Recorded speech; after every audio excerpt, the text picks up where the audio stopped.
And thank you everyone for joining us. It is 9:30, so I am Mike Walsh, and I'm going to call the Advisory Commission on Charter Schools meeting for April 13th, 2021 to order.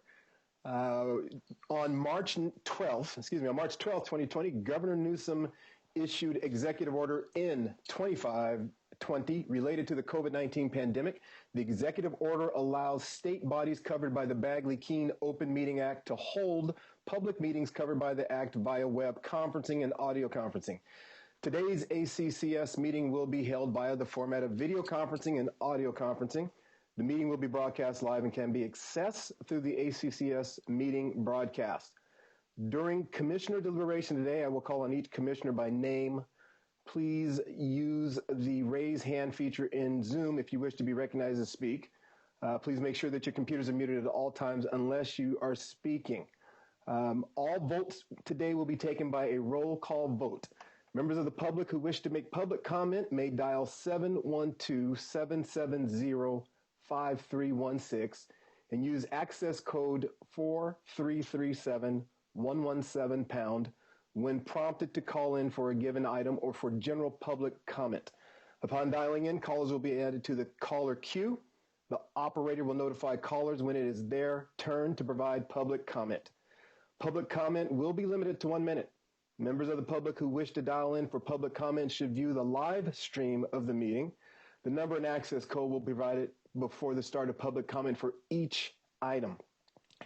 Prior to making public comment, speakers who are watching the meeting through the live webcast should make sure the volume on their computer is muted to avoid any echoing or feedback sounds during the call. So let's move on to item 2, the flag salute. Matt, I've already given you the warning. Here's your opportunity. Please lead us through the flag salute. All right, everybody. Ready? Pledge. I pledge allegiance to the flag of the United States of America and to the republic for which it stands, one nation, under God, indivisible, with liberty and justice for all. Thank you. Thank you very much, Matt. At this moment, I will go ahead and take roll call. Let me get to my correct location on my notes. So I will ask for each commissioner to simply share their name, once again teaching me how to correctly pronounce it. Each commissioner to give their name and the district or school or the representation that they are part of. And let's begin with Andrea Fazell. Good morning. This is Andrea Faisal. I am a teacher at Downtown College Prep Charter High School in San Jose. Good morning. Good morning, and thank you, Faisal. All right, Commissioner Faisal. Let's go with Erica Jones, who I believe is right this moment. She's already checked in. She's getting her COVID shot, so she'll be joining us shortly. But she's not available with this moment, and she will be representing teachers. And so Esau Baruman, I also do not see, so we will move on to Gail Garbalina-Mojica. Good morning, Gail Garbalina-Mojica, Placer County Superintendent of Schools, and I represent county superintendents. Commissioner Austin. Hi, Jared Austin, and I represent parents and guardians. Commissioner Taylor. Matt Taylor, I represent charter schools. Commissioner Farland. Good morning, Stephanie Farland, and I represent the State Superintendent of Public Instruction. And Commissioner Sever. I'm Wesley Sever, and I represent superintendents in California. And I am Mike Walsh, and I represent school boards. And so at this time, we'll move on to item 4 and review and adoption of meeting notes. I will entertain a motion.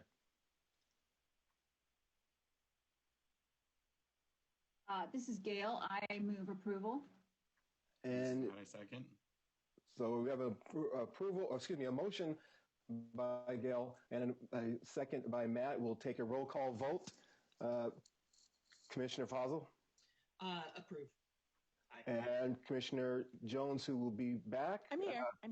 You're here. Thank you. Just not on video, but I'm here. Yeah. Okay. So Commissioner Jones, your vote? Approve. And Commissioner Baruman is not here. Commissioner Garbalina-Mojica? Yes. And Commissioner Austin? Yes. Commissioner Taylor? Aye. I am going to also vote aye. Commissioner Farland? Yes. And Commissioner Sever? Yes. Thank you. Members of the public who wish to make general public comment should call in at this time. Dial 712-770-5316 and use access code 4337117 if you wish to make general public comment regarding an item that is not part of the ACCS meeting agenda. Again, this is an opportunity for you to speak if this is something that is not part of the current agenda. At this time, we'll move on to Charter Schools Division update. So Commissioner Farland. Good morning. Just a short update today. Our Charter Schools Division in the Department of Ed is currently working on the new charter grant, the public school charter grant that we get from the federal government. We opened our first application period. It is now closed. We received 20 applications. We're very excited about that. Those are being peer reviewed currently. And so we will be moving forward with that. It is exciting because this year, or this round of grant money also will allow for sub-grantees to do some training around the state on charter school authorizing. So we're expecting that we will have maybe some county offices of ed apply for a grant. There's also some room for technical assistance to charter schools. And so we're expecting some folks to apply there from our charter school stakeholder community. So we're excited about all of those many grants that will allow for some technical assistance to the field, both on the charter and the authorizer side. We do have our first abuse of discretion appeal that will be coming to the ACCS in June and the state board in July. We have one. So for the June ACCS meeting, there will only be one appeal, and it will be an abuse of discretion appeal. And the deadline is closed for that meeting. So any appeals that come in now or in the next month or so will be on the September state board agenda. And I think, that's pretty much it. We've been working on, a lot of the things that we've been working on have been leading up to this particular meeting with the two appeals and some of the non-classroom-based items we have today. It's never a dull moment in Charter Schools Division. So we stay busy, and we're in the process of hiring a couple of folks because we've had a couple of openings. We had a great turnout in terms of applications, which is awesome. So we are looking forward to building up our team again and continuing the good work. So thank you. Thank you. Do any of the commissioners have any follow-up questions? Then seeing none, I'll go ahead and move on. So thank you very much, Commissioner Farland. The Advisory Commission on Charter Schools will be hearing 4 items today.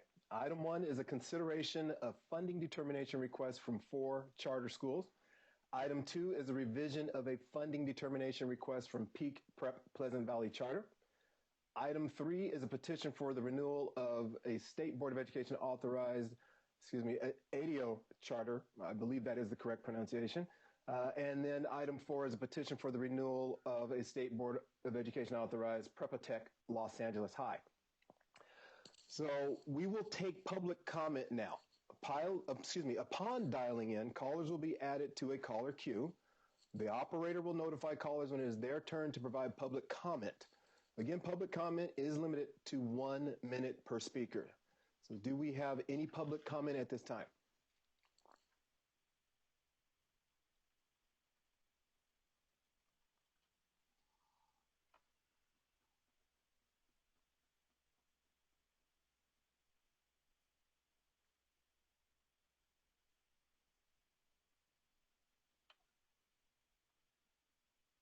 So again, I will ask CDE, staff, do we have any public comment at this time? McKenna, do you know who's responding to those? Yes, we do have two individuals waiting to make general public comment, I believe. So we are working on letting them make their comment.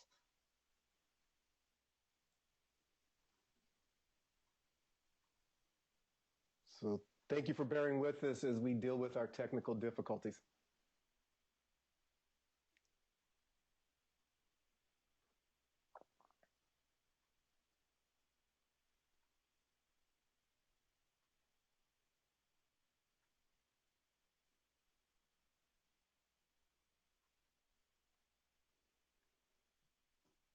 And while we're waiting, just to remind everyone, if you have public comment that is for one of the items that are part of the agenda, we'll be sure to announce the time to have you call in specifically during those conversations.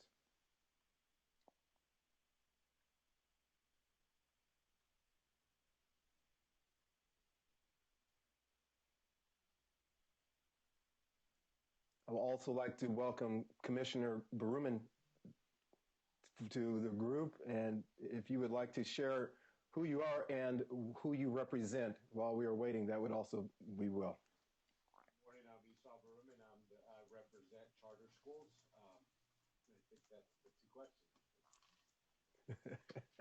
questions. Thank you, Esau.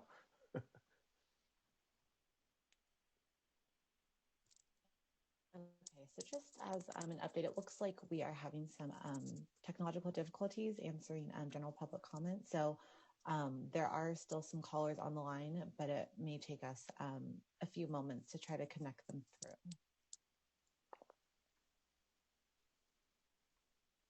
This line is now on hold.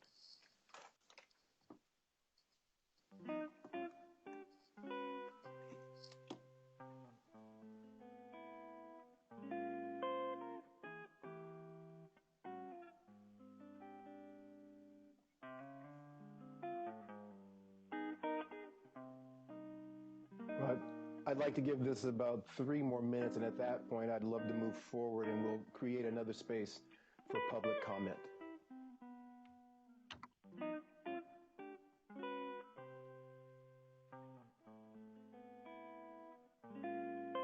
Good morning, Commissioners. Can you hear me? Yes. Okay. We do have some public comment. Our apologies for the technical difficulties there.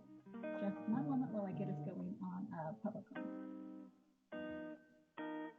Good morning, caller. Please state your name and affiliation for the record to provide general public comment at this time. Your time starts now.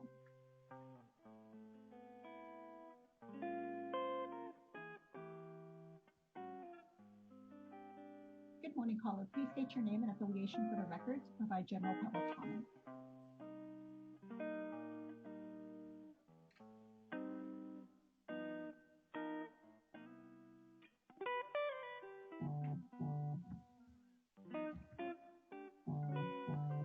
Good morning, caller. Please state your name and affiliation for the record to provide general public comment.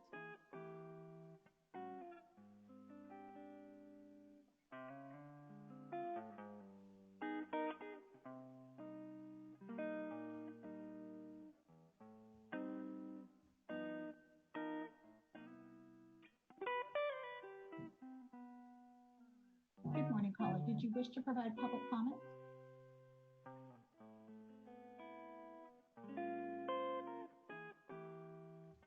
Commissioners, it appears that we are still having some difficulty here with public comment at this time. I don't know if you wanted to return or if these callers did not have public comment to provide right now.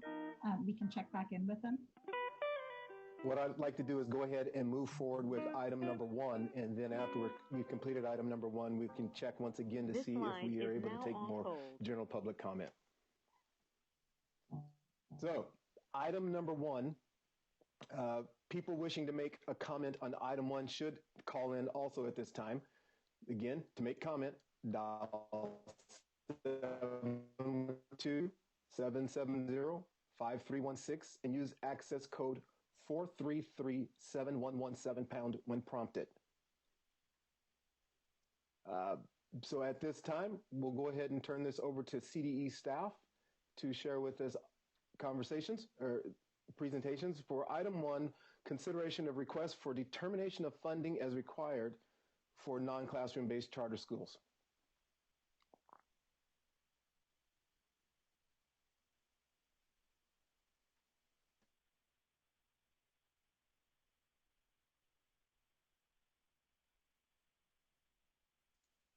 Okay, sorry about that. I just realized I was on mute. Good morning, Chair Walsh and members of the Commission. My name is McKenna Huey, and I represent the Charter Schools Division. I will be presenting both items 1 and 2 of today's meeting agenda. So item 1 consists of regular requests for determination of funding for 4 non-classroom-based charter schools. Those charter schools are Agnes J. Johnson Charter, Banta Charter, Liberty Independent Study, and Pathways Charter Academy. These schools were considered new in fiscal year 2020-21, but pursuant to Senate Bill 98, they were required to follow the requirements for distance learning. As such, they were not required to request a funding determination to receive funding for their non-classroom-based instruction for their first fiscal year of operation. However, in order to receive funding for fiscal year 2021 to 22 and beyond, they were required to submit a funding determination form by February 1 of this year. So all 4 schools presented in this item submitted a complete funding determination form by the deadline, and they are all requesting 100% funding for 2 fiscal years. So the CDE has reviewed all information submitted by the 4 charter schools and has determined that all 4 schools meet the criteria for a recommendation of 100% funding for their non-classroom-based instruction. All schools have spent more than 40% of their public revenues on instructional certificated salaries and benefits. They have spent more than 80% of their total revenues on instruction and related services, and they've all maintained a pupil-to-teacher ratio of less than 25:1. So in conclusion, the CDE proposes to recommend that the State Board approve the determination of funding requests for all of these schools at 100% and for a period of 2 fiscal years. And again, the 2-year period was requested by all of those schools. And that concludes my presentation. I am happy to answer any questions the Commission may have.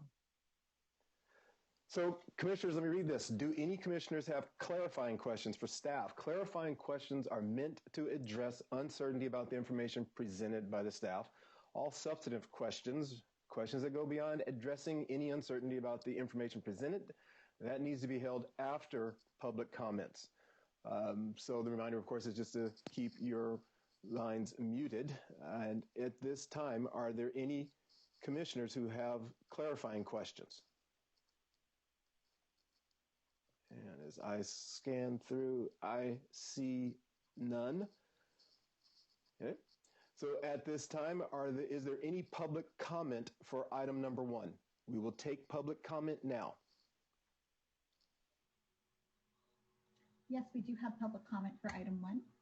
All right. So upon dialing in, callers will be added to that caller queue. The operator will notify callers when it is their turn to provide public comment, and you have a 1-minute time limit.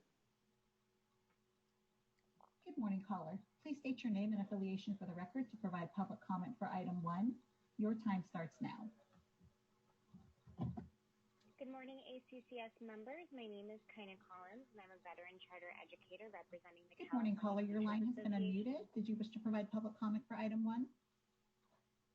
Yes.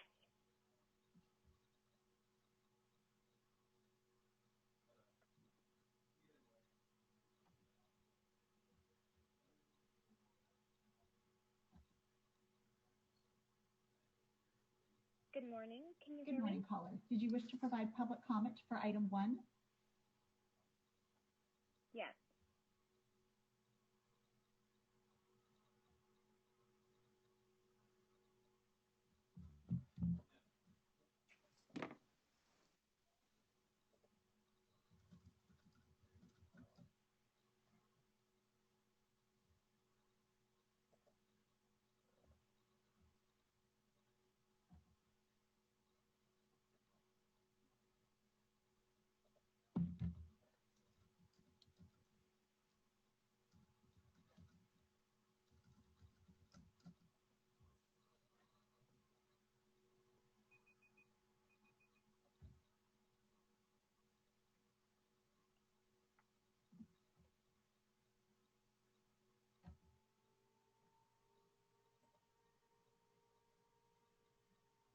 One moment, commissioners. I seem to be experiencing problems on my end.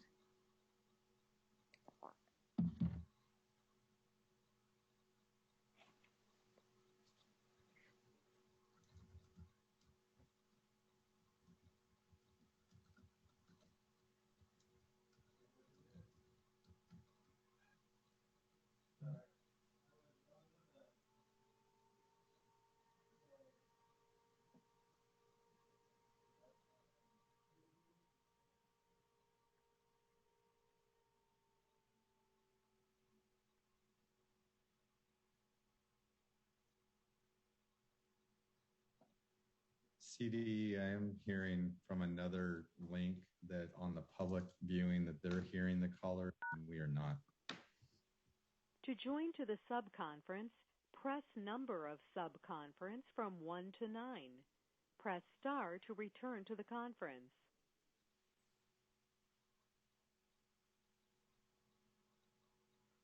To join to the subconference, press number of subconference from 1 to 9.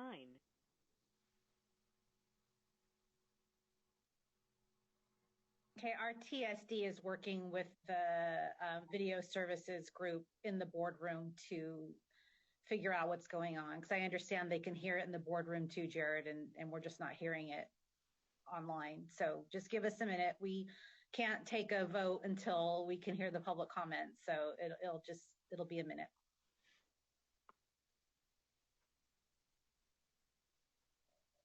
I'm going to suggest that we take a 5-minute recess to give staff a chance to get that fixed. And then we'll come back in 5 minutes and begin again. So we are at recess for 5 minutes. All right, we are back in session and we are going to open the public comment for item 1 so that we can carry on.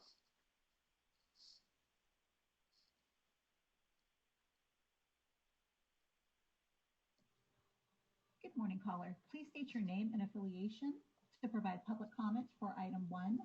You are unmuted and your time starts now. Good morning, ACCS members. My name is Kaina Collins, and I'm a veteran charter educator representing the California Teachers Association.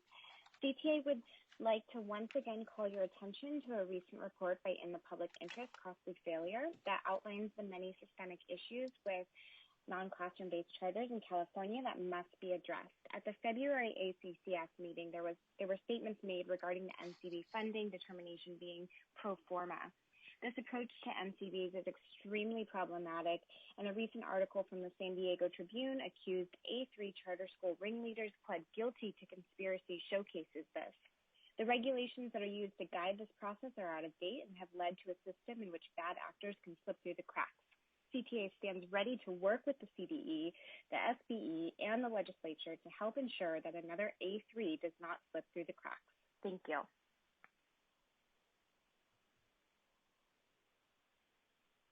Thank you for your comment, caller.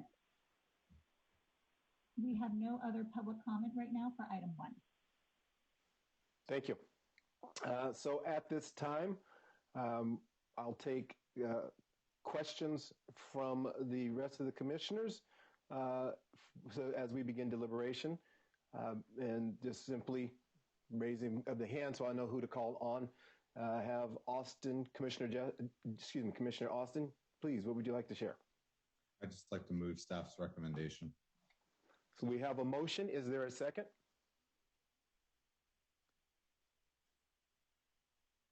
I'll second it. So we have a motion by Commissioner Austin and a second by Commissioner Garbellino-Mojica. Any further conversation and discussion?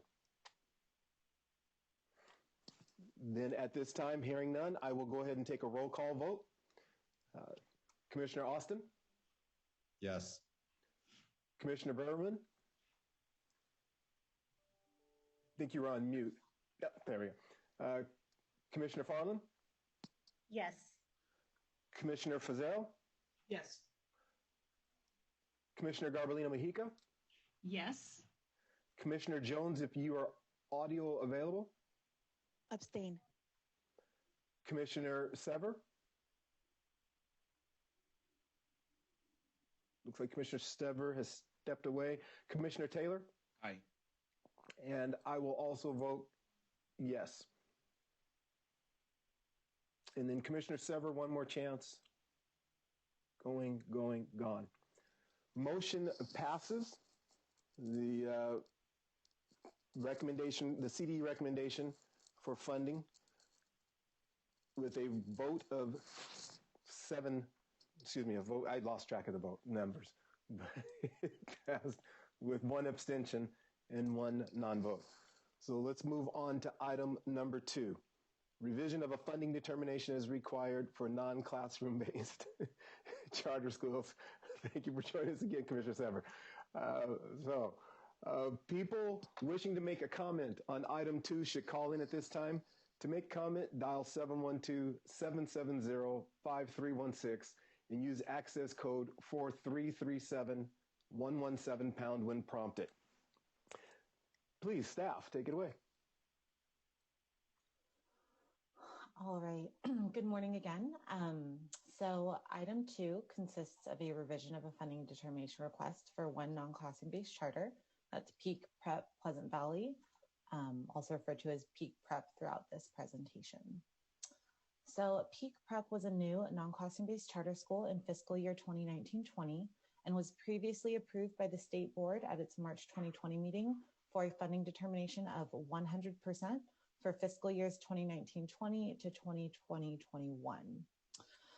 So I would like to note that this item is a little bit different from other funding determination items that have previously been brought to this commission. The CDE has presented reconsideration requests to this commission before, in which a charter school has requested a higher level of funding for its non-classroom-based instruction for its approved funding term. However, in this case, it is the CDE, not the school, that is requesting that the school's funding level be revised to a lesser amount based on the information submitted by the school in their 90-day report. So pursuant to California Code of Regulations Title V, 90 days after a new non-classroom-based charter school's first fiscal year of operation, the school shall submit unaudited actual expense reports and a funding determination form based on the school's actual second year budget to the CDE. Per regulations, if it is determined that the 90-day report does not support the school's current funding determination for the second year, the ACCS shall recommend that the state board revise the school's funding determination. So Peak Prep submitted its 90-day report to the CDE by the 90-day deadline. As a supplement to its 90-day report, the CDE did request additional information of the school. Specifically, the CDE requested a funding determination form based on the school's unaudited actual expense reports, which the school did provide. So upon the CDE's review of all information submitted by Peak Prep, and so that includes their unaudited actual first year expense reports, their funding determination form based on their second year budget, as well as the supplemental funding determination form based on their unaudited actual expense reports, the CDE determined that the expenditures of the school do not support the school's funding determination for its second year, which is fiscal year 2020-21. So specifically in its 90-day report, Peak Prep reported spending approximately 39% of its public revenues on instructional certificated salaries and benefits, and approximately 47% of its total revenues on instruction and related services. So based on these reported expenditures, per regulations, Peak Prep qualifies for 0% funding for its non-classroom-based instruction. So in order to continue to receive funding for its non-classroom-based instruction for fiscal year 2020-21, Peak Prep did submit a revised funding determination form with mitigating circumstances to the CDE. So the school cited as mitigating circumstances issues with its back office provider, which was Excel Schools, during the 2019-20 fiscal year. So specifically, Peak Prep cited as mitigating circumstances Excel Schools as being inexperienced in charter school fiscal management, as well as Excel Schools' inappropriate handling of payroll and benefits billing. Regarding its expenses on certificated salaries and benefits, Excel Schools helped Peak Prep find teachers, but those teachers started off as employees of Excel Schools who were then contracted to Peak Prep. So those contracted employees, they were converted to Peak Prep employees once the charter schools authorizer, Pleasant Valley School District, pointed out this area of noncompliance. So per Peak Prep, had these teachers been employees of the school for the whole year, then the 40% threshold for certificated salaries and benefits would have been satisfied. Regarding its expenses on instruction and related services, Peak Prep stated that Excel Schools failed to perform services as contracted, as well as failed to deliver adequate backup documentation for the charged amounts. Peak Prep contested certain charges and refused to pay Excel Schools until it received justification for those expenses. Excel Schools subsequently filed a lawsuit against the school. And so Peak Prep is citing as a reason for its apparently low expenditures reported in its unaudited actuals as being directly linked to the amounts contested in litigation with Excel Schools.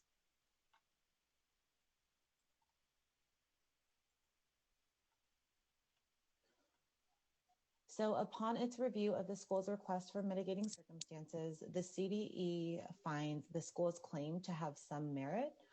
While the CDE does not endorse the school's previous engagement in an employee leasing model, the CDE does acknowledge the recent steps Peak Prep has taken to end its contract with its previous back office provider, and to ensure that its teachers are employees of its school. Additionally, the school also has a new back office provider. And finally, the school has indicated that it is on track to meet the expenditure requirements for full funding for the 2020-21 fiscal year based on its first and second interim budgets. So in conclusion, the CDE proposes to recommend that the state board approve Peak Prep's request for consideration of mitigating circumstances and revise the school's current funding determination request from 100% to 70% for fiscal year 2020-21. And that concludes my presentation. I am happy to answer any questions the commission may have. So at this time, do any of the commissioners have clarifying questions for the CDE staff? I see a hand raised now. Commissioner Austin. Can I just say something really quick before Commissioner Austin? I believe that the Peak Prep folks are on the call, so if there are questions eventually for them, they'll be available to answer. Thank you. It's Commissioner Austin. Thank you. So in 3 years, I don't remember this process where CDE is trying to have these type of changes. So is this a new process that we're going to apply to all charter schools that are getting a funding determination after 90 days? CDE may recommend a change, or is this in response to some of the recent issues that have come up with funding determinations? So I can answer that, McKenna. Oh, okay. Sorry. So this has been a process that's always been available. It's in regulation, and as part of our work with those 90-day reports, when they come in, we do review them for any substantial changes, and we've not seen any. So this is really the first one where we've seen such a drastic difference in what was funded and proposed versus what actually happened in reality. So I wouldn't say that this is something that is new due to anything going on right now in the area of non-classroom-based schools. This is just the first one we've seen, as far as I know, in a really long time that has had such a drastic difference in what they spent and what they were proposing to spend. So we do this review with the 90-day reports for all new charter schools, and we just have never seen one like this. And the change was so drastic that we felt we needed to bring it back to the board. Thank you. And just a second question on that. I mean, since this is looking at changing this year's funding, what kind of communication and notice is going on? I know the school may be able to speak to this too, but notice that their funding for this year may change. And I know they're still going through a mitigating circumstance, but going to 70% if they show that they spent the right formulas? Are we possibly going to see this school in the future with a revision up to 100%, or is this like done after whatever decision is made today? We have been in communication with the school, since receiving their 90-day report. We've asked them for additional information. We've let them know that we, plan on presenting this, to the ACCS and the state board. With any, funding determination request, the school is permitted to, seek a reconsideration of their request. So if everything, once everything is resolved with their litigation, if they find that they do meet the spending criteria, they absolutely can come back and request a revision of their funding for a specific time period. Okay, thank you. Thank you. Are there any other commissioners with questions? This is Erica. I have a couple of questions. Please. One, I appreciate the move towards more information and transparency and oversight. So I definitely appreciate that. I wanted to know what happens if Peak Prep loses the lawsuit? That's my first question. Then I have a follow-up question.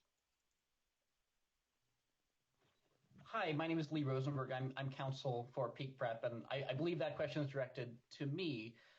To be clear, the reason why Peak Prep did not pay the $2.6 million that Excel was demanding was exactly because we wanted the court in an open forum to adjudicate what is rightly owed and what is not.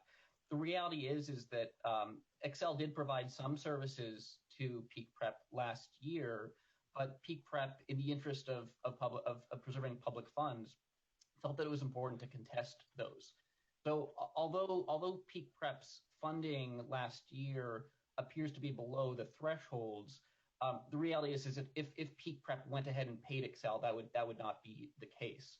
So this litigation is really about determining what is fair and what is right.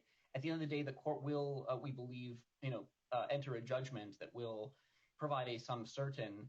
We will know exactly how much Peak Prep owes. And at that time, Peak Prep would be in a position to complete its audit for the last fiscal year, and there would be that opportunity to, again, to go back and really look at what the spending was like for that year. If I can have a point of order, I think that this is an opportunity for clarifying questions of the CDE staff, and I don't think it's at time right now to have responses from the petitioner or the respondent. So I would ask Mr. Walsh that if we have any more clarifying questions for CDE staff, that we continue with those questions. And then at that point, when it's deemed appropriate to hear from the petitioners and the respondents, we will do so then. Thank you for that reminder, and so noted. So again, this is, as Commissioner Garbalino-Mojica reminded everyone, this is an opportunity for us to ask the clarifying questions for CDE staff, and then we can do more of the substantive dive after we hear public comment, and then we can ask the staff as well as Peak Prep. So are there any more clarifying questions? Well, I guess my second question, I'm sorry, this is Erica again. So I'm just trying to understand how contracting with a back office provider that's not experienced. Like we went through all of that about being not experienced in California charter school, fiscal management. How does that count as a mitigating circumstance? And I guess that's just clarification that the CDE could provide. Fair enough. CDE staff?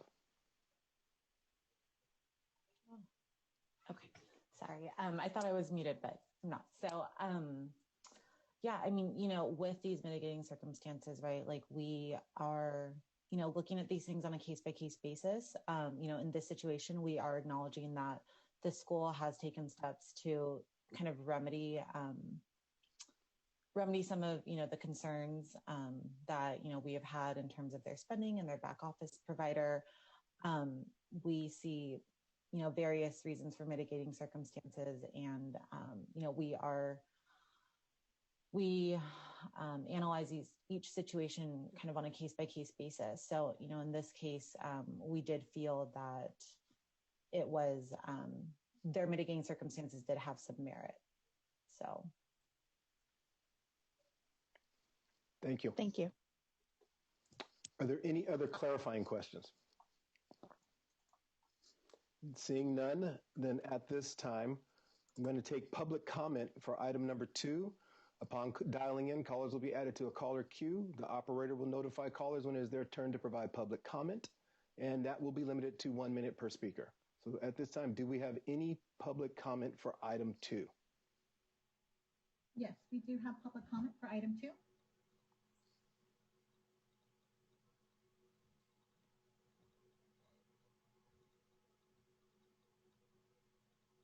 Good morning, caller. Please state your name and affiliation for the record to provide public comment for item 2.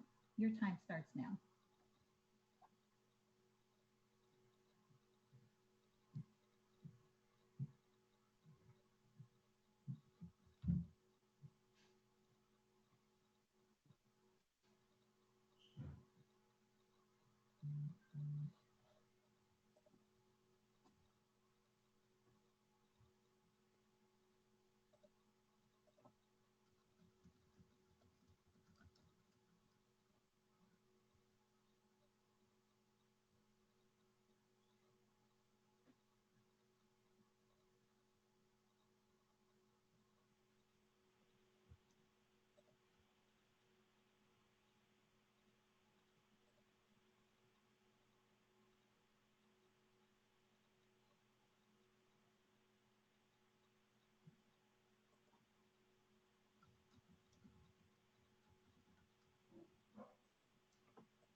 Good morning, caller. Please state your name and affiliation for the record.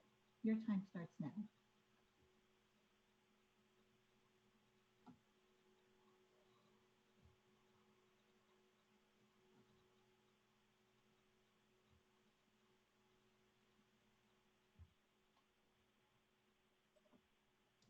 Chair Walsh, I'm not hearing anything. I don't think any of us are hearing anything at this moment. It does look like we are having technical issues again. One moment while I see if I can reach anyone to resolve that.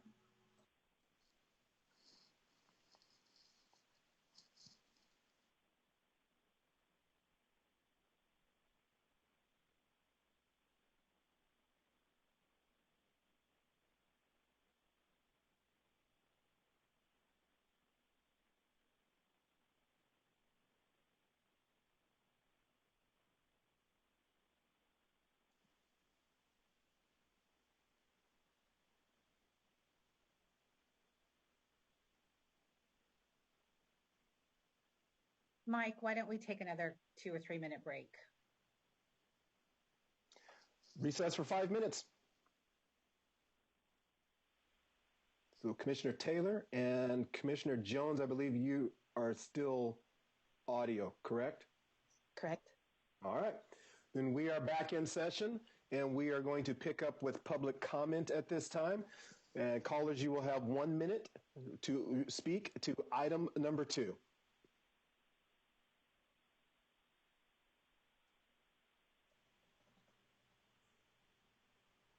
I'm sorry, Commissioner. It looks as though we may still be having issues with the live stream feed for public comment. One moment, I'm trying to receive confirmation.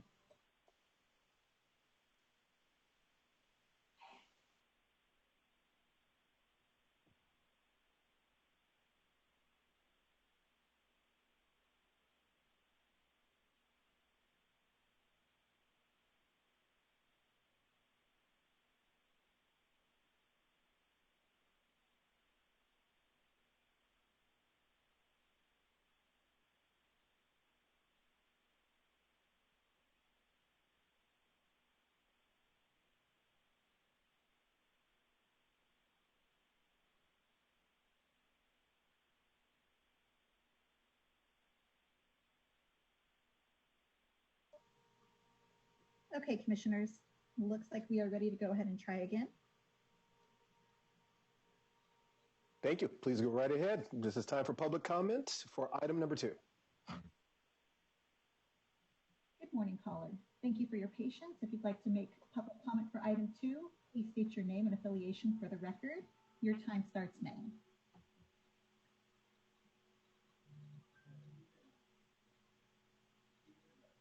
Good morning, caller. Did you wish to provide public comment for item 2?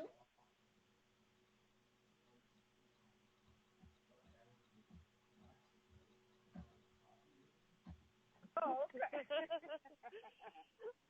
Good morning, caller. Please state your name and affiliation for the record to provide public comment for item 2. Your time starts now.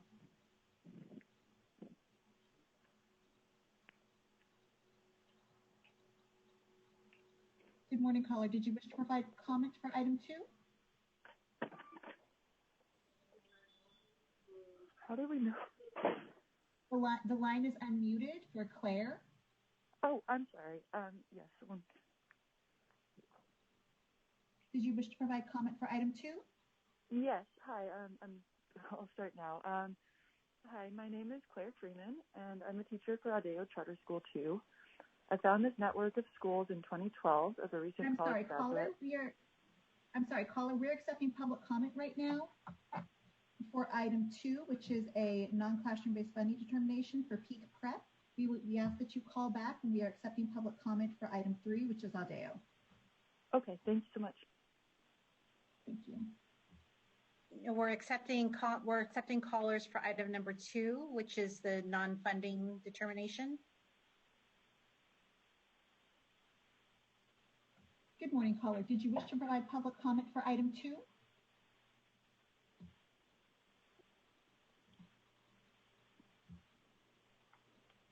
Good morning, caller. Hello? Deborah, you've got the line unmuted for item 2. Did you wish to provide public comments? No, I'm for item 3, I believe, for Audeo. Okay, we're going to disconnect you from the line, and we ask that you call in when we are accepting public comment for item 3 for Audeo. Thank you.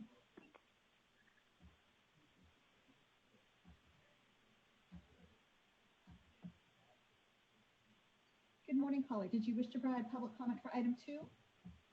Yes. Please state your name and affiliation for the record. Your time starts now. Commissioners, my name is Kaina Collins, and I'm a veteran charter educator representing the California Teachers Association. CTA appreciates that the CDE has exercised the authority to pull the funding determination request back to the ACCS and SBE based on the discrepancies between the unaudited actual expense reports and the school's initial funding determination request. But we do not believe that the incompetence and mismanagement of public funds constitute a reasonable basis for mitigating circumstances.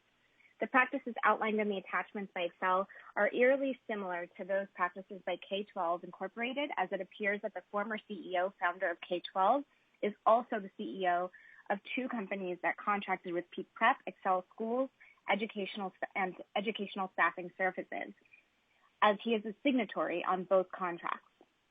CTA opposes the CDE recommendation of a 70% funding determination based on mitigating circumstances for Peak Prep Charter. Thank you. Thank you, Colin.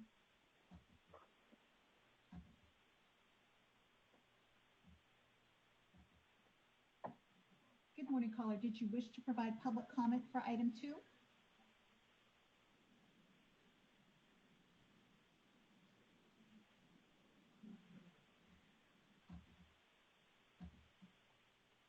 Good morning, caller. Did you wish to provide public comment for item 2? I have a number ending in 0344.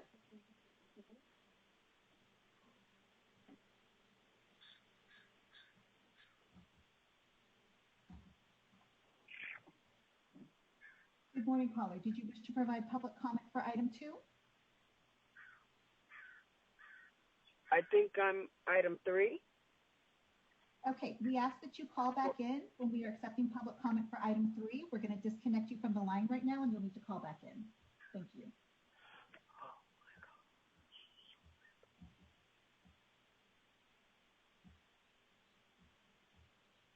Commissioners, we do not appear to have any other callers on the line right now for item 3. we do still appear to have callers on the line right now. I'm sorry, for item 2. We do still appear to have callers on the line right now for general public comment. Then we will finish this work on item 2, and then we will open, before we begin item 3, we'll take general comments from the public. So at this time, if there are no more comments for item number 2, I will ask the commissioners to ask whatever questions they have. This is the opportunity for us to take the deeper dive, and I believe, Erica, you were asking a question, and I don't know that we've finished the opportunity for Peak to also respond. So I'll start with you and ask, did you receive the information you were asking for when you had the floor for your question? Yes, and I'm actually not sure if it was for Peak Prep. It was more for the CDE, wondering what would happen, but I did receive the information. Thank you. Okay, good. Are there any other questions from the other commissioners for either Peak or for CDE staff? This is the opportunity to ask those deeper questions. And I see Commissioner Garbalina Mexico. Please. Hi, thank you very much. I think this is a question for, I know it's a question for CDE. Your recommendation is to give 70% of funding determination for 2021. If they got a funding determination previously for 100% for 2 years, for 1920 and 2021. So my question is it only adjusting for the current year, or are you seeking 70% for both years, and then they have to repay what they paid, what they got last year in excess, or are we saying that they can keep the 100% of funding for last year, but only 70% for this year? So if you could just clarify that for me, that's the first question that I have. Definitely. So per regulations, if the information submitted in the 90-day report does not support the school's second year funding determination, we shall bring them back, and the ACCS shall recommend that the state board revise the school's funding determination for that second year. Okay. So yes, that 70% does apply to the second year only and not the first year. And yeah, essentially, like you said, a revision of, their funding determination for the second year, it would mean that the school would be required to pay back any excess funds that they received in a previous year. And then I guess the second question that I have is, I'm very familiar with the 40% and the 80% thresholds. It looks as if for 70% funding determination, anything lower than 35% would be zero funding determination. And so it looks like at 39%, we're just above the 70%. I mean, we're above the threshold that would indicate a 70%. And then the instructional side of the instructional materials, what was that? I thought it was 60. You had it on your graph, on your grid earlier. Yes. But that one was substantially still lower at like 47%, which would indicate a 0. Did I read the graphs correctly? Yes, that is correct. And I could actually pull that back up.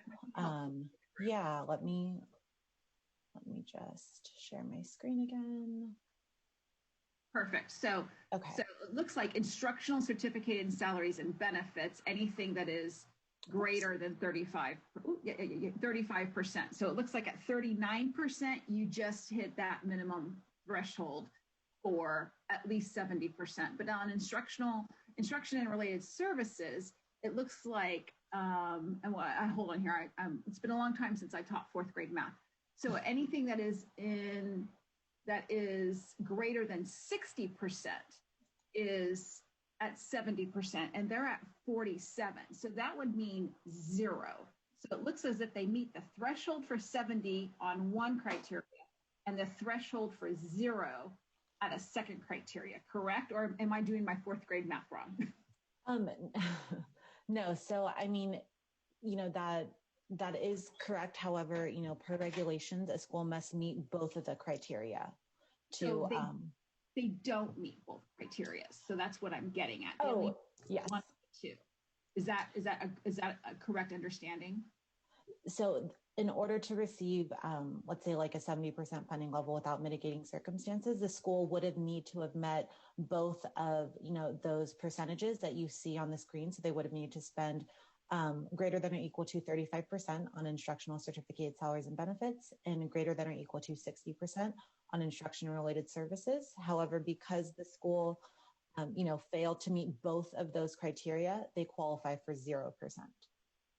But the recommendation is 70. That is correct, with the approval of mitigating circumstances. That is correct. Okay. And there's nothing from 70. I mean, you can't do a 50%, and I understand that that's in regulation. So that is something that I just wanted to clarify, that based upon the numbers without the mitigating circumstances, and we can debate whether or not what they have entered into with Excels is mitigating circumstances, they would qualify for 0% funding. That is correct, yes. Okay, thank you. That's all that I have at this time. Thank you. Anyone else have questions? This is your time to ask.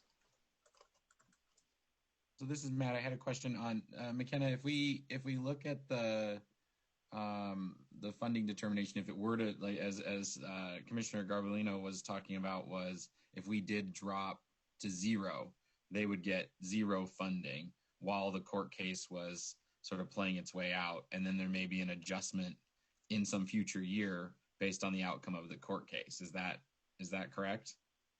I mean, that's definitely a possibility. Like, if the school was to receive 0% funding for their non-classroom-based instruction for fiscal year 2020-21, they could very well come back and submit a reconsideration request to the Advisory Commission on Charter Schools and to the State Board to request that their funding level be adjusted for that fiscal year. And a follow-up on that, is there a mechanism under which, if the court case continues and these numbers are not supported long-term, that we could reconsider the 70% and drop it to 0 after the court case? Yes. So the regulations do permit, the State Board to bring back these funding determination requests at any time if, there's a justifiable reason to. So this could be considered maybe a compromise position to allow the school some funding to continue while the court case moves along, and then we adjust either to 0 or 100 if there's other information that comes along. Am I thinking about that right? I'm not sure. I'm new to this, so I'm trying to figure it out. Yeah, no, absolutely. And yes, that is correct. Again, regulations does permit both the school and the State Board to bring back these funding determinations at any time for an adjustment of their funding level. Okay, thank you. Thank you, Matt. Any other commissioners have questions? Seeing none, we have a recommendation from the CDE for 70% funding for the current 2020 to 21 fiscal year with consideration of mitigating circumstances. So at this point, I'll entertain a motion or deliberation, however you'd like to approach it. I'm sorry, I haven't raised my hand. Go right ahead. You're recognized. So I'm used to the hearing format, not necessarily just an action format. I'm struggling. I'm going to be honest. I'm struggling with this because first of all, I just want to say to CDE, I appreciate the fact that you caught this and that how you have been working to get to the bottom of this. And so I really appreciate that. And I think that even though this is the first time that you have come across something, I would encourage you again to continue to do your due diligence when you discover situations like this that are not typical. I'm struggling with this because the practice of co-employment of staff makes me very, very uncomfortable. The fact that the CMO was charging the school, $2.6 million, it looks like annually, is about 80%. It raises concern with me as to whether or not there were things that were happening behind the scenes that may or may not be allowable under the California charter school a loss. So it makes me concerned. With the fact that the zero, the fact that they didn't meet any of the numbers that we currently know do not meet any of the criteria to qualify for any funding, I think is, and it's not as if they're close. I mean, they needed 60% and they're at 47. So, I mean, that's a 13-point discrepancy, percentage point discrepancy. It makes me very nervous. There's a part of me that is inclined to think that they don't get any funding for this next year because they just don't meet it. And there's so many questions that have been raised about some of the legalities and the fact that the charter school management organization is still insisting on $2.6 million leads me to believe that there might be some practices that are being instituted or have been instituted that are not permissible. With that being said, I'm the idea of not providing any funding to a school, three-fourths through the academic year is a harsh punishment, and I have not decided yet where I am going to fall, whether or not I think that 70%, are we giving 70%? And is that money going to be utilized effectively and legally within the spirit of what we need to provide under public education and charter schools and transparency versus taking a very strong position and not providing any money? And so that's where I'm headed. I have some strong feelings that I think that there has been some severe mismanagement by this charter school management company, and I'm not clear yet because I know it's not a hearing, right? So it's not like they're up for renewal and we would get all the backstory. This is just a funding determination, so it's a really narrow slice of the pie. And so I don't know if the charter school is at fault. Did they turn a blind eye? Did they willing get into this? Or were they taking advantage of a predatory CMO? So there's a lot of uncertainty for me. And because of that, I haven't landed if I can support CDE's recommendation and that maybe it should be a little harsher. So for me, I'm opening it up for discussion to have my fellow commissioners try to provide some additional clarity on what they're feeling as well. So I'll be quiet. Thank you. Commissioner Sever and then Commissioner Austin. Now, this is only a one-year determination. When will they have to file again for a funding determination, Stephanie? I think McKenna has that answer. Yes. So they would need to submit a renewal funding determination by June 30th of this year in order to continue to receive funding for 2021, 22 and on. So, and again, that June 30th deadline is something that was put in place by Senate Bills 98 and 820. The next couple of years funding determinations are a little bit different. So overall, I just think the CD has been very generous with this school. And just with the times that we're going through now, I tend to just, and knowing that it's a one-year determination, I tend to agree with CDE to give them one more year of funding at 70%. Commissioner Austin and then Commissioner Taylor.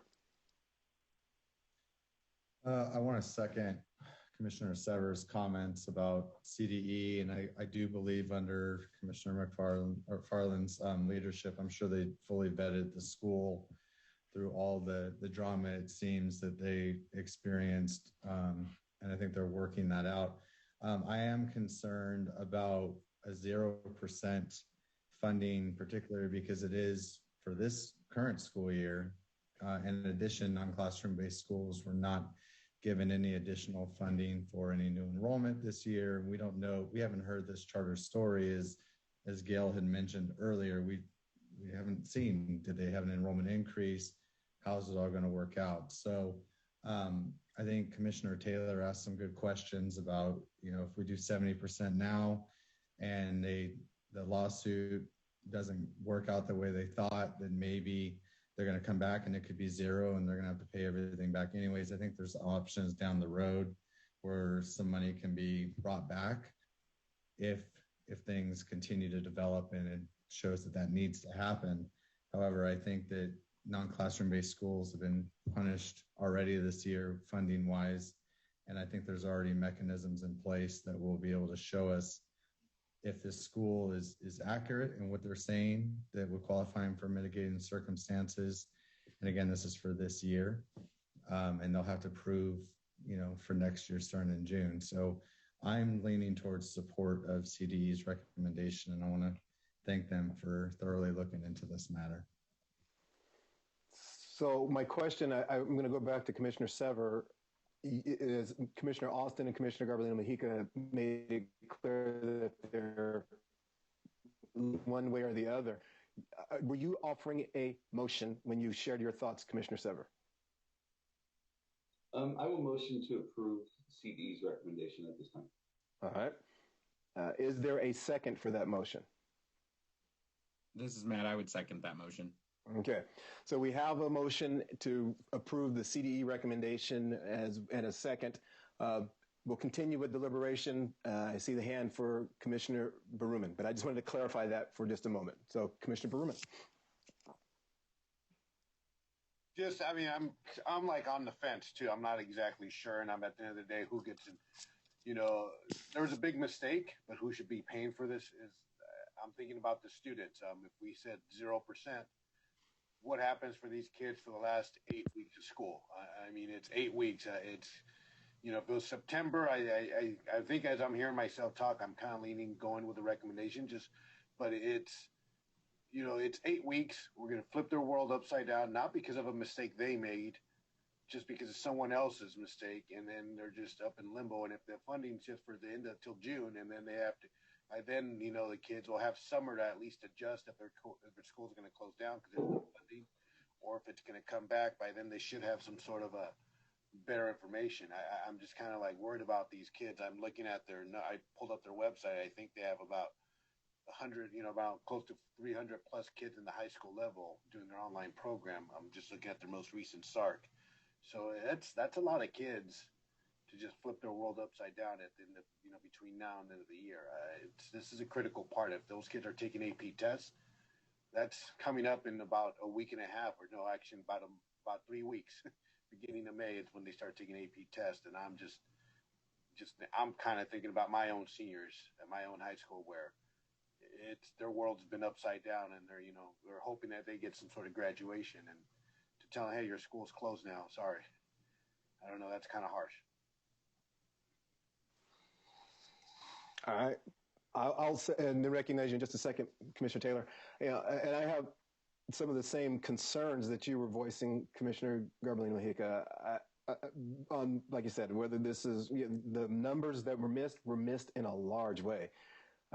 And I'm still leaning towards the CDE recommendation because it's difficult for me to hit them with a complete and total penalty of you get zero funding when this is still being, moving through the court cases. And I'm glad that they've already, I feel good that they've already worked to separate, termination and separation from the CMO.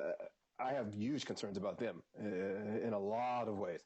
But I don't have nearly the concerns about this school and the work that they are now moving towards. So I can tell you where I am leaning towards, but I share your concerns, Gail. This is troubling for me as well. So, Commissioner Taylor. Yeah, I agree with that as well. It is very troubling. However, I think Commissioner Garbellino-Mojica, you mentioned this wasn't a hearing yet. I feel like there's so many unknown facts that by us voting to go zero, it would be a de facto revocation or closure of the school, and that is. We haven't had the opportunity to really dig into those facts, and I trust that CDE has been doing their part. This is a very thorough analysis that I'm looking at that they've put together and that they've done their part, and we will have another opportunity to look at it in the near future, so we could reconsider this decision if the court case or additional information comes out. And there's a school district that authorized this charter that could engage in revocation proceedings if that's what they felt was necessary. So there are lots of other avenues that feel a little more appropriate with more facts than what we have been before us today, which makes me comfortable in seconding that motion and agreeing with CDE's recommendation. Commissioner Farland.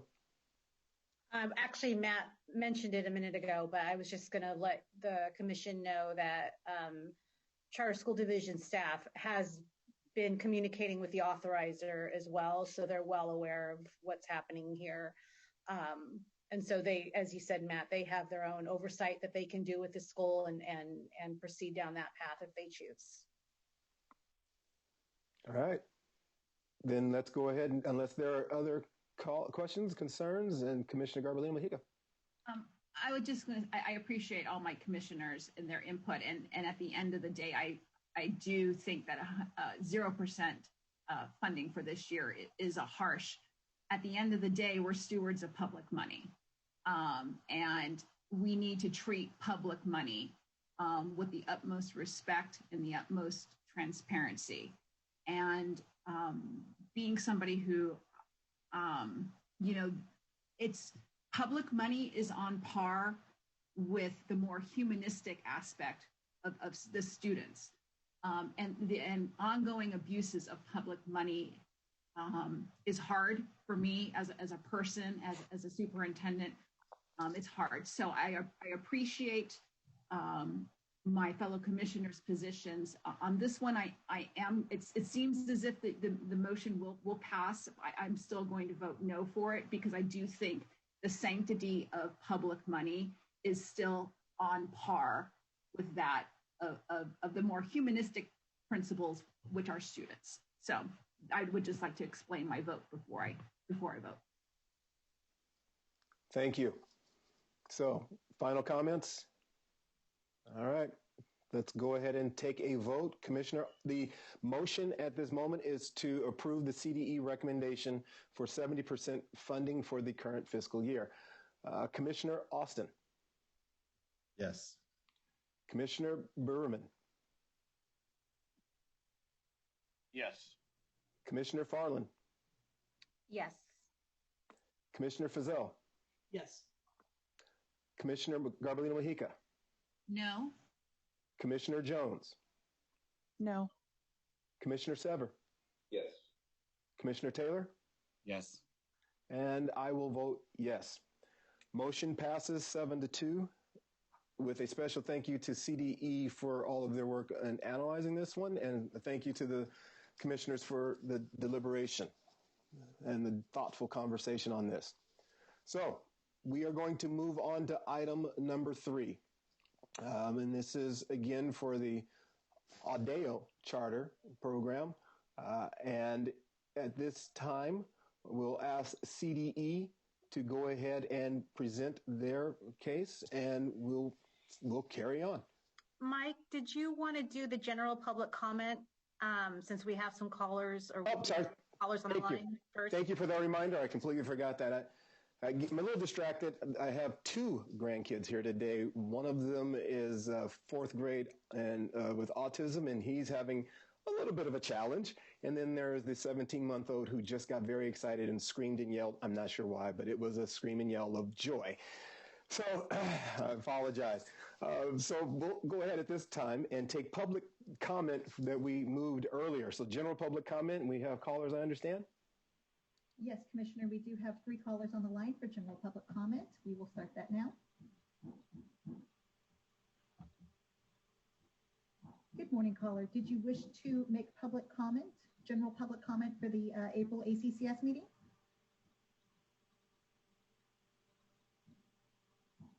I have a caller on the line with a phone number ending in 0572. Your line is unmuted. Did you wish to make public comment right now for general public comment?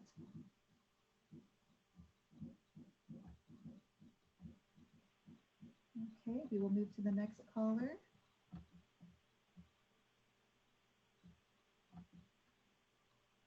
Good morning, caller. The line is unmuted. Did you wish to provide general public comment?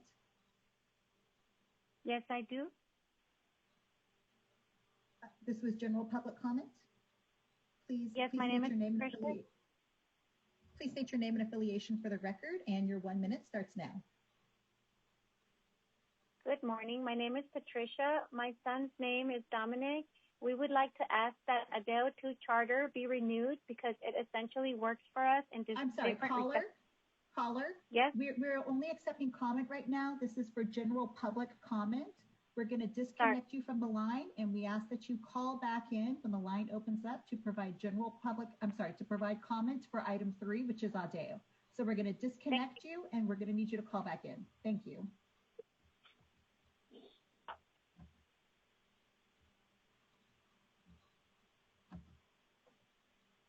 Good morning, caller. Did you wish to provide general comment for the ACCS April meeting?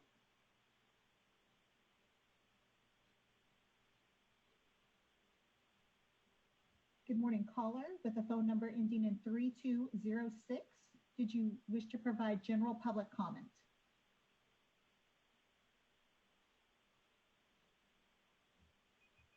Okay, I'm going to disconnect that caller also. It doesn't appear that they have public comment right now. And that is it at this time for general public comment. Okay, thank you. And now at this time, we'll go ahead and move on to item 3, which is a petition for the renewal of a charter school, which is Audeo Charter. And so I'll turn this over to CDE staff.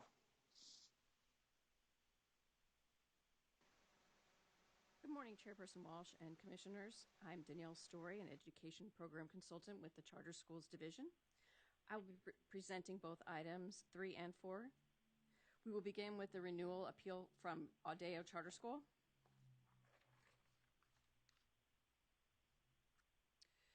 Audeo Charter School is seeking authorization from the State Board of Education to renew their non-classroom-based K-12 charter school within the boundaries of the Carlsbad Unified School District. The petitioner sought authorization through CUSD. On December 9th, 2020, CUSD denied the petitioner's request for a renewal by a vote of 4-1. The CE received the appeal on January 8th, 2021.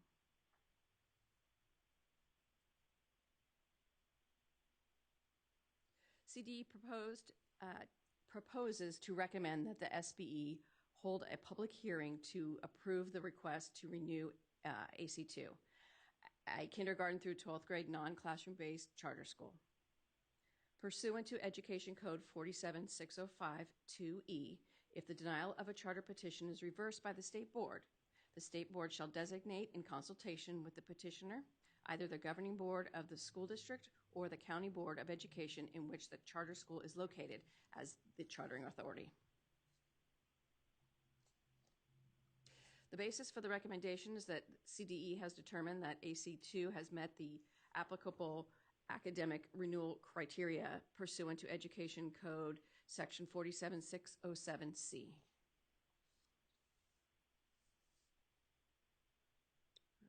Educational program. The mission of AC2 is to implement personalized educational programs to facilitate student achievement. These educational programs will demonstrate that standards-based educational reform can provide a prototype for changing the way teachers teach and pupils learn in the future. AC2 offers a unique intervention model that serves many students who are at least 1 to 2 years behind in English, language arts, and mathematics.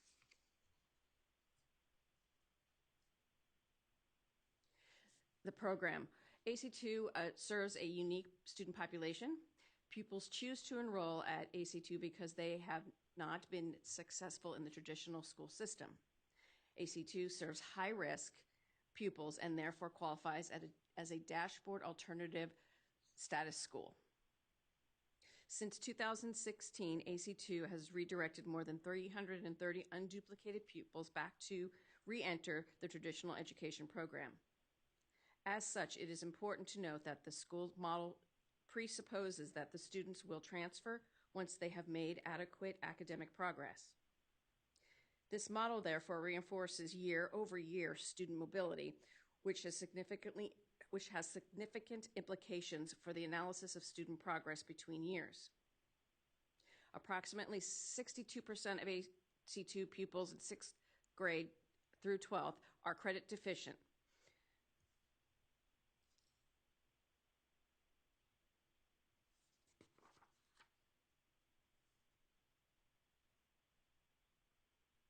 Okay.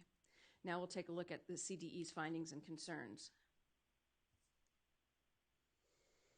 Pursuant to Education Code 52052D, the DOS program replaces the previously administered alternative schools accountability model and holds alternative schools and alternative schools of choice accountable for modified methods of measurement for accountability indicators when appropriate. As an active DOS school, AC2 is eligible for alternative methods for calculating state and local indicators for academic performance and is therefore to be considered for renewal in accordance with Education Code Section 47607C7.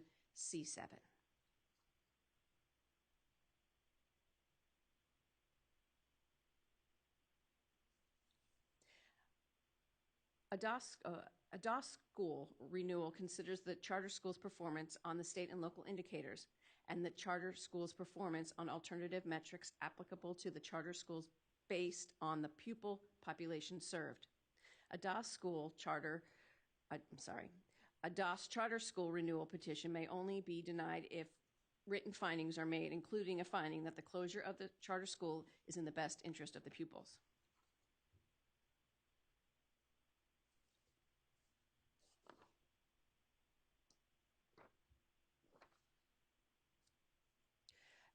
AC2 has met the applicable academic renewal requirements pursuant to Education Code 47607C7.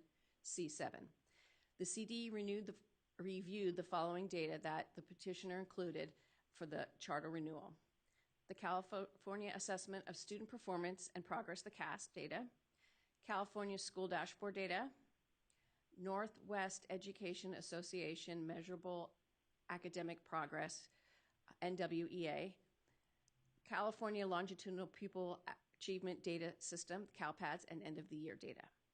The CDE notes that the alternative data reflects point in time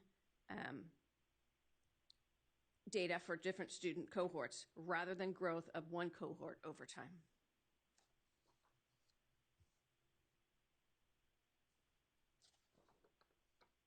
Okay. The table below shows the percentage of pupils that met or exceeded standards for ELA and math on the CASP school-wide.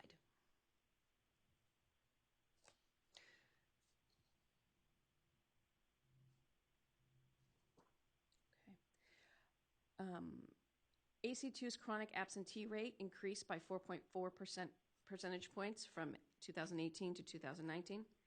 To address absenteeism and student and family needs, the AC2 petition states that the charter school has the ability to go well beyond traditional methods to support students and families, such as conducting home visits, performing and tracking appropriate interventions, and referring pupils and families to specific community resources and partnerships. The school suspension rate remained in the blue color from school year 2018 to school year 2019.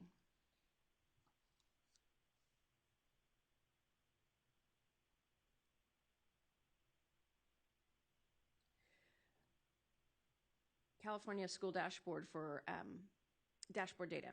The 2019 California School Dashboard was the first year the ELPI was reported, and that's the English Language Progress Indicator. The ELPI is calculated based on a student's performance on the English Language Proficiency Assessments for California schools, received status results only in the 2019 California School Dashboard. The data for the 2019 ELPI showed that 71% of AC2 students, English learner pupils, are making progress towards English language proficiency. There's no ELPI because only status was given in the year 2019. Audeo 2 did not meet the 95% participation rate required, so they were scored low.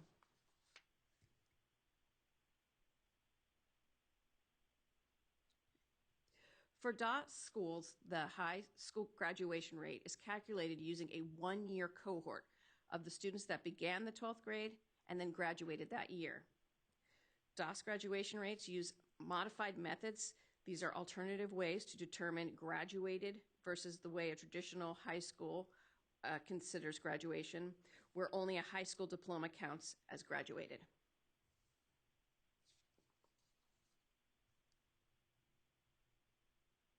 NWEA is an adaptive assessment that is a type of assessment that adapts to the test taker's ability level. The scores are benchmarks of a student's academic skills over a given period of time. The scores measure the student's growth towards being at or exceeding standards and is not a measure of 1 year of growth.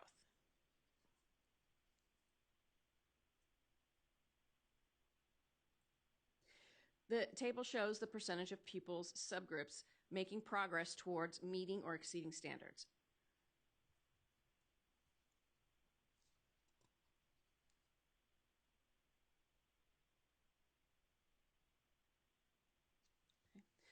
The following table shows the percentage of pupils that met or exceeded standards on the language use for school years 2016-17, 2017-18, and 2018-19 on the NWEA map growth for AC2 students by student group.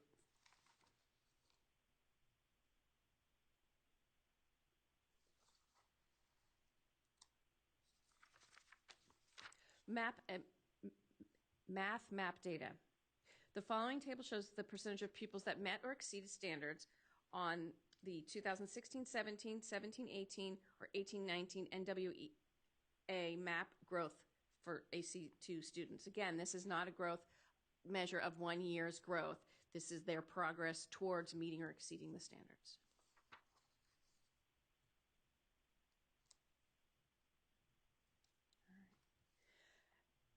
As a DOS school, AC2 is measured by completers. And these are defined as students that earn a diploma, pass the GRE, or receive a certificate of completion, among others. This is versus the traditional high school, where only a high school diploma is considered graduated. CBED's enrollment is the number of students enrolled at the reporting time, usually in the early fall. And the total number served are the total of all 12th graders enrolled over the entire school year.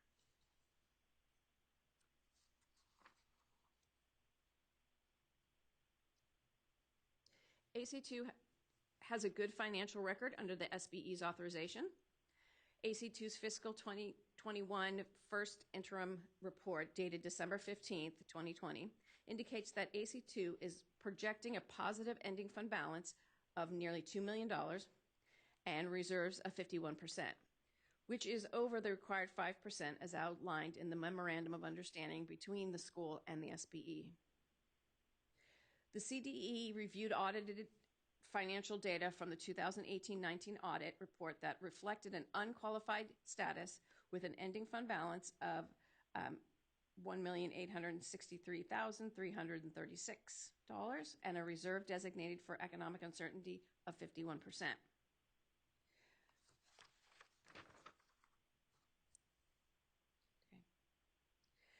The projected financial plan for AC2 is fiscally sustainable.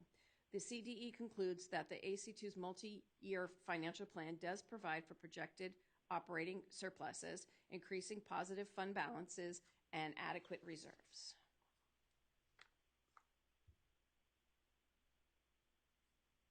CDE finds that the AC2 petition does provide a reasonably comprehensive description of all of the required charter elements. However, the CDE notes that the following elements could be strengthened. Element A, the educational program, and Element J, suspension and expulsion procedures.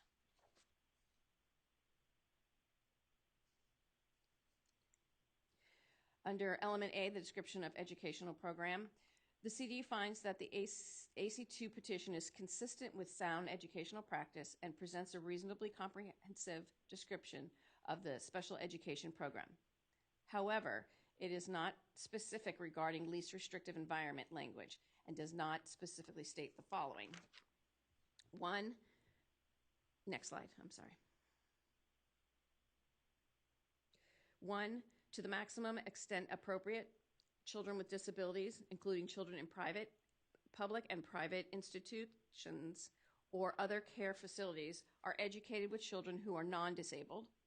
And 2, special classes, separate schooling, or other removal of children with disabilities from the regular education environment occurs only if the nature or severity of the disability is such that education is in regular classes with the use of supplementary aids and services cannot be achieved satisfactorily.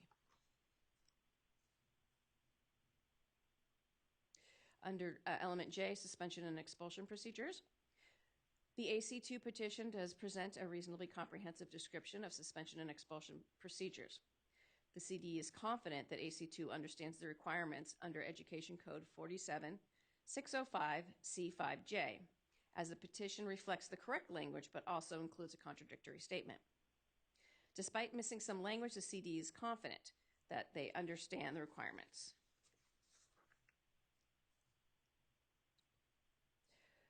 Pursuant to Education Code 47605C5J, the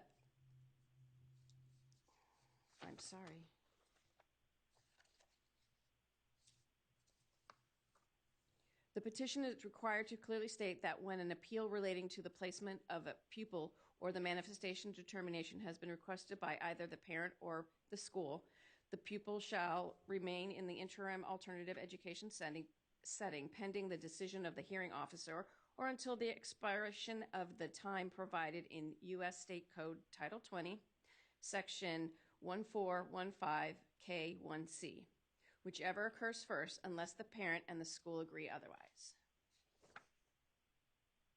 Senate Bill 419, which extended the permanent prohibition against suspending students enrolled in kindergarten through grade 3 for disruption or willful defiance to include students in grades 4 and 5, or the expansion of this prohibition, which includes students in grades 6 through 8 until July 1st of 2025.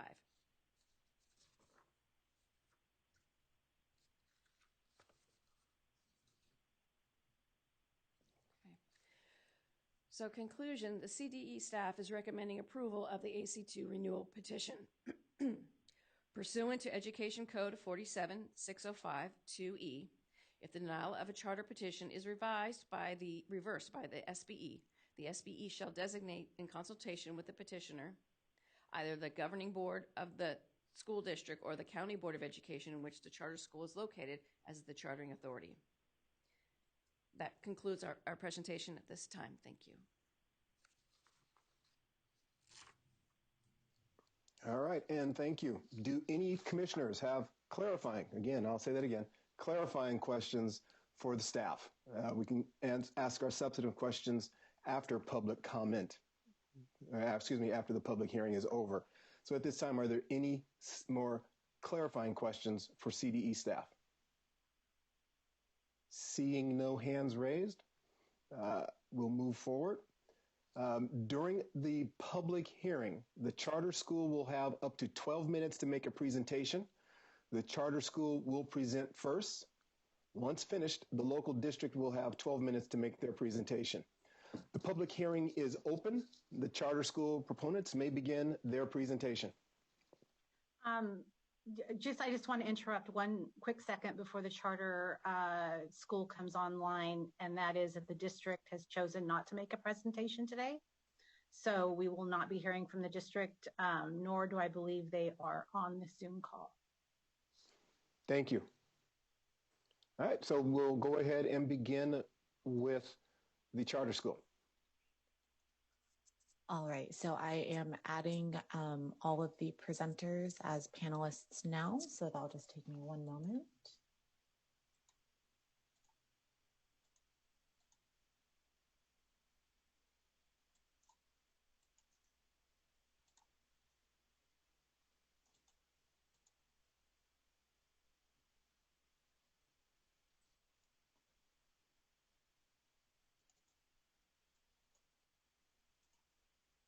All right.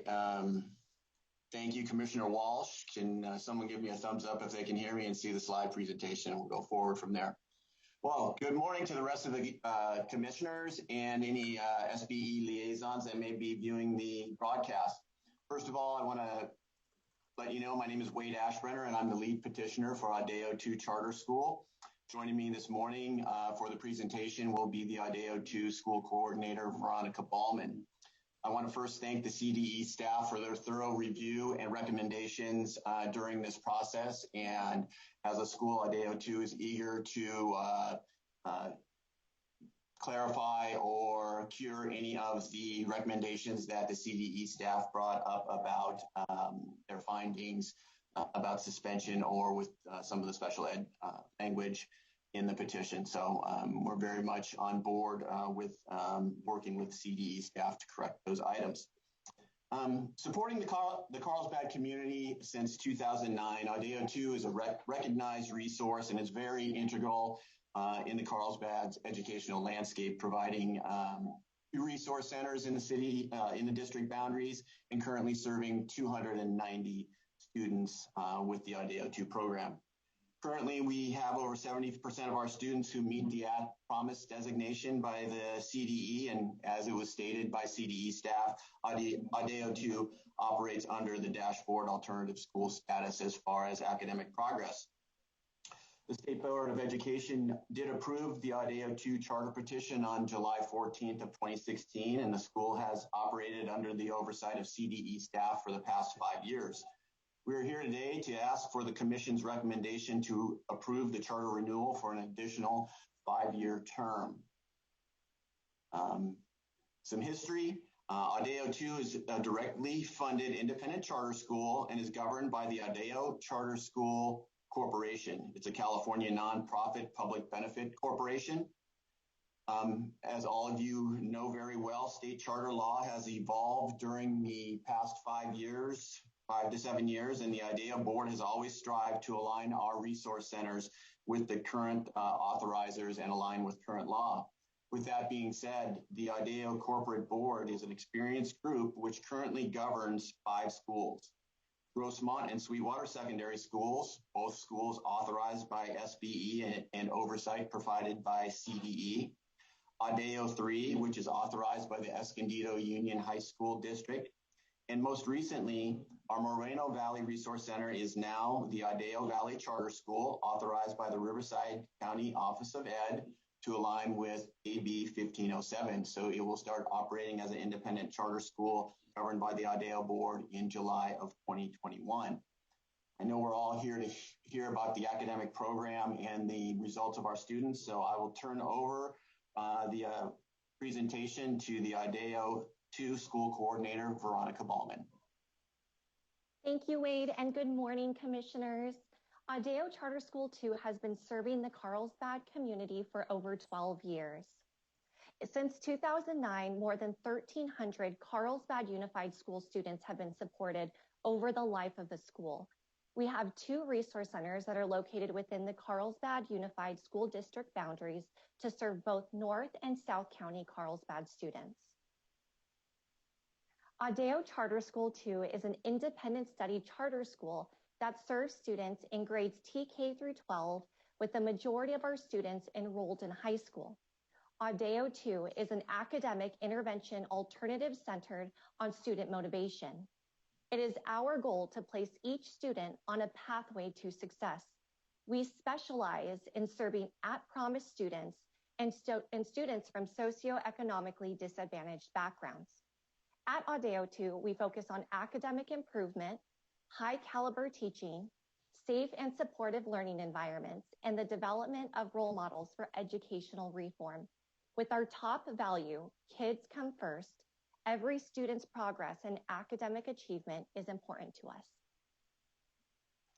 As represented in the table, Audeo 2's demographics mirror that of the districts with large variances in the at-promise and socioeconomically disadvantaged student groups. 68% of students enroll at Audeo 2 credit deficient. 52% are socioeconomically disadvantaged. Over 60% are minorities, over 20% special education, and 8% English learners. As mentioned, we specialize in serving at-promise students and students from socioeconomically disadvantaged backgrounds. Our teachers are committed to providing a personalized and rigorous academic experience for each student. Teachers are trained to work on specific student needs and are actively involved with students and families, engaging with parents on a weekly basis to ensure every student is successful. Most students who enroll at Audeo 2 are 2 to 3 grade levels behind in English language arts and 2 to 4 grade levels behind in math. To best support students, Audeo 2 offers open enrollment throughout the school year. Students are typically enrolled for 12 to 16 months and then choose to transfer back to their school of residence or graduate with Audeo 2. As this benefits families, this does have significant impacts on the analysis of student progress from year to year.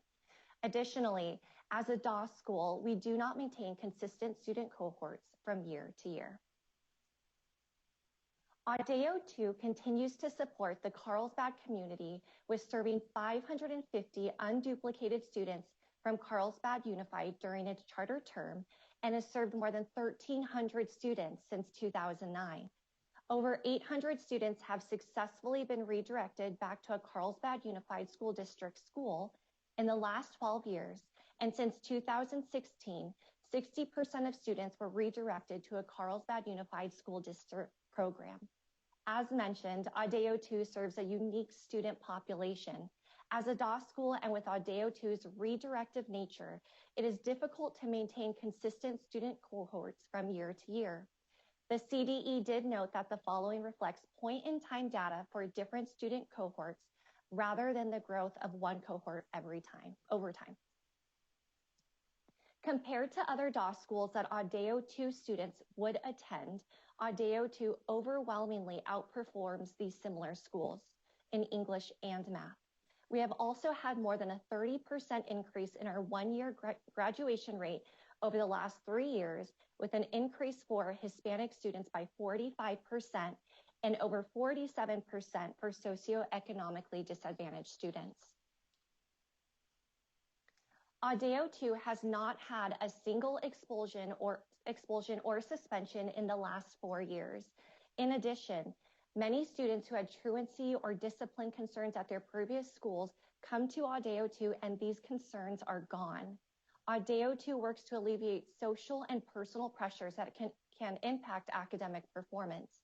Our school standards and expectations are high, and we are proud to offer safe and supportive resource centers that are conducive to learning. Our students also indicated a dramatic increase in self-confidence over just 90 days of attendance at our school. Audeo 2 has had more than 300 students who enrolled unsure if they would graduate from high school. And then through the support of our school, they were able to become a high school completer, with 251 students earning their high school diploma, 56 earning the GED or high school equivalency test, and 12 passing the California High School Proficiency Exam. Audeo 2 has also received letters of full compliance in accordance with the MOU and charter petition each year from the California Department of Education. Students at Audeo 2 experience the university model where they study 1 or 2 courses at a time. Each student's course of study is based on their Pathways Personalized Education Plan, or PPEP. This plan is developed by the Audeo 2 counselor along with the student, parents, and teacher. It incorporates high school graduation requirements, the student's short and long-term goals, learning styles, previous work, current interests, academic achievements, skills development, and standardized test scores. Each student receives one-on-one instruction from the teachers and is able to create a schedule that best meets their needs. All Audeo 2 courses are UC A through G and NCAA approved, and students receive individualized college and career planning. We just had a student that informed us that out of the 7 colleges she applied to, she was accepted to 6 of them. So that includes the University of San Diego, UC San Diego, UC Santa Barbara, UC Irvine, UC Berkeley, and UC Los Angeles, which was her dream college. So this is just one of the many success stories that we have had at Audeo 2.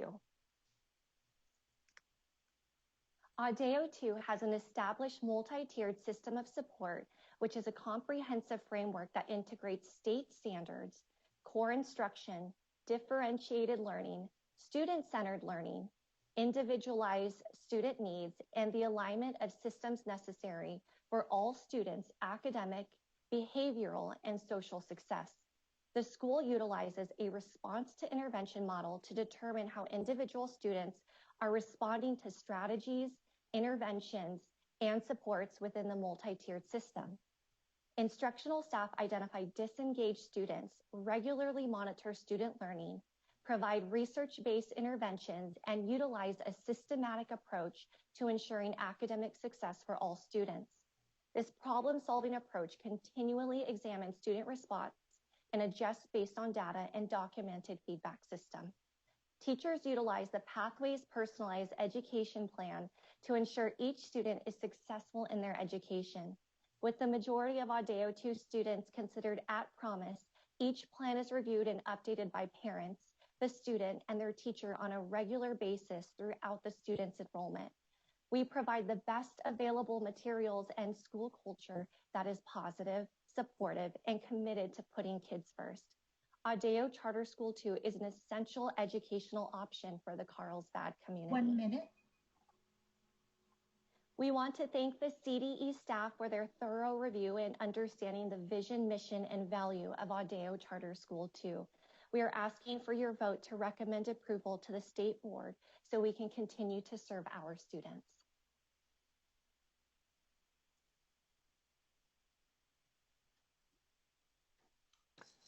Thank you. At this time, people wishing to make comment on item 3 should call in.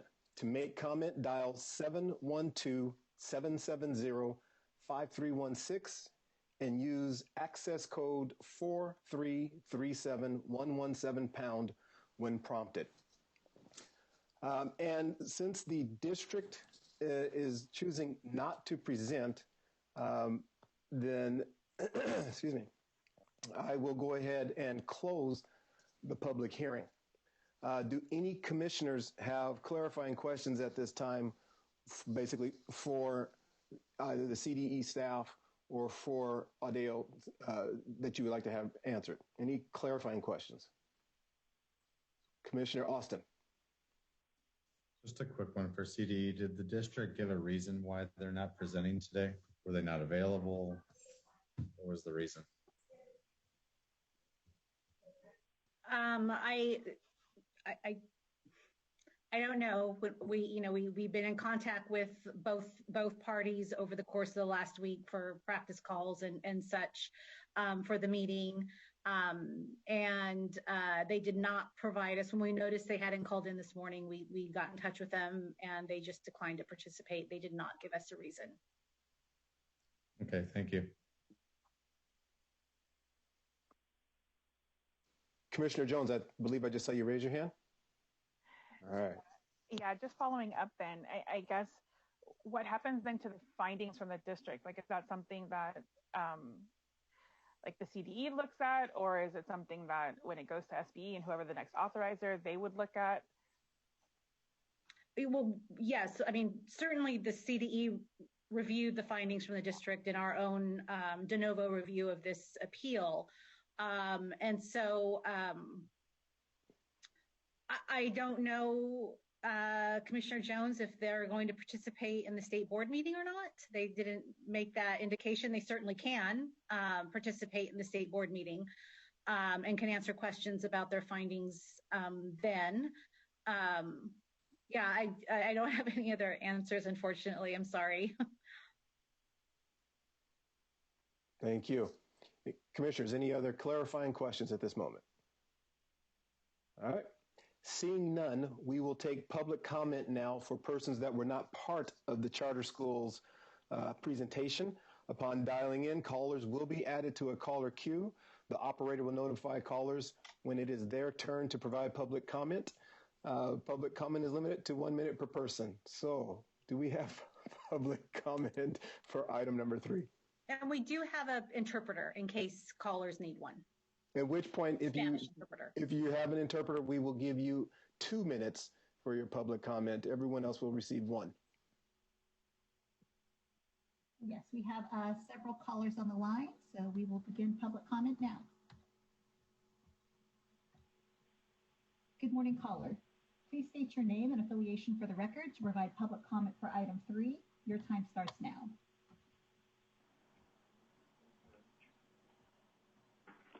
Good morning, caller. You are unmuted. Please provide your public comment for item 3.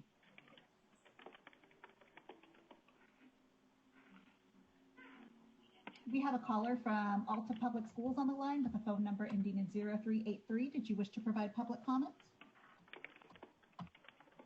That's for the next item. And again, we would just like to remind any callers on the line, we are only accepting public comment right now for item 3. We ask, which is Audeo Charter School, we ask that if you are calling for Prepa Tech, that you call back when we are hearing that item and that period is open for public comment.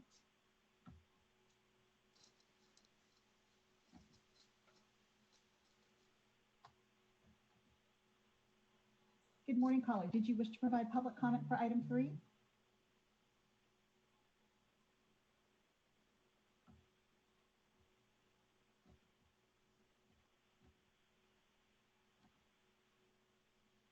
Good morning, caller. Did you wish to provide public comment for item 3? Yes, hello. Yes, hi. Please state your name and affiliation for the record to provide public comment for item 3. Your time starts now.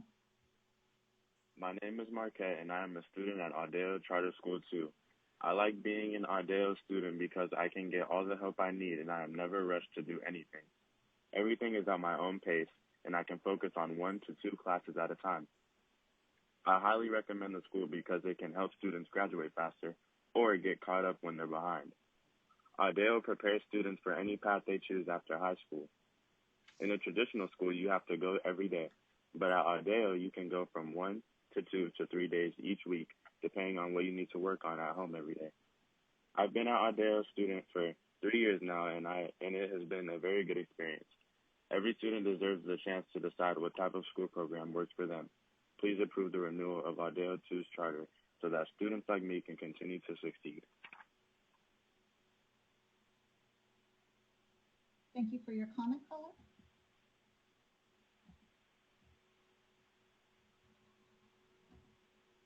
Good morning. Good morning, caller. Did you wish to provide public comment for item 3? Hi, my name is Paul Backus. I'm a teacher with Audeo Charter School 2. I currently work at the South Carlsbad Resource Center. I have previously worked with Alta Schools locations in Westminster, Escondido, and Point Loma. No matter the location, setting, or student demographics, we strive to keep access to high-quality instructional materials equitable for all students. On top of my core teaching duties, I also serve as a curriculum lead for our environmental resources and information, communication, and technology CTE pathways. Implementing curriculum materials that are not only high quality, engaging, and rigorous enough for UC A through G and community college approval, but also accessible to all students is no easy task. However, through continuous collaboration with administration as well as other teachers, it is possible. This is one of the many reasons I urge ACCS and the State Board of Education to continue supporting Audeo 2. Thank you.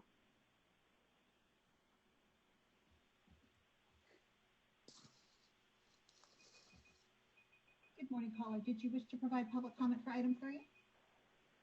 Yes, I would. Thank you. My name is Kathy Rawlings, and I am can you hear me? Yes. Okay, thank you. And I'm a current trustee for the Carlsbad Unified School District. And I'm speaking for myself. However, I would like to reference a letter that was submitted by the school district for public comment. And I do urge the commissioners to reference that and read that letter that was for public comment that had 19 different findings in order to deny this petition.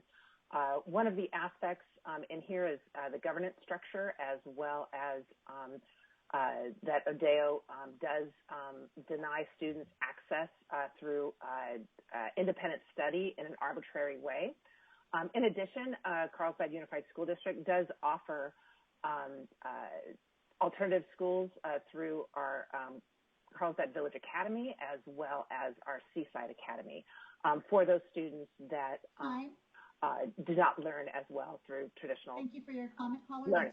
Thank you very much. I appreciate your time.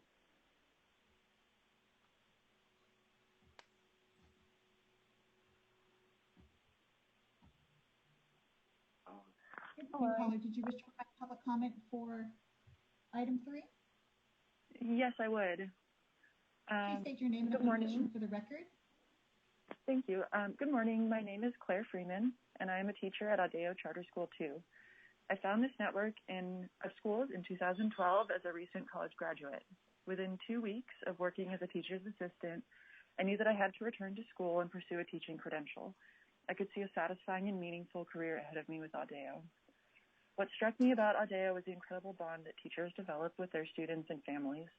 I'm honored to work with families through their struggles and triumphs by offering support, encouragement, enthusiasm, and empathy, as well as academic interventions when needed. Every student deserves a chance to succeed, a helping hand when they stumble, and a cheering section when they overcome a challenge. Audeo Charter School 2 isn't simply a school, it's a community.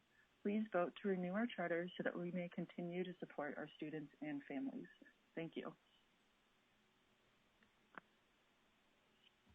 Thank you, caller.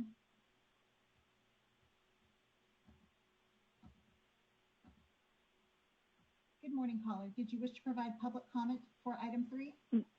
Yes. Your time starts now. Please state your name and affiliation for the record. Good morning. My name is Deborah Kelsey, and my son is a student at Audeo. He was diagnosed with autism at the age of 8. And at that time, he was attending a very small private school that enabled him to learn and just grow in a small environment. But upon going to high school, I knew that he had unique needs and wanted that same level of education. So I enrolled him in a private high school. But the environment was too large and his symptoms of autism became worse. And that is when I found Audeo. There he can work at his own pace. He completes a subject at a time, which has resulted in him learning in a manner that has allowed him to flourish academically. The instructors are always available to assist him, to encourage him, and to teach him new concepts in an environment that appears to be made just for him. Thank you, caller. That's time.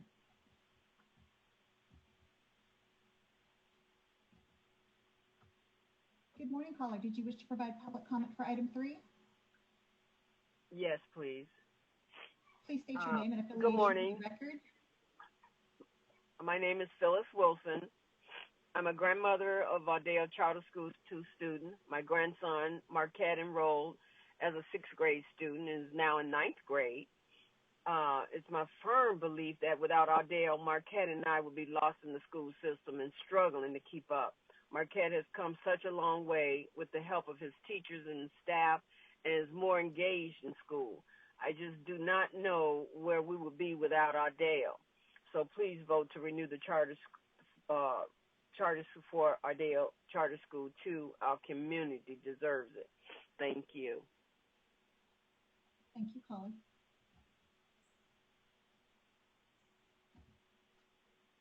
Next caller, please state your name and affiliation for the record to provide public comment for item 3. Your time starts now. My name is Kaina Collins, and I'm a veteran charter educator representing the California Teachers Association. CTA is concerned with the California Department of Education's approach to the Audeo Charter 2 appeal review. The CDE's position undermines the authority granted by the state legislature to the local district during the renewal process.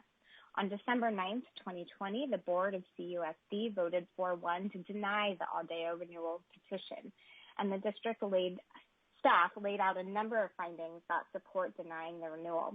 CTA continues to be concerned with the CDE's approach to the SBE authorized charter appeals under AB 1505 and the apparent dismissal of the local district's statutory duty to conduct a thorough and comprehensive review as intended by the legislature.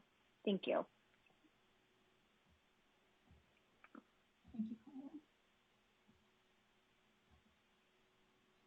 Good morning, caller. Please state your name and affiliation for the record to provide public comment for item 3.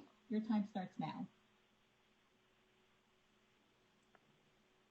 Good morning, and thank you for your time today. My name is Jackie Eskew, and I am a teacher at our North Carlsbad location. I have been working with Audeo 2 since 2018, and as a teacher with Audeo 2, I meet with students and their families as they begin the enrollment process and start to build relationships with them immediately. During these enrollment meetings and throughout their enrollment with us, I get to know them, why they're choosing our school, the students' strengths, interests, and areas of improvement that we'll need to work on. I reach out to families daily and weekly to give progress updates and provide resources. I work with students one-on-one or in group tutoring sessions to support them with their courses. Our program allows students who struggle in a larger classroom setting to succeed. I can give students more one-on-one attention and allow them to work at their own pace.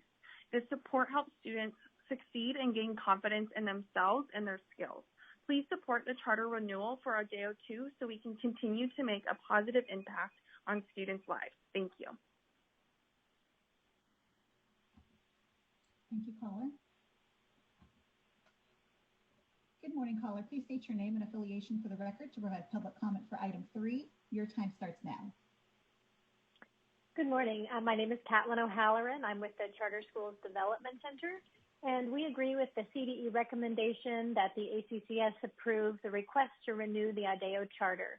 And we further agree that the Audeo petition is consistent with sound educational practice, that it serves a unique student population, and that it meets the renewal criteria. We thank the Commission for their consideration of this item. Thank you, caller. Next caller, please state your name and affiliation for the record to provide public comment for item 3. Your time starts now. My name is Sarah Lumler. I am the academic counselor for Audeo Charter School 2. My teaching career began almost 20 years ago, and in 2008, I started with Altus Schools. During those years, I worked in and supported 16 different resource centers, which service over 13 school districts. One thing all these schools have in common is students, and all students need unconditional support. That is what we do at Audeo Charter School 2. One student comes to mind. This student enrolled 18 months ago with a lot of uncertainty about the future. With determination, emotional support from staff, and love from family, I'm happy to say the student just got accepted into their dream school. I have so many stories just like this one to share. I'm asking for you to approve our charter and allow us to continue the good work we do making dreams come true. Thank you. Good morning, caller. Please state your name and affiliation for the record to provide public comment for item 3. Your time starts now. Hello, my name is Anaya Farrell, and I'm a recent grad of Audeo 2 Charter School. I started at Audeo 2 in August 2019, and the reason I came here was because I wanted to graduate early and get better grades. While attending Audeo 2 Charter School, I enjoyed the flexibility in taking one course at a time helped me focus. I have been accepted at Jacksonville University, and I will be attending there in the fall. I'm excited to go and know that I'm prepared because of the skills I've learned and the knowledge I've gained. I am an independent learner, and I'm good at time management, which will serve me well being away from home and in college. And in addition, my parents felt that I was doing so well that my younger siblings also attend and are making progress in their courses. I wouldn't be here without the help of my family, support at home, as well as my teacher at Audeo 2 Charter School. Please renew Audeo 2 Charter School. Thank you, Colin.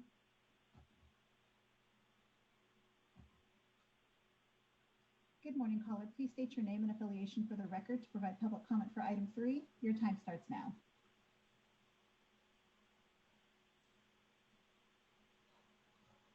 Good morning, caller. Did you wish to make public comment for item 3? For the phone number ending in 1988. Okay, we will go to the next caller.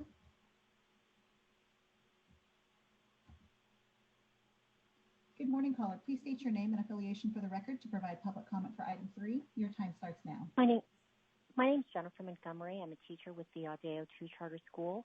I've had the opportunity of working with Alta since 2001, and during these 20 years, I've seen firsthand the difference that our organization makes in the lives of our students and their families. Our organization is made up of professional educators. We all have a passionate commitment to our students. Our approach is data-based and heart-forward. As a teacher, my small roster allows me to really connect with my kids, which allows me to fully realize and implement a personal and individualized education plan for them. My goal is to help each student reach success, which this means something different for each one. This may be good grades, self-confidence, a clear idea of the future, graduation, or simply resources to help their family. Our school does good work for our community. We're a team of compassionate teachers with rosters of students with diverse needs and abundant success stories. We've been doing this for over 20 years, and our track record proves that we're a quality school. Please support our renewal. Thank you, Colin. Good morning, caller. Please state your name and affiliation for the record to provide public comment for item 3. Your time starts now.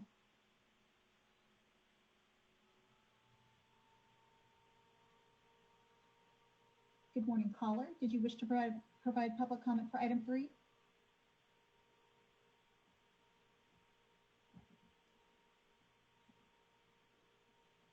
Good morning, caller. Please state your name and affiliation for the record to provide public comment for item 3. Your time starts now.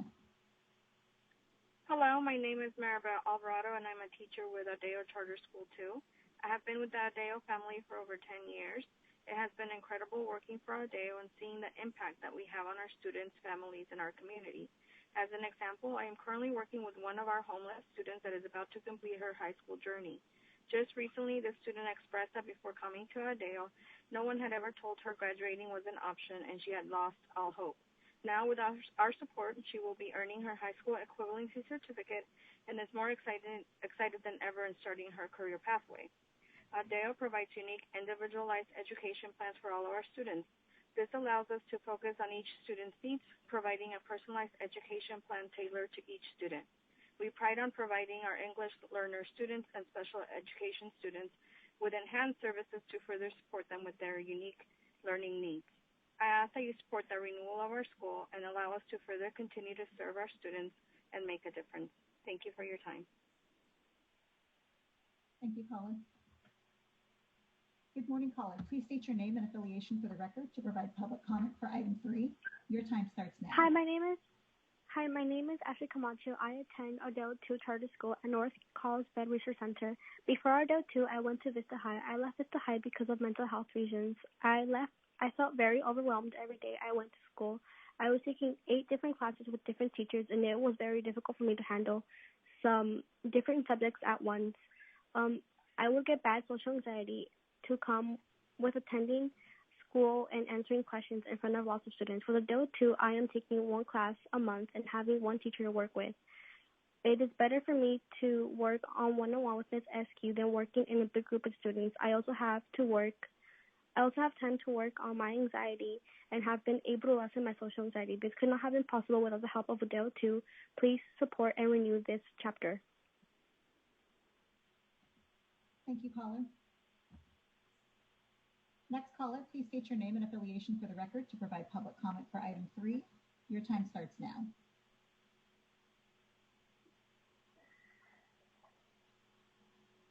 Good morning, caller. Did you wish to provide public comment for item 3? Hello, my name is Jonathan Fulkerson. I'm a special education teacher at Audeo Charter School 2.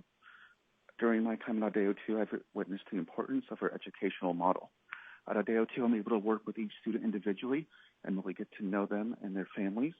Families repeatedly express how positive of an environment that we have. Students feel comfortable and can get support when needed and succeed.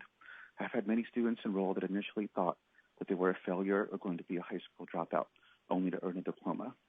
To see students and their parents at graduation, families who at one time didn't have much hope, makes me so grateful for what we do.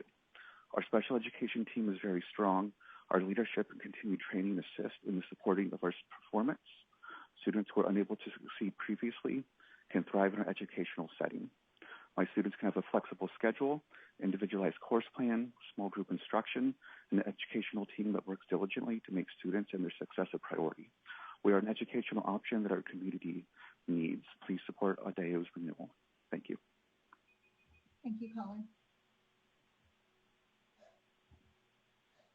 Next caller, please state your name and affiliation for the record to provide public comment for item 3. Your time starts now. Hello, my name is Lori Anderson. I'm a teacher at Audeo 2 Charter School at the South Carlsbad site. I've been working for Audeo 2 since October 2019, and prior to that, I worked for the Charter School of San Diego for 10 years. I began my teaching career at a traditional school. Traditional school is not for all students. In my 14 years experience, I've never had two students alike. Students come to Audeo 2 wanting an education but needing help. They need someone to help them with their work. They need guidance and flexibility. Not all students come from the same type of home. Not all students have access to the same resources.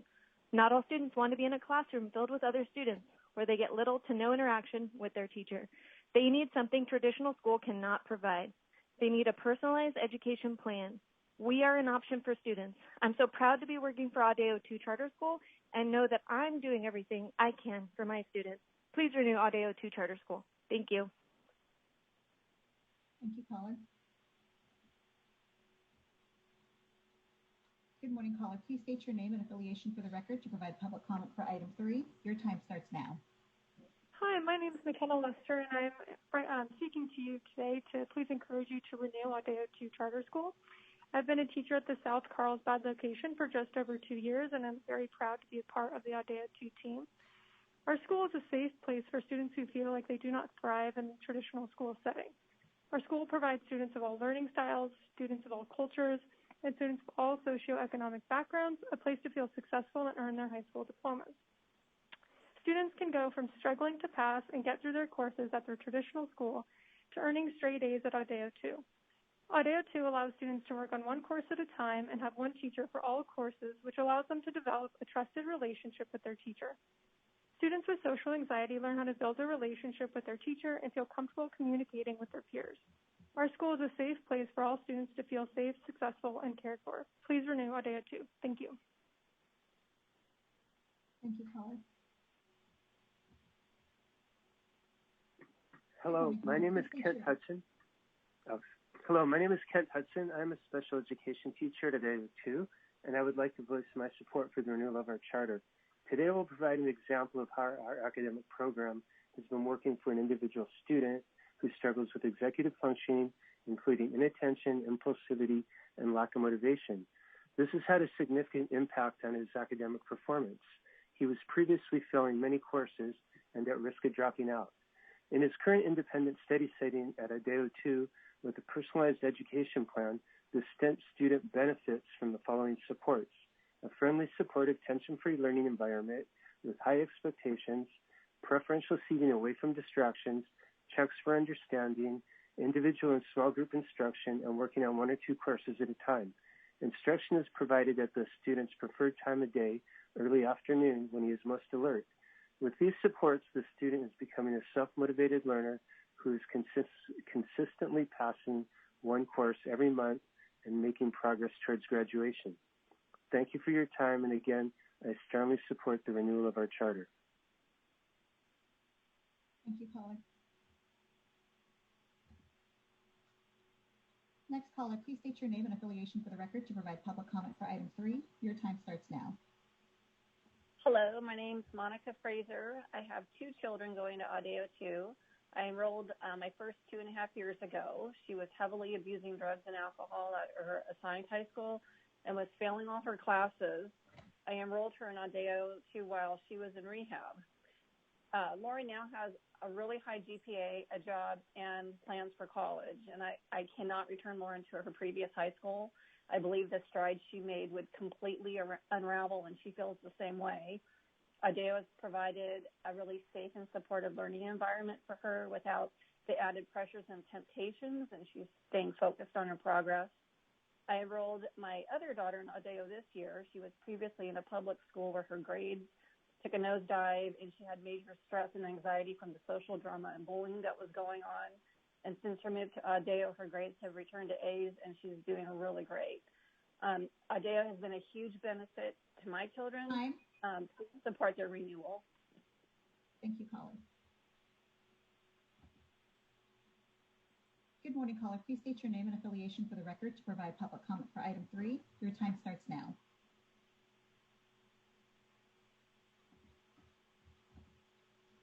Good morning, caller. Did you wish to provide public comment for item 3?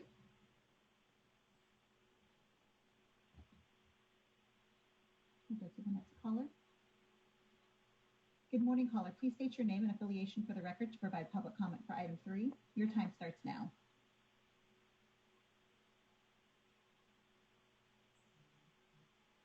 Good morning, caller. Did you wish to provide public comment for item 3? With a phone number ending in 5631.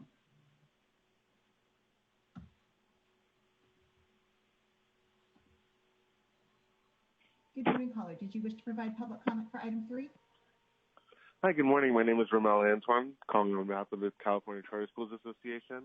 We're calling in support of the CDE's recommendation for renewal of Audeo Charter School 2. We think the CDE has provided ample reasons for the school's renewal. The school has provided excellent service to schools and to their students and their community members, and deserve renewal of this term. We thank you for your consideration.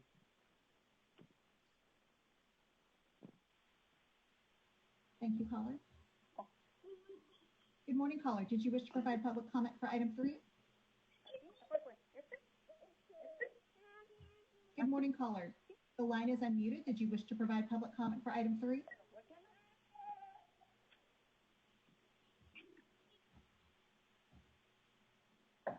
Good morning, caller. Did you wish to provide public comment for item 3? Hello, my name is Tristan Patterson, and I am a graduating senior at Audeo Charter School 2. Audeo has let me take control of my education and to become an actual adult. Audeo has helped me to develop time management skills and responsibility over my own assignments and grades. Audeo has been an overall pleasure to attend due to the amazing and hardworking staff, the flexibility of my education, and the common core principles I have been taught in order to help me graduate. My parents are most thrilled that I have achieved a high GPA and that Audeo has helped me to express my creative and artistic side. Even though I will not be here next year, I am seeking for approval so that oncoming students and current students can have the same chance I had for my education and my personal growth. Thank you for your time and consideration. Thank you, caller.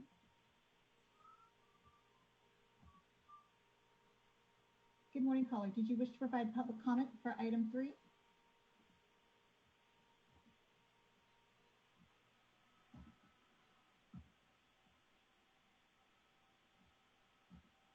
Next caller, please state your name and affiliation for the record to provide public comment for item 3. Your time starts now.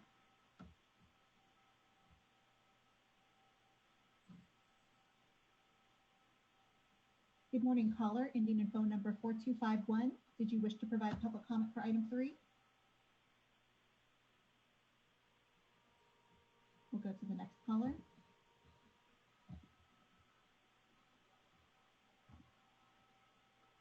Good morning, caller. Did you wish to provide public comment for item 3?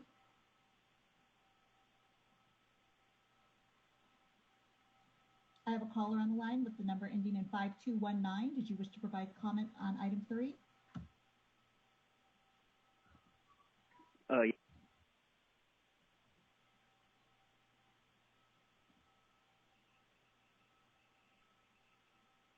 Good morning, caller. Would you like to provide comment on item 3?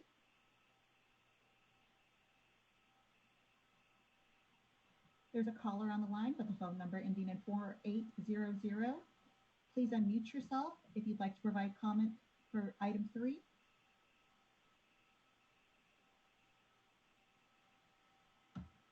We'll go to the next caller. Good morning, caller. Did you wish to provide public comment for item 3?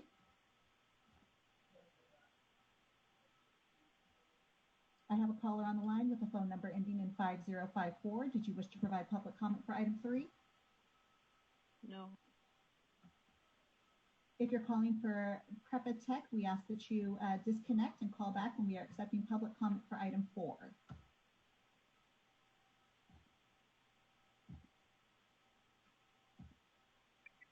waiting Good for the morning, caller. time. Did you wish to So provide that's what's going on, and that's gonna be us as well. Okay. So please be working on your Desmos. Catherine, you're doing well. We're going to mute that caller and return to that caller in a moment. Good morning, caller. Did you wish to provide public comment for item 3? Yes, thank you. This is Claire Crawford with In the Public Interest, and I'm calling in opposition to the CDE recommendation. The Carlsbad Unified Board findings in support of their denial, including issues concerning governance that have been raised by multiple local authorizers in previous denials of office school petitions. So I encourage the commission members to support the Carlsbad Unified School District's decision to deny this renewal. Thank you. Thank you.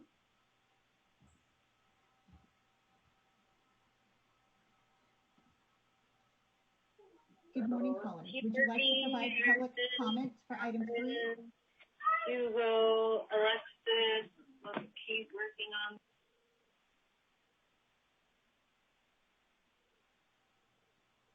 Good morning, caller. Did you wish to provide public comment for item 3? I have a caller on the line with a phone number ending in 5682. Would you like to provide public comment for item 3?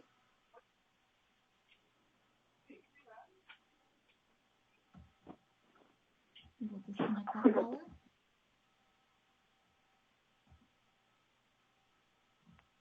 Good morning, caller. Did you wish to provide public comment for item 3?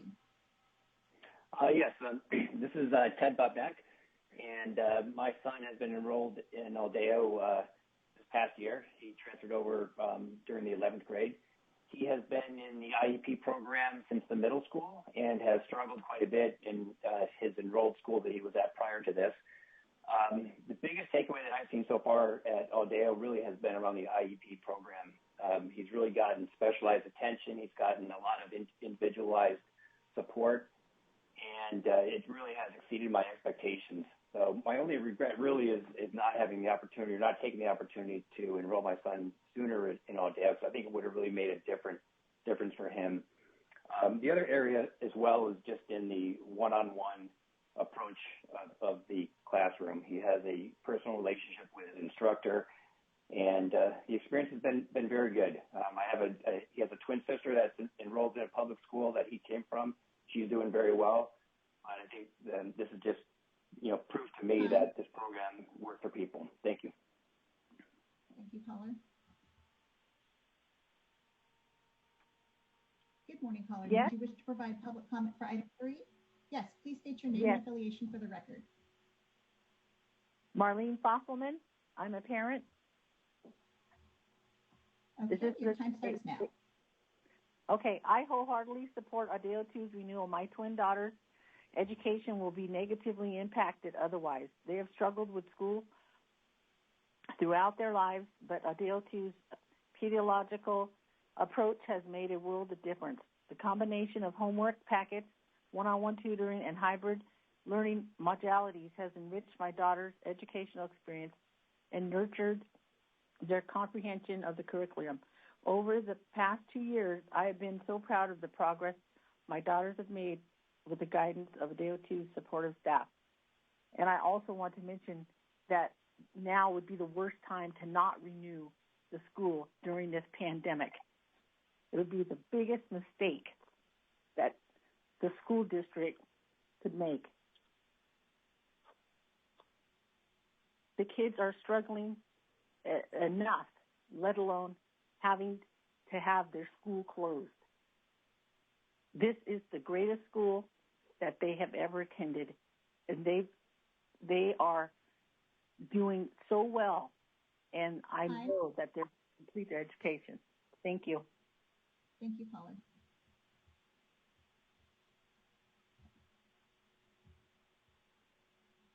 Good morning, caller. Did you wish to provide public comment for item 3?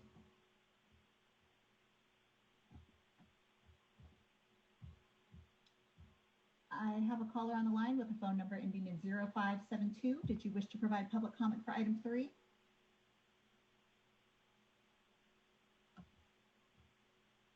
We'll disconnect the caller.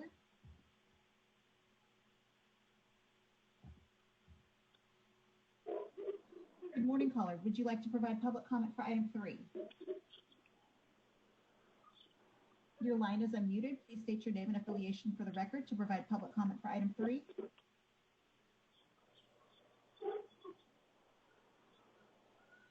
I have a caller on the line with a phone number ending in 0141. We're going to disconnect the caller at this time.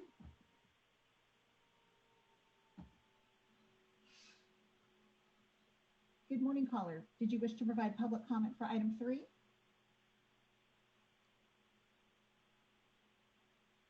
I have a caller on the line with a phone number ending in 5978. Did you wish to provide public comment for item 3? Sí, ese es mi número. ¿Me escuchan? Un momento, por favor, while we get a Spanish translator on the line. Okay. Buenos días. Por favor de dar su nombre y afiliación cuando su tiempo comience y no recuerde pausar para poder traducir su comentario. Gracias. Su tiempo comienza ahora. Okay, buenos días. Mi nombre es Verónica Cholet. Good morning. My name is Verónica Cholet. Soy la madre de un estudiante en la Prepa High School del grado 9. I am the mother of a student in Prepa Tech. Este momento es para Audeo Charter 2, no para Prepa Tech High School. Oh, ya quiero hablar para Prepa Tech High School. Okay, si gusta llamar nuevamente para el número 4, Prepa Tech High School en unos momentos. Okay, gracias. You may disconnect the call. This is for item 4. Thank you. Good morning, caller. Did you wish to provide public comment for item 3? ¿Ah?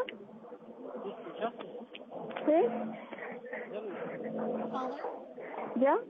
Caller with the phone number ending in 7918. Did you wish to provide public comment for item 3 Ajá. on the charters? Sí, pero...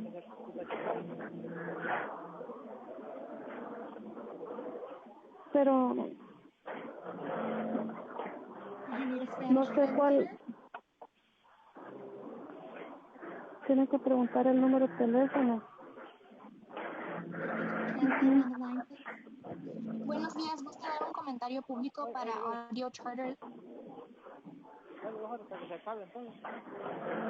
Porque si no podemos decirlo, entonces mejor lo dejamos así. Buenos días, ¿está en la línea para dar un comentario público para Audeo Charter 2?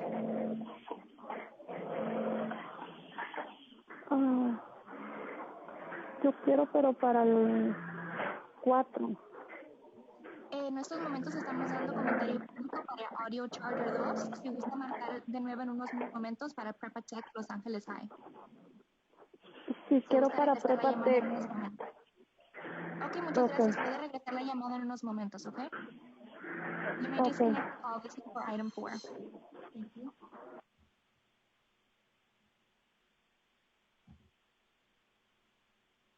Good morning, caller. Hello? Did you wish to provide public comment for item 3, Audeo Charter School? Yes. Please state your name and affiliation for the record. Your time starts now.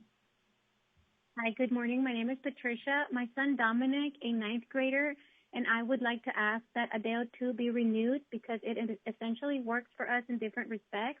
For instance, Audeo offers our family flexibility with an open schedule.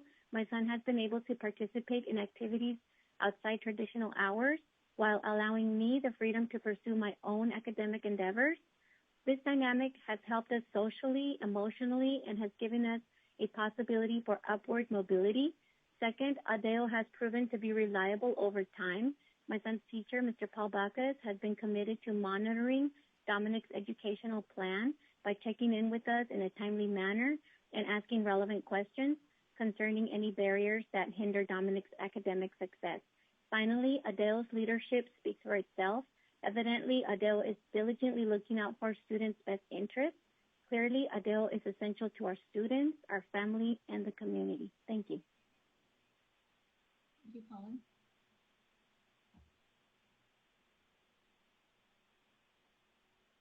Good morning, caller. Please state your name and affiliation for the record to provide public comment for item 3, Audeo Charter.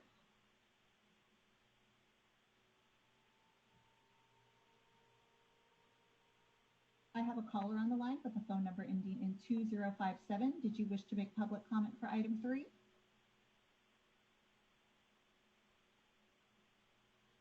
We're going to go to the next caller. Good morning, caller. Did you wish to provide public comment for item 3, Audeo 2 charter? I have a caller on the line with a phone number ending in 5682. Did you wish to provide public comment?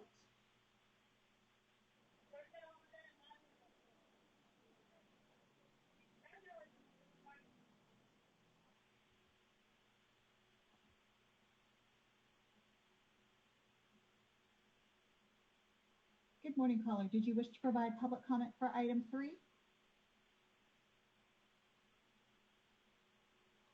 I have a caller on the line with a phone number ending in 0572. Did you wish to provide public comment for item 3?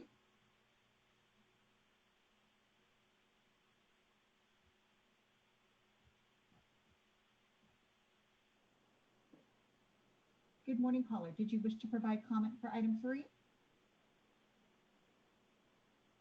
I have a caller on the line with a phone number ending in 2738. Did you wish to provide public comment for item 3?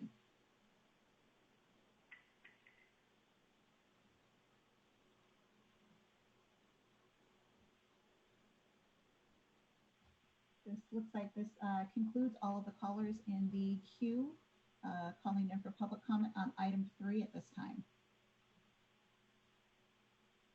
Thank you very much. So we will go ahead and ask now if the commissioners have questions for either the CDE staff with a chance to get your substantive, deeper questions answered regarding either the charter program themselves or to the CDE staff. So do any of the commissioners have more questions for either?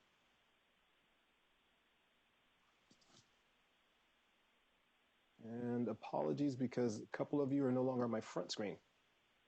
There we go. All right. Well, seeing no hands at the, I'm sorry, there they are. They're coming back into focus. Thank you very much. So Commissioner Sever and then Commissioner Jones. So we'll begin in that order. I have a question for the charter school.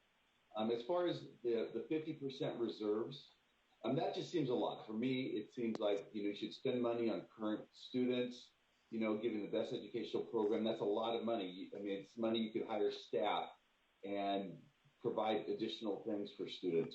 Why do you have such a huge reserve of 50%?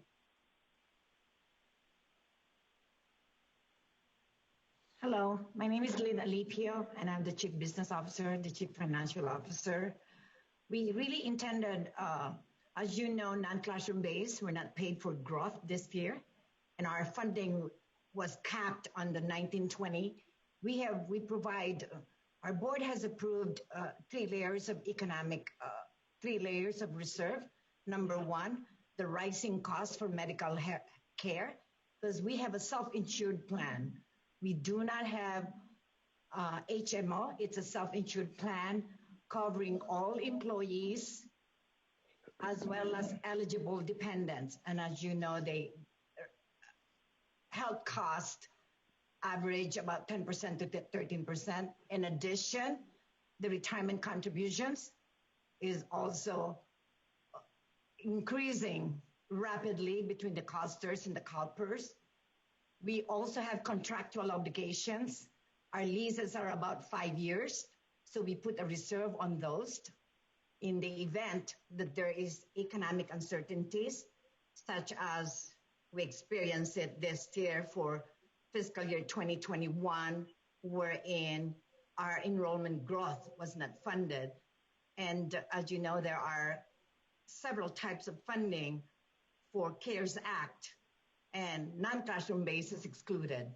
But we continued to provide all those services, including purchase of hotspots when we were serving the kids online, computers, Chromebooks. So those are reserves for economic uncertainties for our schools. Thank you. Commissioner Jones. Yes, I just had a question about one of the public comments referenced a letter from the district that was submitted for public comments, and I don't see it in the items we were given, so I just had a question about that. And I see Commissioner Garbolino is going to answer that as well. Then if we need more from Commissioner Farland, she can also add to that. So it is in there. It's under item 3 at the very bottom. It says public comments, letters submitted as written comment for item 3.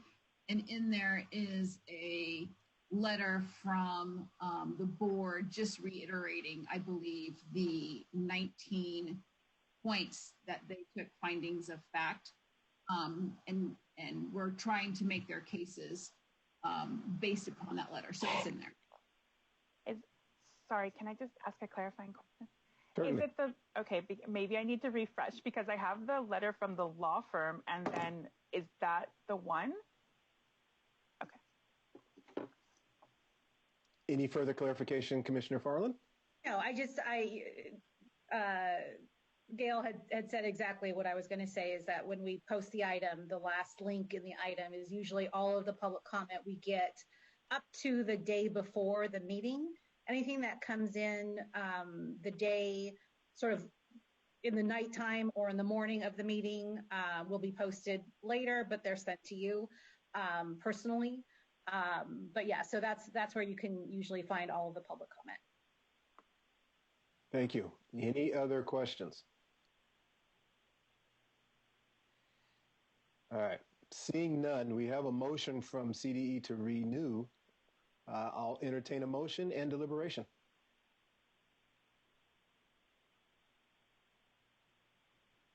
Commissioner Austin.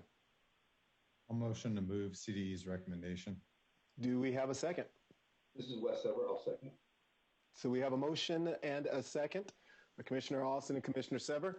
Let the deliberation begin. Conversations.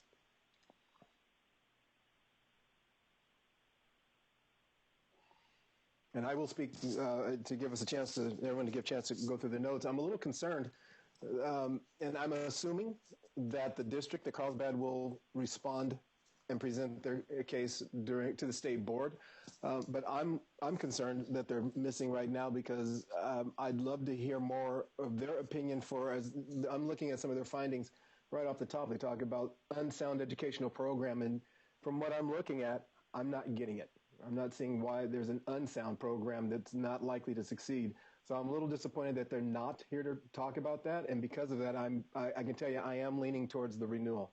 Commissioner Garbolino-Hica. I concur with you. I think it's a missed opportunity for a school district to discuss their written findings. We did have a member of the Board of Trustees in public comment. And I do agree with you, Mr. Walsh, that I found some of their findings of fact to be very thin and not be very robust. And I think that when you're going through a charter review process, if you have serious and substantial concerns, then of course I'm in favor of drawing those out. But if this notion of any minor infraction, not having a description of qualifications of board members, for me, does not rise to the level of a charter school denial. So I think it's a missed opportunity by the Carlsbad Unified School District. I, too, would have liked to have heard from them. And I also will be supporting the motion that's in front of us today. Thank you. Any other commissioners care to offer a thought? This is Matt. I concur with everything that Commissioner Garbolino just said. I think that this was a definite missed opportunity, and I do hope that the district presents itself at the state board to present a robust case if necessary. Thank you. Commissioner Austin. I was just going to say I concur as well. I've never seen a district not present, but then have a trustee make a comment in public comments. So I hope that they do show up to the SBE meeting. Then I'm going to go ahead and call for the vote. And I'll go in a different order this time. I'll start with myself, and I vote again. The recommendation, the motion is to approve the CDE recommendation for renewal, and I vote yes. Commissioner Taylor? Aye. Commissioner Sever? Yes. Commissioner Jones? Abstain. Commissioner Garbalina Mahica? Yes. Commissioner Fazul? Yes. Commissioner Farland? Yes. Commissioner Berman? Yes. Commissioner Austin? Yes. Motion passes 8 with 1 abstention. So thank you very much. At this point, I'm going to go ahead and say we take a recess, give ourselves a chance to regroup. Is my team colleagues comfortable with 10 minutes, or do you prefer the 15? I know we're somewhere in between that lunch, what have you time. I think we should give them, 15. So if people want to grab a drink or do whatever they need to do, would be great. Grab a snack, take care of your blood sugar. We have more work ahead of us, so I'll see you in 15 minutes. Thank you.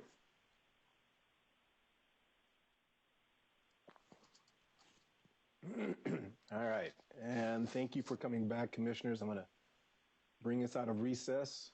Just waiting for a couple more. Just waiting for 2 more commissioners. Waiting for 1 more commissioner. Hey, we are all back. So we are now back in session.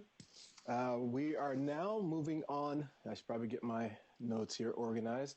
Moving on to item number 4, petition for the renewal of a charter school under the oversight of the LEA designated by the state board.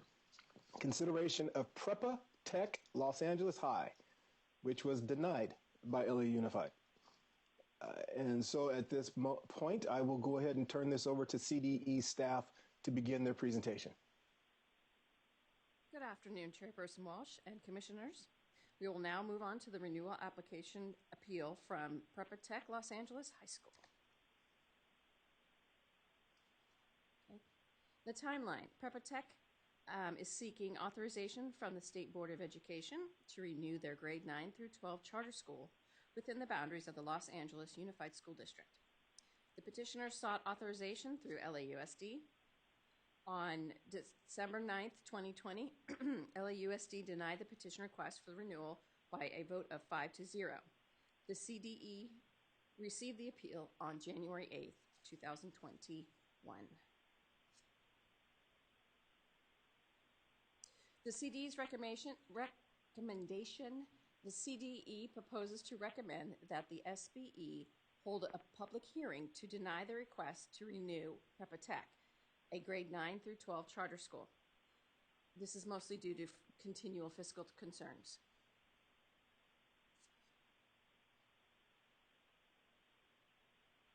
Educational program. The mission of the Prepa Tech is to provide a world-class education to every student through an inquiry and investigation school model that will prepare students to meet the challenges of a global 21st century. Prepa Tech is an authorized public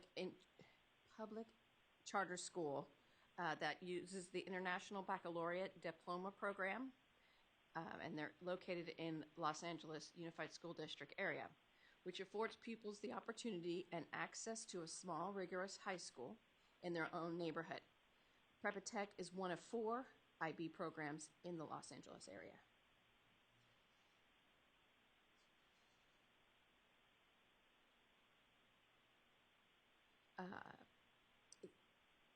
The 2019-20 school year was the first year 11th graders participated in the 2-year IB diploma program. At the end of the 2021 school year, Prepa Tech will have their first group of pupils eligible to receive the IB diploma. As part of the authorization from the International Baccalaureate Organization, each IB World School is regularly evaluated to ensure that the standards and practices of its IB programs are being maintained. Evaluation takes place at least once every 5 years, and as part of that process, Prepa Tech engages in a self-study that is a key element in the school's continual improvement.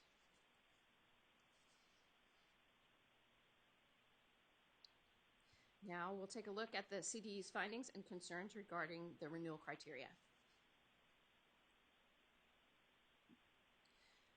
The CDE was unable to determine if Prepa Tech met the applicable academic renewal criteria pursuant to Education Code Section 47607B. Based on the CASP scores, as the charter school has only 1 year of data and does not report any colors on the California school dashboard as of yet. Since 2016-17, Prepa Tech has added 1 grade level each year since they opened. As CASP is administered to only 11th graders in high school, Prepa Tech has CASP data only for school years 2018-19. CASP was not administered in 2019-20 due to the COVID-19 pandemic closures. It is important to remember that Prepa Tech has only 1 year of CASP data as we begin to review that.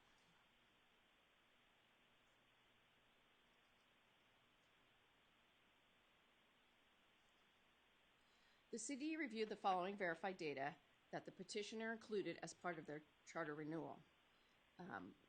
California School Dashboard data for English Language Arts and Mathematics, suspension rates, chronic absenteeism, suspension rates, English Learner Progress Indicator, and the Northwest Education Association, NWE, Measurable Academic Progress MAP data.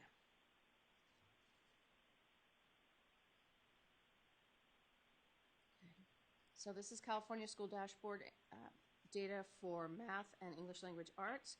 The 2019 California School Dashboard reflects Prepa Tech's performance under California's accountability system as follows.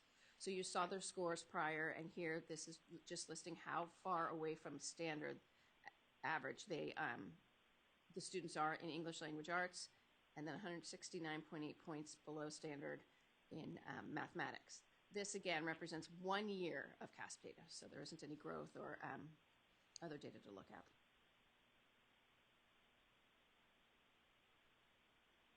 So chronic absenteeism and graduation rates. Regarding the chronic absentee rate, the California School Dashboard shows no data for Prepa Tech because it's a high school. Prepa Tech did not have a graduating class until 2020. Therefore, the California School Dashboard does not show graduation rates, since the only year reported was 2019 so far.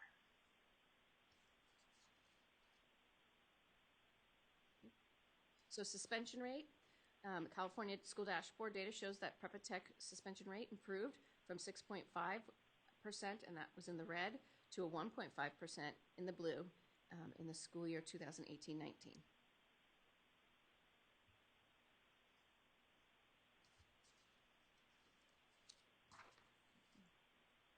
California School Dashboard data for English Learner Progress Indicator. The 2019 California School Dashboard was the first year the ELPI was reported. The ELPI is calculated based on a student's performance on the English Language Proficiency Assessments for California, that's the LPAC. Schools received status results only on the 2019 California School Dashboard. The data for the 2019 ELP showed that 43% of Prepa Tech English learner pupils were making progress towards English language proficiency.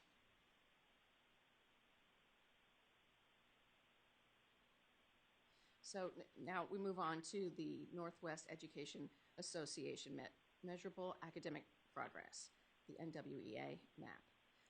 The following table shows the scale scores for overall student progress towards mastery. An asterisk indicates that less than 10 pupils were assessed. In cases where less than 10 pupils were assessed, the data has been suppressed in order to protect pupil privacy. MAP scores reflect a rounded mean of student academic skill over a given period of time. It is not equivalent to 1 year's growth. These scores are from assessments given in the winter compared to scores from the following winter. It's not equivalent to 1 year's growth, just measures the student growth or progress towards mastery of the standards. You can see growth, all pupils socioeconomically disadvantaged, pupils with disabilities and English learners showed growth. Special education,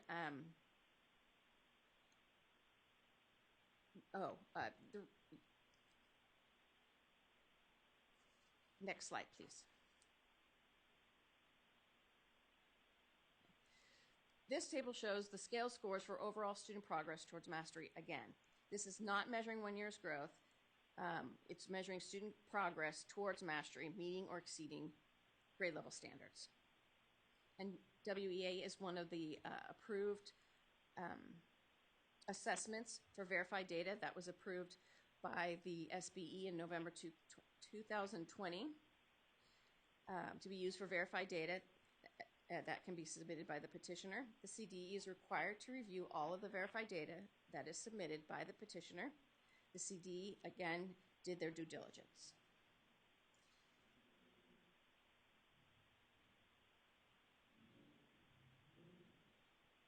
Here's the LPAC results. These are percentages of students who progressed at least one level, maintained their same level, maintained one of the lower levels, or decreased by one level.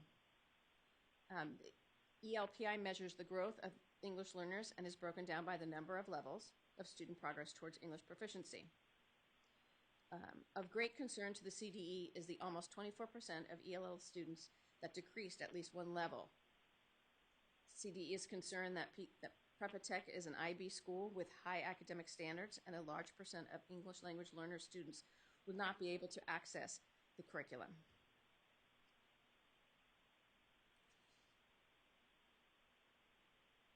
At-risk long-term English learners.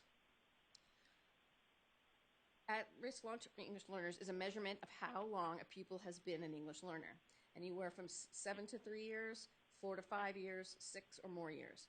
Data for pupils who are in their 4th year as an English learner but are not at risk of becoming an LTEL as they have progressed through the levels and are expected to reclassify, as well as reclassified fluent English proficient pupils and pupils who have ever been an English learner are also included in the table above.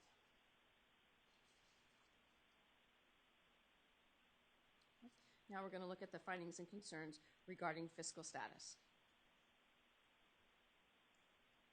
It is noted that over the course of its oversight, the SBE has issued 5 letters to Prepa Tech outlining the following fiscal concerns: none or little reserves, negative fund balances. Although Prepa Tech has responded to all of these letters of concern from the CDE notes that Prepa Tech has remained in poor financial condition throughout the term of its current charter.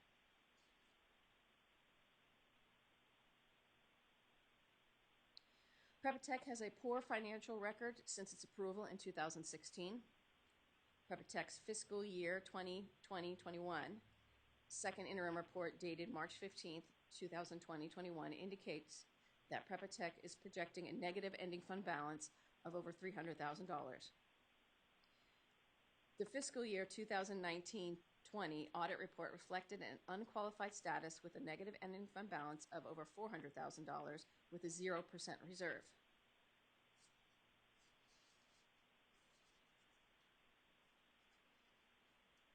"30-day notice. Pursuant to Education Code Section 47607E, on March 5th, 2021, the CDE provided notice to Prepa Tech of its finding that Prepa Tech is demonstratively unlikely to successfully implement the program set forth in its petition due to the following substantial fiscal factors. Prepa Tech reported a 0% reserve in the fiscal year 2020-21 first interim report. Per Prepa Tech's Memorandum of Understanding with the SBE, Prepa Tech is to maintain a reserve of 5%. Prepa Tech reported a negative ending fund balance of over $200,000 in the fiscal year 2020-21 first interim report. Further, as of October 31st, 2020, Prepa Tech net assets are negative over $900,000, and the Prepa Tech debt ratio is 2.34, which means that Prepa Tech total liabilities are approximately 2 times the value of their total assets. Therefore, Prepa Tech's working capital ratio would drop to a 0.18, which means Prepa Tech has no current assets to cover its current liabilities.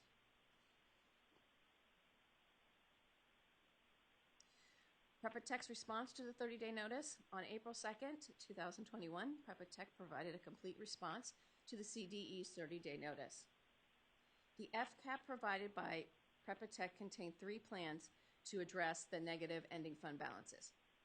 Receipt of payroll protection program loan of over $400,000, applying for COVID-19 relief funding of $1.47 million, and increasing student enrollment. Additionally, Prepa Tech noted that it expects to increase its reserve to 5% by the fiscal year 2021-22. Prepa Tech has had consistent issues with a negative ending fund balance over the last 4 years, as well as little to no reserve. They had decreased enrollment the 1 year due to a Prop 39 facility issue, but has been corrected since.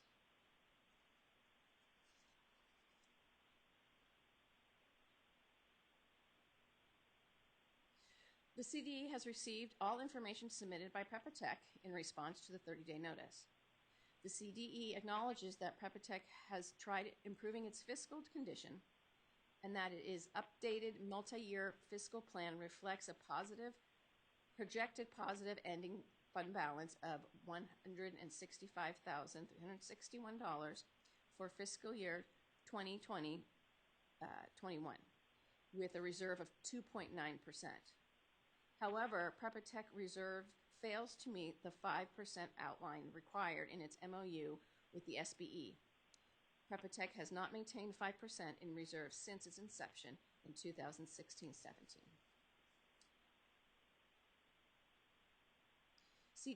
CDE's analysis of Prepa Tech's response. In addition, Prepa Tech relies highly and heavily on short-term financing of almost $650,000 in fiscal year 2020-21 to cover a cash shortage. Regarding repayment of the short-term financing, it appears that Prepa Tech may incur a high financing cost with factoring adding an additional negative effect to their budget. The CDE concludes that Prepa Tech did not provide a corrective action plan that will be successful in curing the violations noted in CDE's letter dated March 5th, 2021. Prepa Tech does not appear to be fiscally viable for the fiscal year 2021-22 through 2023-24.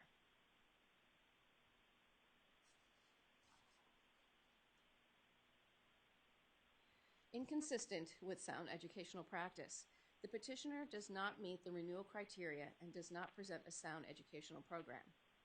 While the majority of the educational program is sound, the CDE finds that the lack of an English learner curriculum is problematic and does not align with a complete educational program, as noted by the ELPI scores and LTEL numbers.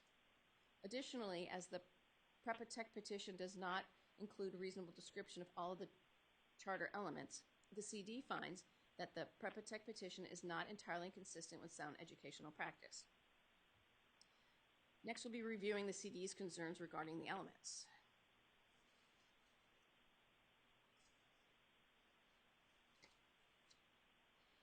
The CD finds that the Prepa Tech petition is inconsistent with sound educational practice. Additionally, the CD finds that the Prepa Tech petition does not provide a reasonably comprehensive description of the following required charter elements: Element A, educational program, and Element D, governance structure. While the Prepa Tech petition does provide overall a reasonably comprehensive description of Element J, suspension and expulsion procedures, and Element N, dispute resolution procedures, and effect on authorizer and financial projections, the CD notes areas where these elements could be strengthened and made more specific.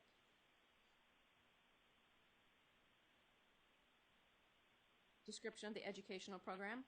The CD finds that the Prepa Tech petition is not consistent with sound educational practice and does not present a reasonably comprehensive description of the English language development program, specifically regarding not having the required California state standards aligned ELD curriculum.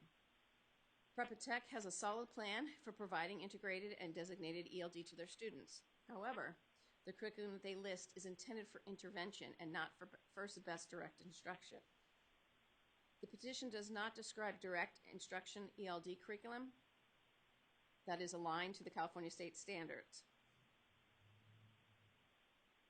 Often, an intervention program is skills-focused, where an aligned curriculum teaches the skills through grade-level state standards.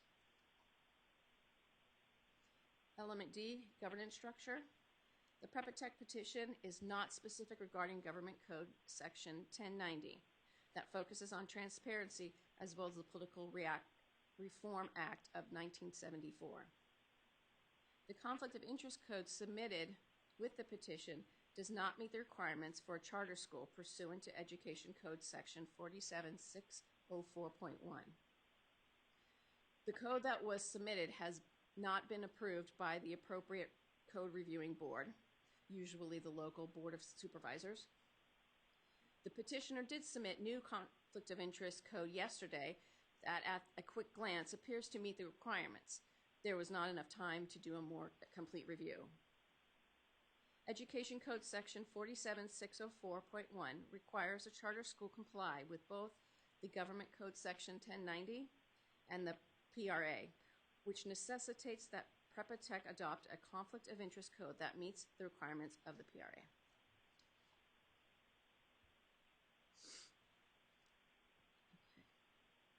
CD finds that Prepa Tech petition does provide a reasonably comprehensive description of element J, suspension and expulsion procedures, and element N, description, dispute resolution. However, the CD notes that these elements could be strengthened. Element J, suspension and expulsion procedures. The Prepa Tech petition does present a reasonably comprehensive description of suspension and expulsion procedures. Pursuant to Education Code 47605C5J, the Prepa Tech petition is required to clearly state that when an appeal relating to the placement of a pupil or the manifestation determination has been requested by either the parent or Prepa Tech, the pupil shall remain in the interim alternative educational setting pending the decision of the hearing officer or until the expiration of the time provided in United States Code Title 20, Section 1415K1C, whichever occurs first, unless the parent and Prepa Tech agree otherwise. Dispute resolution procedures. The Prepa Tech petition meets the overall requirements for element N, dispute resolution. The CD notes that, per the request of the district, the petitioner changed the language in this element after submitting the petition to LAUSD in order to reflect LAUSD as the authorizer. The correct language is encompassed in the element, but the policy is not written to reflect SBE as the authorizer. Pursuant to Education Code Section 47605C5N, the petition is required to state that the process to be followed by the charter school and the entity granting the charter to resolve disputes relating to the provision of the charter. Prepa Tech did not know, if approved, who the authorizer would be according to the changes to Education Code 47605, and the fact that the SBE will no longer be an authorizer going forward. The petition submitted to CDE dispute resolution procedures lists the dispute resolution procedures with the LAUSD as the authorizer. This is a new and ongoing process, and we're all working through the details.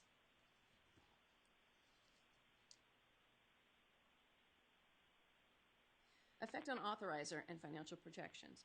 The Prepa Tech petition does provide the required information and financial projections. However, the CDE notes that the language can be strengthened to specifically state the manner in which administrative services of the school are to be provided.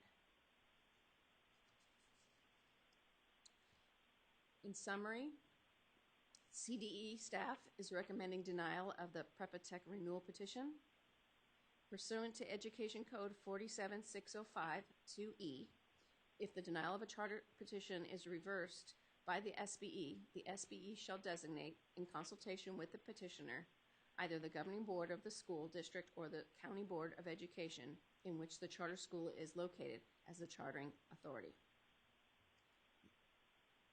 That concludes our presentation at this time. Thank you.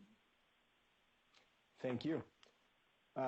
Commissioners, do you have any clarifying questions for staff at this moment? I do have one question. I noticed that you mentioned that it's in their fiscal report that they're looking at a paycheck protection program. Is that already been received, or is that in application status? That's already been received, and I know they're applying for the forgiveness. Okay, thank you. That's my only question. Commissioner Baruman. Yes, because I've been trying to find their graduation rates and their college going rate and just how many kids have matriculated to the Cal States. But I keep finding their information under two different CDS codes, the SB1, SBE, and the other, I think it was a previous one. So do they have a graduating class yet? Have they graduated students? What's the history or whatnot like? Prepa Tech opened in 2016, and they started with 9th graders, and they've added additional grade level each year. So they had their first graduating class last year in school year 2019-20. So the other Prepa Tech I'm finding that was open in 2013, that's not a continuation or one connected with this Prepa Tech? Prepa Tech is run by Alta, Alta Public Schools, and it has 3 schools. There's an elementary, a middle, and then Prepa Tech High School. Okay, because when I was reading the timeline, it said something that it was denied the charter in 2013 or something with 2013, and then it became a State Board of Education one. Yes. So it hadn't opened before. So then initially, when did it officially open, or when is that 2016 when it finally opened doors and it became SBE, or was it a different charter school before it became SBE? It opened its doors in 2016-17. Okay, thank you. Any other questions? All right. At this time, we're going to have a public hearing. The charter school will have up to 12 minutes to make a presentation. The charter school will present first, and once finished, the district will have 12 minutes to make their presentation. The public hearing is open. Charter school proponents, you may begin the presentation. Okay, and this is McKenna with CD. I am going to go ahead and promote the school presenters to panelists. So just be one moment.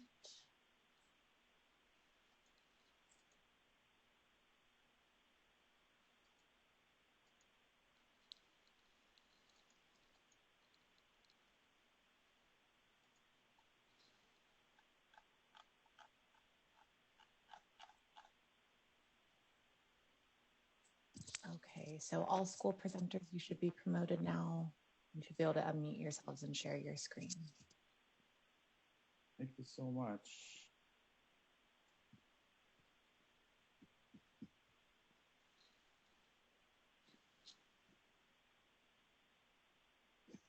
All right, thank you, board members, for this opportunity.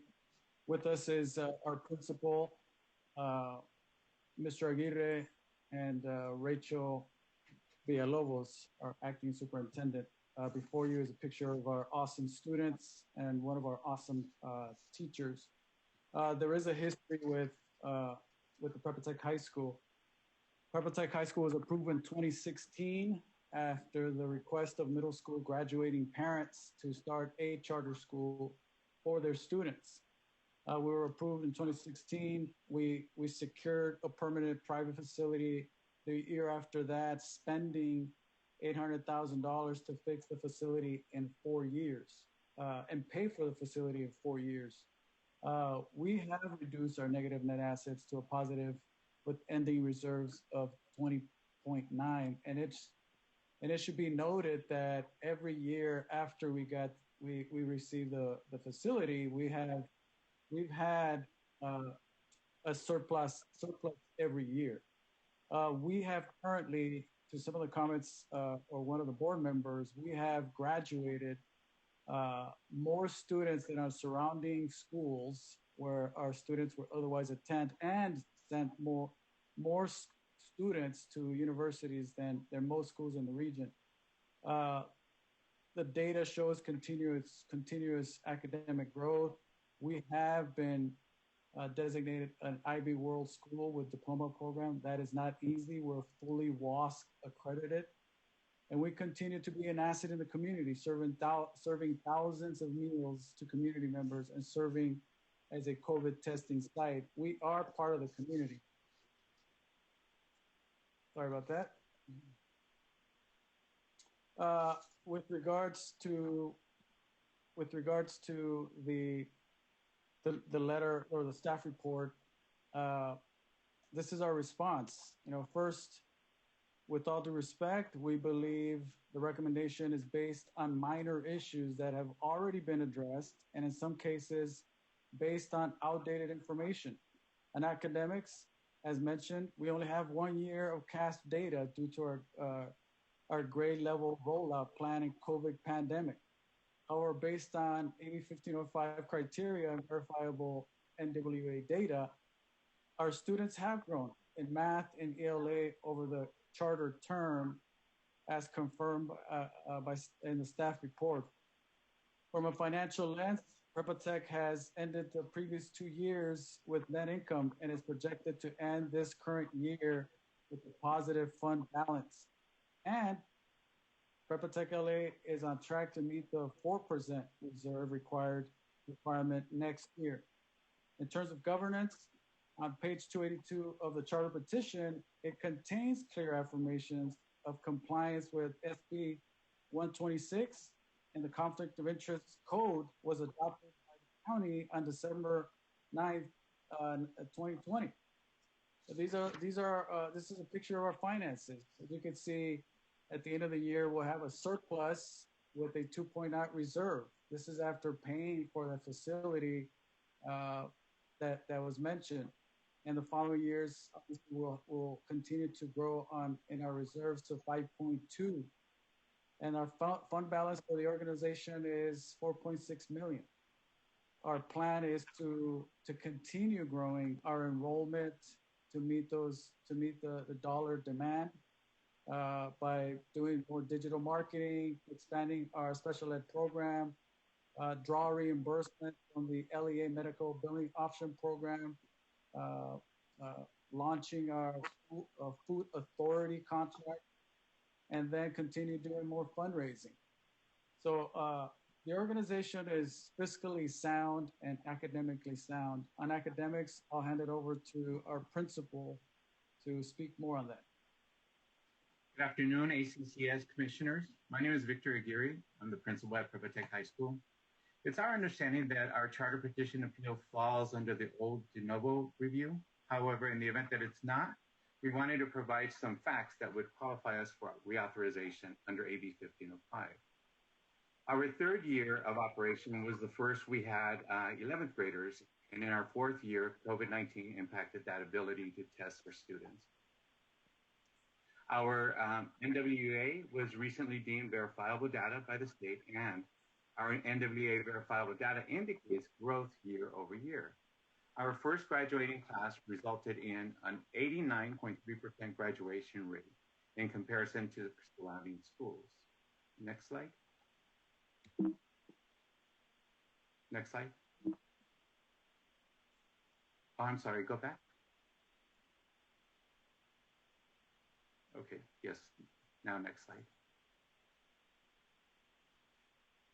As you can see from the chart, there were gains in each grade level from 2019 to 2020 in both ELA and math. Next slide. In other words, if you look at this chart, you can see that the continuous growth this verifiable data is demonstrating. This slide reflects an ascending climb in scores overall through the past 4 years in both English language arts and math. Next slide. This chart reflects the high percentage of graduates in each subgroup and the overall 89.3% graduation rate. A special note that we have 3 students with special needs who are on their 5th year under IDEA Part B, Section 611, receiving ongoing support to graduate this year. Next slide. Currently, we have 94 seniors, and 94% of these seniors are on track to graduate, and the 3 students who are short on credits continue to receive credit recovery support. 59% have submitted college applications, and 69% of those students have received acceptance letters. In fact, 24% of them also received acceptance letters from 2 or more colleges and universities. And now I'd like to introduce Ms. Villalobos.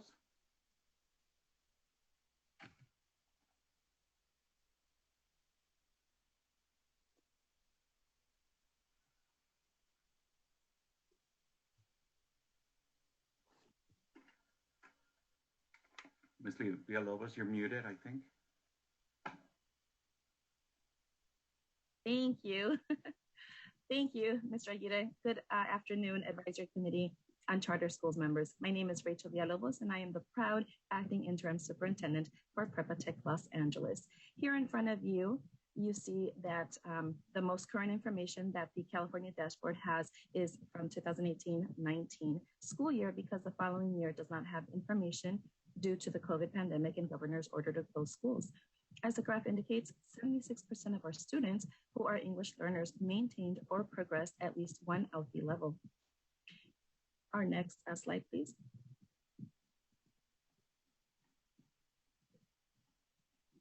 One back. Thank you.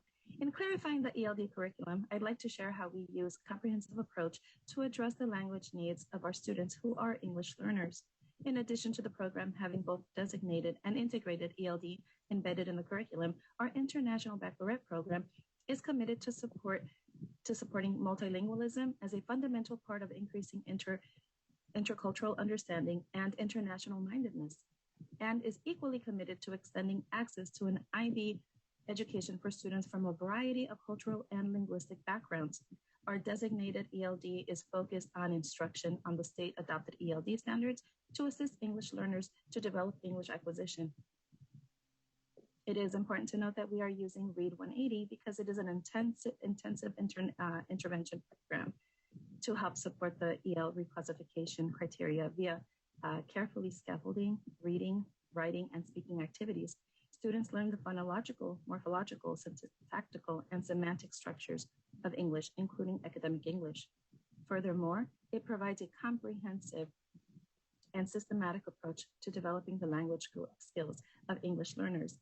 The data shows that our EL program works. Students have shown steady growth in meeting ELA and math standards based on the NWEA math scores. Our integrated ELD instruction is inclusive of the state-adopted ELD standards, uses in tandem with the state-adopted academic content standards that include specifically designed academic instruction in English.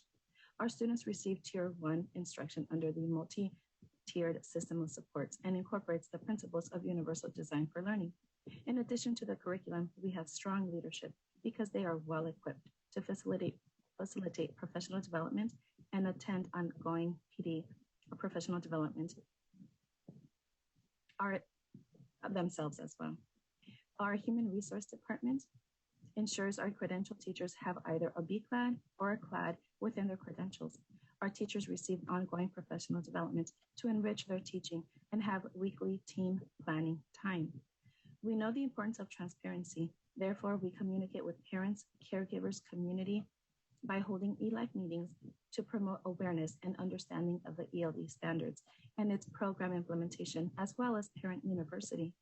Our after-school program integrates the ELD standards into extended learning opportunities through alignment with the regular school day to provide academic enrichment, reinforcement, and safe constructive alternatives for English learners. Next slide, please. Over the past few years, Prepa Tech Los Angeles High School has made intentional changes to positively impact academic growth by focusing on student-centered decision-making processes, inclusive of creating capacity and ensuring program fidelity by adding an IB Middle Years Program Coordinator and an IB Diploma Program Coordinator. We also focus on professional development based on student needs. I'm sorry, 1 minute warning. To address their needs as well as teacher needs. We also cultivate and create a seamless relationship. We also focus on addressing the whole child via professional learning communities. Thank you so much for your time. We kindly request your vote to approve Prepa Tech Los Angeles High School.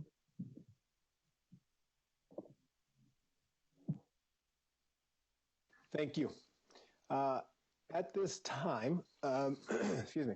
At this time, people wishing to make comment on item 4 should call in now. To make comment, dial 712-770-5316 and use access code 4337117 when prompted. If I could ask the translator to please repeat that so that everyone else understands it as well.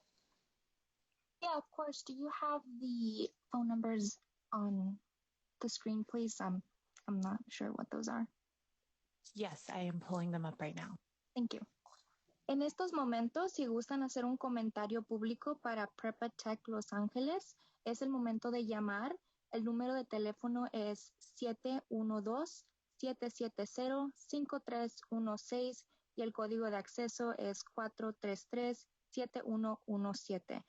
Por favor, si gusta hacer un comentario público, este es el momento de marcar a los números que le acabo de decir, 712-770-5316. Muchas gracias. Thank you. So at this time, the district will have 12 minutes for their presentation, and they can begin now. Okay, so I am letting in the district presenters now. Just one moment.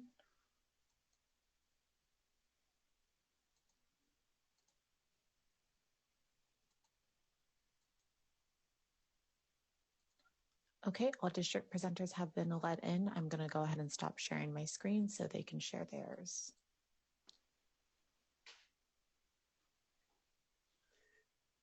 Good afternoon, Commissioners. My name is Bob Perry, and I'm here today representing the Los Angeles Unified School District. I'm joined by two members of our team, Lillian Lee, who leads our fiscal team that reviewed the petition for Prepa Tech High School, and Christian Mendez, who leads the instructional operational team that reviewed the petition for Prepa Tech. We come today to support the recommendation of CDE staff and the decision of the LAUSD Board of Education for the denial of the renewal of this charter.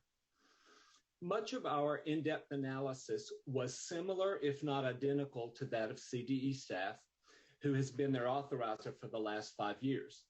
So we will not go through that analysis again today. We would like to take a few moments to point out a few things from the documents that are posted on today's agenda for this item.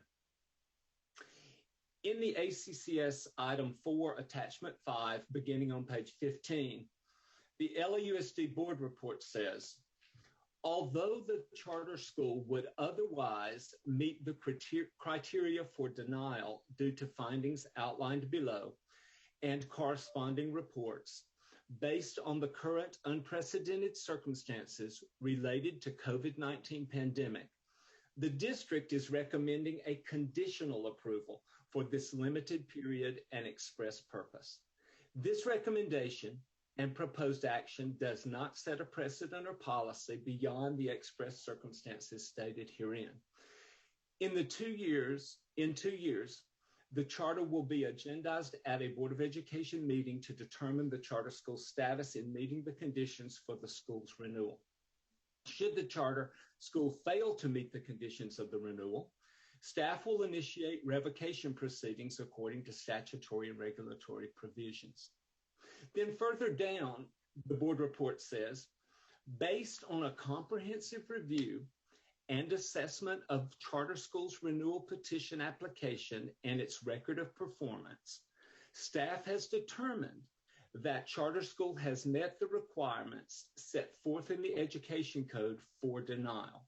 However, the current protracted impact of COVID-19 pandemic presents unanticipated challenges to students across the nation, including students within LAUSD. The closure of schools generally and the immediate transition to distance learning is unprecedented. These impacts to students, together with the governor's March 18th, 2020 executive order suspending all state testing, has created unique circumstances for the 2020 petition renewal process. I would like to also refer to item 4, attachment 8, beginning on page 1656, under summary of written findings of fact. The LAUSD Board of Education makes the following findings. Under criterion 1, petitioners are demonstrably unlikely to successfully implement the program set forth in the renewal petition based on poor fiscal condition and management. Evidence for this finding is documented with exact transcript citations from the board meeting below that finding on page 1656. Criterion 2, the LAUSD Board of Education makes the following findings. The charter school has failed to meet or make sufficient progress toward meeting standards that provide a benefit to pupils of the school. Secondly, the closure of the charter school is in the best interest of pupils. And thirdly, the decision provided greater weight to the performance on the measurements of academic performance. And evidence for this and exact transcript citations are below that finding on page 1657. And criterion 3, the charter school is demonstrably unlikely to successfully implement the program set forth in the petition due to substantial fiscal or governance factors. The following have been established. The district has issued a 30-day notice and opportunity for the charter school to present a corrective action plan. The corrective action plan proposed by the charter has been unsuccessful, and the charter school's violations are sufficiently severe or pervasive as to render a corrective action plan unviable. Evidence for this finding is documented with exact transcript citations below that finding. Now, for context, our review of this application for renewal came during the fall of 2020, when California was in the throes of the worst part of the pandemic without a clear path forward for reopening schools for in-person instruction. The situation was unprecedented, as was our recommendation for conditional approval. Ultimately, after extensive deliberation, the LAUSD board determined that a denial was warranted despite the pandemic circumstances. CDE has determined the same, and we ask you to support the LAUSD board's and CDE staff's recommendation today. We thank you for your time and will remain available for any questions you might have for us. Thank you very much. Thank you. At this time, the public hearing is closed. Do any commissioners have clarifying questions of the charter school or the district? Again, we'll take up substantive questions after public comment. So at this time, are there any commissioners who have a clarifying question? Seeing none, we will go ahead and we will take public comment now for persons that were, I'm sorry, Commissioner Isa. Yes. WASC accreditation, what's your current term and what was the accreditation that was given to you for the last visit?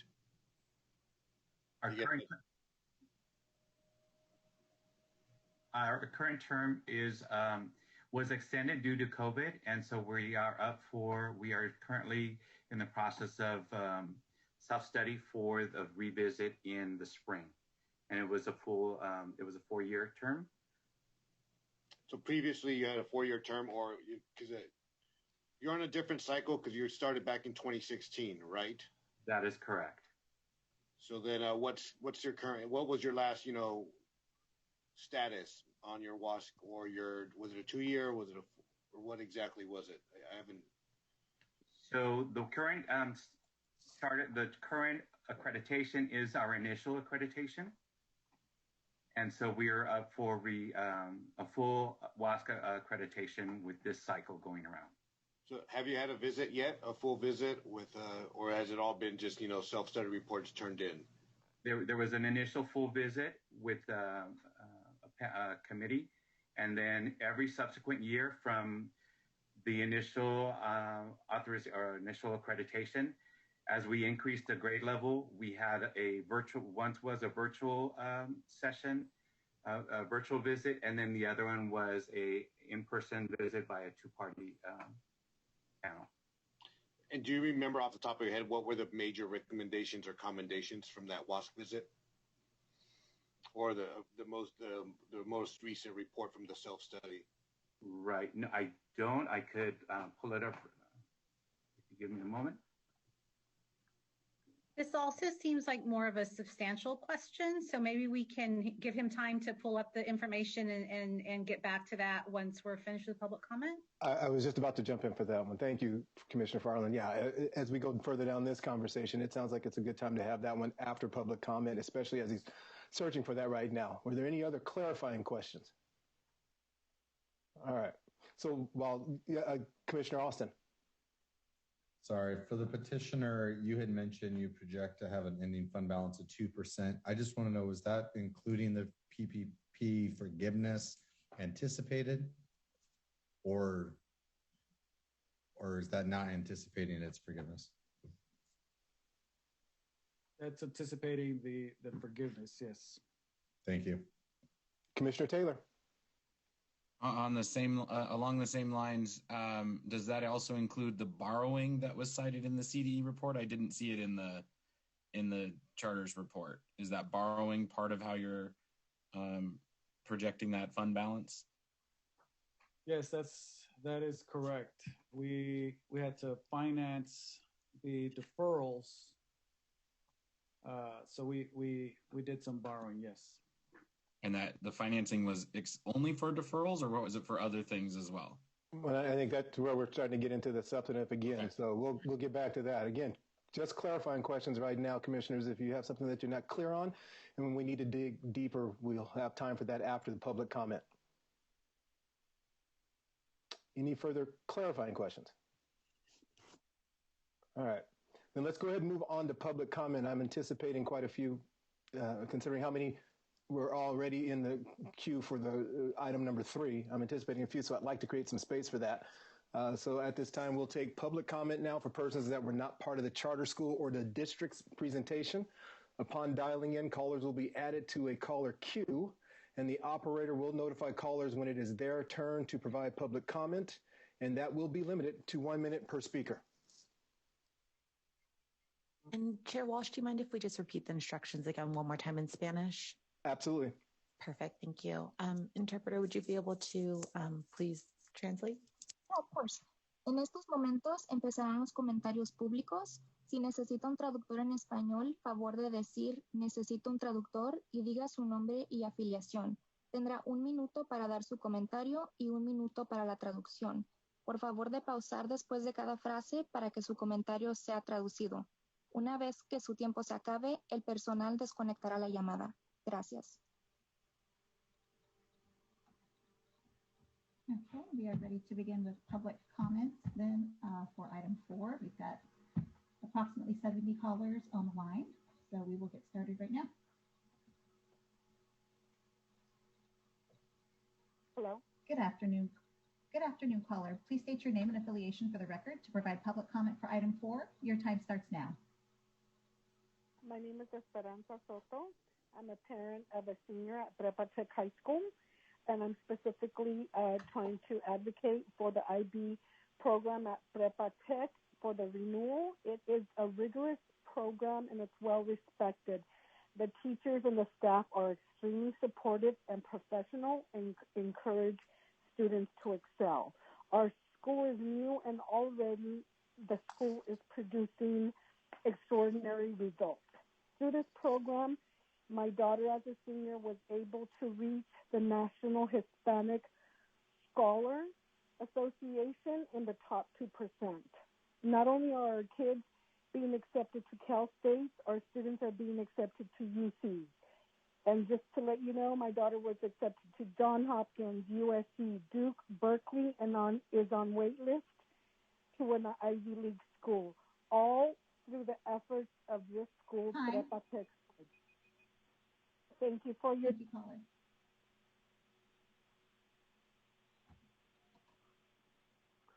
Hello, my name is Andre Andreas, and I've been part of the ALTA organization for over 5 years. I used to be the science teacher at the Prepa Tech Middle School, and now I'm the botany and college prep teacher at Prepa Tech High School.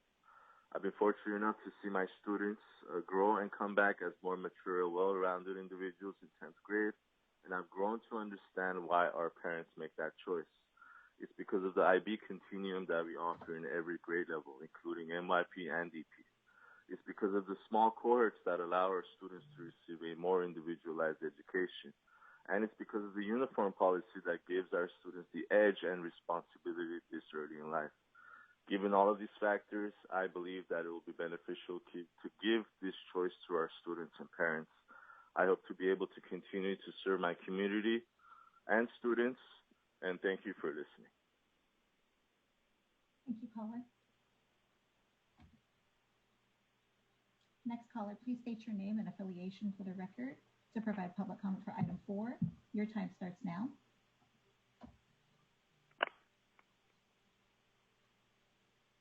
Caller, you're unmuted. Did you wish to provide comment for item 4?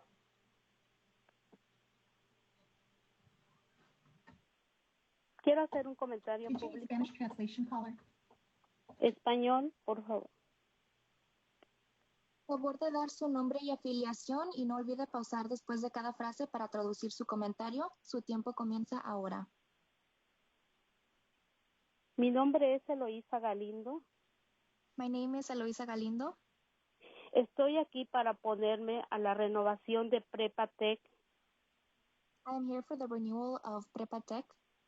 Ya que no tiene rendimientos académicos y tiene problemas fiscales.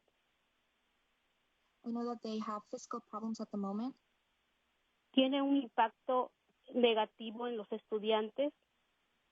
They have a negative impact on the students. LUSD lo negó y ustedes tienen que respetar. LAUSD denied the renewal and you should respect that. Soy una mamá que he ido a Sacramento para que haya una ley de regularización y se debe de respetar la 1505. I am a mother that has been to Sacramento and the law of 1505 should be respected. Porque están impactando, ustedes saben cómo están impactando a las escuelas públicas de mis hijos. Because you know how you are impacting the public schools of my kids. Porque sabemos que es que está la Asociación de Charter de California, donde los ricos ponen el dinero para las campañas políticas. We know that this is a political issue where the rich people are putting the money for political reasons. Las corporaciones charter y el dinero y sus ganancias son más importantes que la educación. The charter corporations are more moved towards the money rather than the education. Usan dinero público, pero se manejan privadamente. They use the public money, but are using it privately. Las escuelas charter son dirigidas como un negocio. The charter schools are driven like a business. Y esto es para destruir la educación pública y debilitar los derechos de los maestros. And that is to ruin the public education and lower the impact of teachers. Hoy les hago una pregunta a ustedes. ¿Por qué más escuelas si ya hay muchas escuelas? Nuestras escuelas públicas se están quedando pobres cada día más. Today I have a question for you guys. Why do we need more schools if we already have plenty? Our public schools are being poor every year. Otra pregunta que se deben de hacer es que en esta pandemia, ¿cómo vamos? Thank you, caller. Next caller, please state your name and affiliation for the record to provide public comment for item 4. Your time starts now.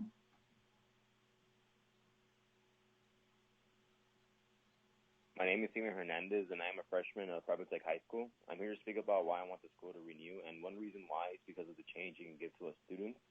When I first came here, when I was new to the environment, I didn't know how my experience was going to be, but the students and teachers there were willing to help out and communicate.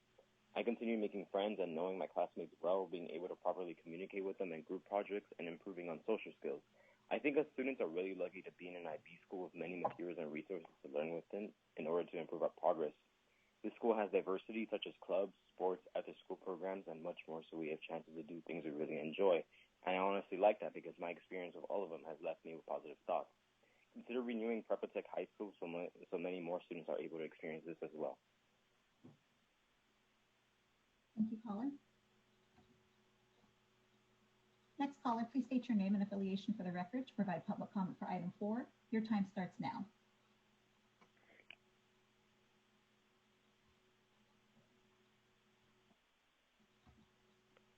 Yes, hello, good afternoon.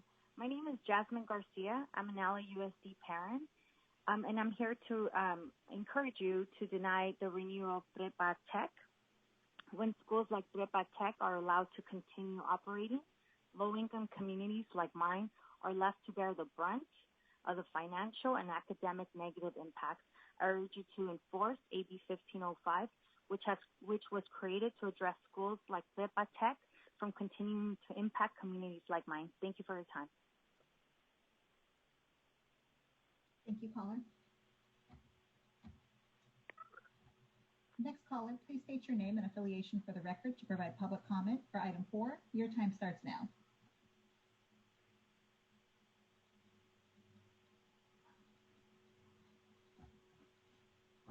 Hello, caller. The line is unmuted. Did you wish to provide public comment for item 4?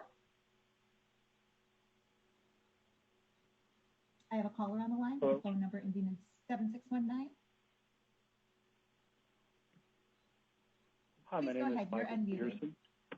So, good afternoon. I'm the head of the math department at Prepa Tech High. Been tutoring for almost 2 decades. I have 5 years experience as a data analyst in the aerospace industry. I'm a software engineer. I'm about to complete my master's in math education at Cal State Long Beach. My experience and consideration, I wholeheartedly endorse Prepa Tech High as an amazing institution preparing students for the future. Very proud of the growth I've seen, and I hope the reported overall scores don't misdirect this board. They're just a boiled down number that doesn't demonstrate the growth I've seen among my students. Despite the effects from the pandemic, my students have been resilient in their transition to a dramatically different mode of learning. The IB program is a globally aware curriculum, and for math, it emphasizes real-world applications, along with research skills that aren't offered in typical public school settings. Please don't deprive our local community and the future of our nation from an educational curriculum producing exceptional minds and able-bodied individuals with upstanding morals and outstanding virtues. Thank you, caller. Next caller, please state your name and affiliation for the record to provide public comment for item 4. Your time starts now.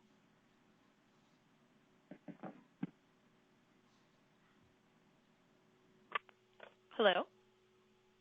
Hi, you've been unmuted. Please state your name and affiliation, and your time will start.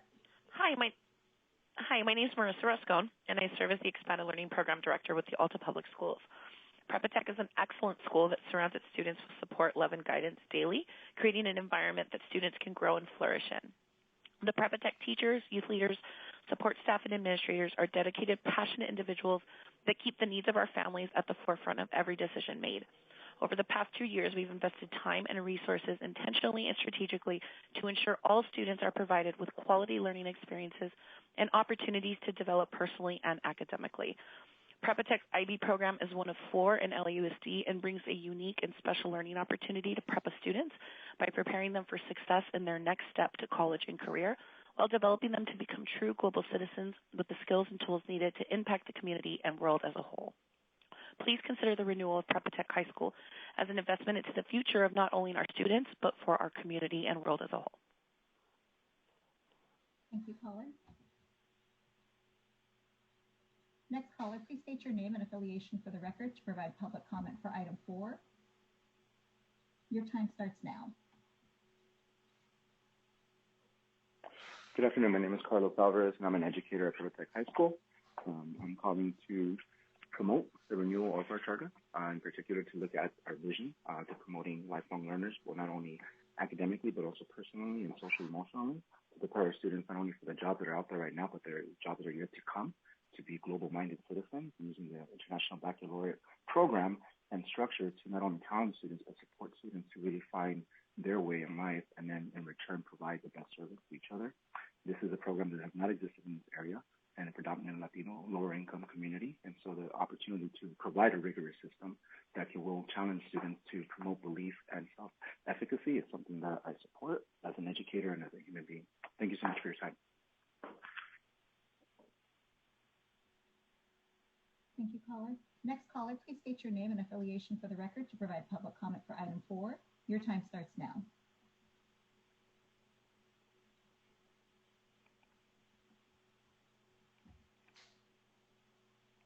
Hello, caller, with a phone number ending in 2738. Did you wish to provide public comment for item 4?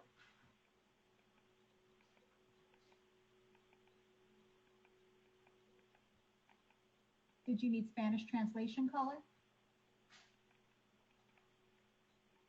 We will disconnect that caller at this time.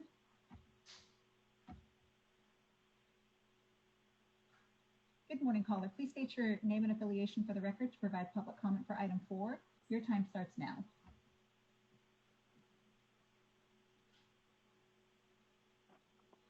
Hello? Hi, we can hear you. Please state your name and affiliation for the record to provide public comment. Hi, my name is Lauren Reyes, and I'm a senior at Prepa Tech High School. Today, I ask you to agree to renew our school.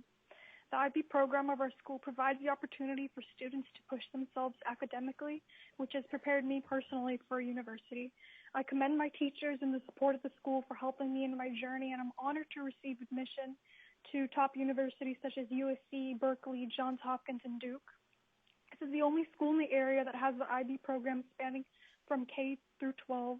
And this program not only prepares us academically and professionally, but also as well-rounded and empathetic citizens. I want other students, including my younger brother, to have the opportunity to access education that will prepare them for graduation and beyond. Please renew our school so underserved kids can have access to a program that will allow them to thrive. Thank you for your time. Thank you, caller. Next caller, please state your name and affiliation for the record to provide public comment for item 4. Your time starts now. Hi, can you hear me? Yes, we can. Okay. Hi, my name is Elsa Ochoa, and I have worked at Prepa Tech for a year and a half. I'm the proud assistant principal of Prepa Tech High School, and I recommend our charter school renewal. Our team is committed to providing a quality education to and narrowing the achievement gap for our students. Last year, our graduation rate was 89.3%, which is comparable to the state's rate, which is 86.6%. This number illustrates the hard work our teachers do to scaffold and personalize our students' learning. The educators on this team are lifelong learners and innovators in the field of education.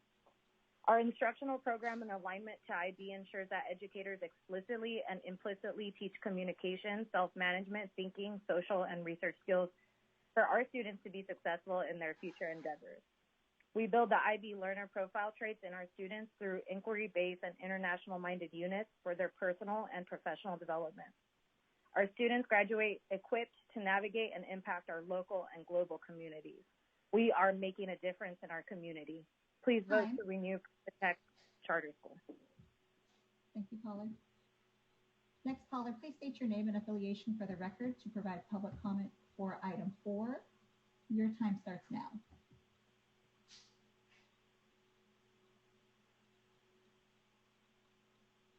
I have a caller on the line with a phone number ending in 0241. Did you wish to provide public comment? Yes. Hello. My name is Julia Longo. I'm the IB Diploma Program Coordinator. Prepa Tech is one of only a handful of IB schools in the Los Angeles area, and its program is offered to all students for free. IB is considered the most rigorous secondary curriculum in the world, surpassing AP, which is comprised of individual classes. Our IB courses are challenging, interconnected, and combined with core elements such as the 18-month creativity, activity, and service component that help develop the whole child by realistically preparing them for life after high school. Successful completion of the program results in college credits generally equivalent to a year's tuition. In historically disadvantaged communities such as ours, this curriculum and earned college course credit helps make college attendance a reality for students who've been accepted to schools such as Northeastern and Pepperdine, as well as Cal State universities. Please renew the charter for Prepa Tech Los Angeles High School. Thank you. Thank you, caller. Next caller, please state your name and affiliation for the record to provide public comment for item 4. Your time starts now. Hi, I'm Yadira Funes. I'm a math teacher at Prepa Tech Los Angeles High School. This school is like no other. It goes above and beyond to serve our students, staff, and community, which I can't say about many of the schools that I have worked on. The IBDP program that we follow is unique and has shown to be greatly needed in this community. The approaches to learning are motivating our students to continue their education. Some have been accepted to Duke and USC.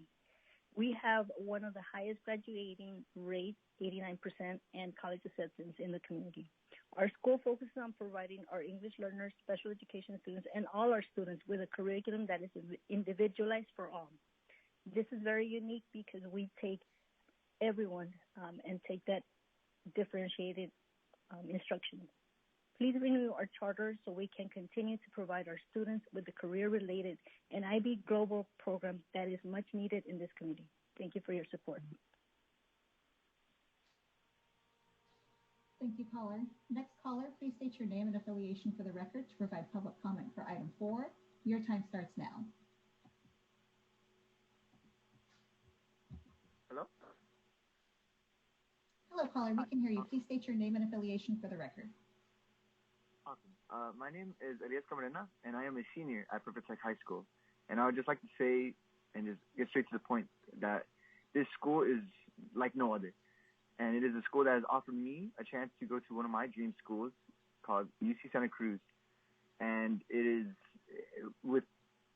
this school has given me that chance, which and no other school would have given me that chance in my view, because of the fact that I've been to public schools, and it's a complete different atmosphere from my teachers to the students and my friends there, which I can say comfortably all the students. And it has given me opportunities to not only grow academically, but also as a person as well. And I ask that you turn the favor to renew the school as well. Thank you for your time. Thank you, caller. Next caller, please state your name and affiliation for the record to provide public comment for item 4. Your time starts now.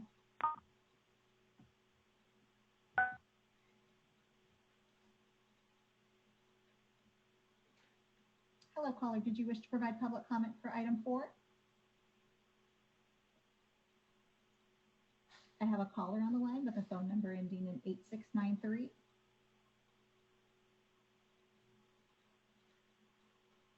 Okay, we will disconnect that caller at this time.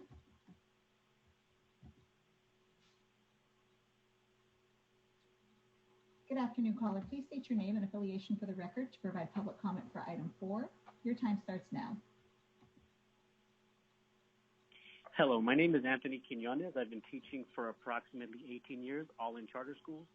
And this is my second year with Prepa Tech as a teacher and PBIS coach. First off, I'd like to say this is one of a handful of IB schools in the Los Angeles area. And we also have a career-related program that is also unique. And frankly, opportunities like this are not common in the community that we serve. We have small class sizes, which helps us connect with students. We also have a fantastic staff, some of the best teachers I've ever been around, and I've been around a lot of really good teams. This wouldn't just be a school closure. It would be a loss of opportunities for the entire community. Thank you. Thank you, caller.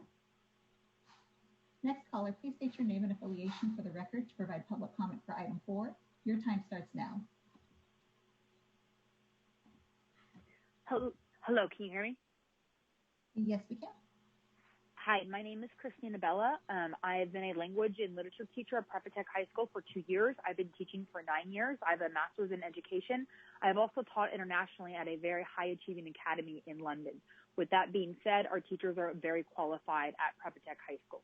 One thing that I would like to focus a little bit on is why we have such a high college graduation rate. Myself, I am also the college advisor. I work closely with our counselor, and we provide our seniors with one-on-one support. What does that mean? That means that we provide them support with filling out all of their college applications. They receive scholarship opportunities on a weekly basis. We help them with their FAFSAs, and our number one goal is for our students to be able to go to college debt-free, if not with very, very little debt. Very few schools have this type of unique program which guides their students so that they can get into the college of our dreams. That is the reason we've seen so many different students be accepted this year and have numerous options. It was not for myself, for our excellent team of teachers, and for our counselor, and for the way that we have set up this program. Thank you for your time. Thank you, caller. Next caller, please state your name and affiliation for the record to provide public comment for item 4. Your time starts now. Hello? Can you hear me? Yes, we can. Please state your name and affiliation for the record. Thank you. My name is Jimmy Luna, and I am a senior at Prepa Tech. And I'm not really sure how all of this works, but I do know one thing, and that is that Prepa Tech is a special school. And it's not special because it's like fancy or anything, but it's of what about it teaches you. And, you know, I like to summarize it with a quote that it's very popular. It's like, give a man a fish and you feed him for a day, but teach a man to fish and you feed him for a lifetime. You see, the school doesn't just hand you knowledge and then ask you a couple of questions about it later. No, here they're shaping us as not just workers, but leaders, as they teach us how to, like, question and learn. They teach us to question things and understand them rather than just take them in. See, they teach us to think, and it's something in life that without a question you're going to need always, and to open your mind and learn. They're not making just workers here. They're making thinkers and leaders, and that's what the world needs. It doesn't just prepare you for a job, but it really prepares you for life and being a better person. And thank you for your time. That's all I have to say. Thank you, caller. Next caller, please state your name and affiliation for the record to provide public comment for item 4. Your time starts now.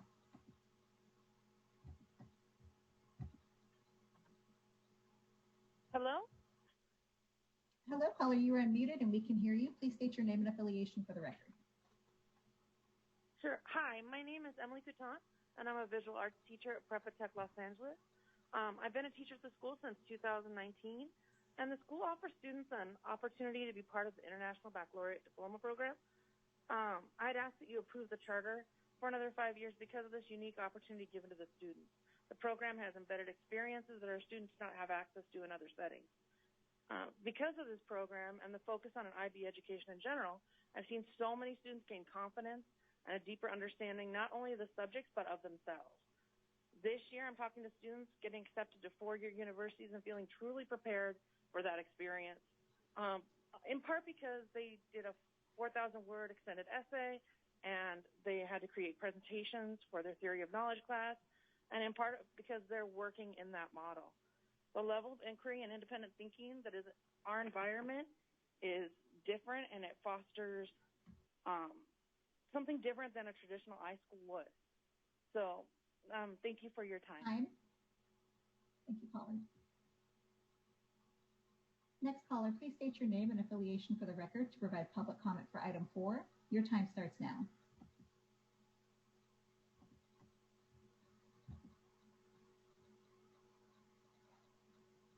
Hello, caller. Did you wish to provide public comment for item 4?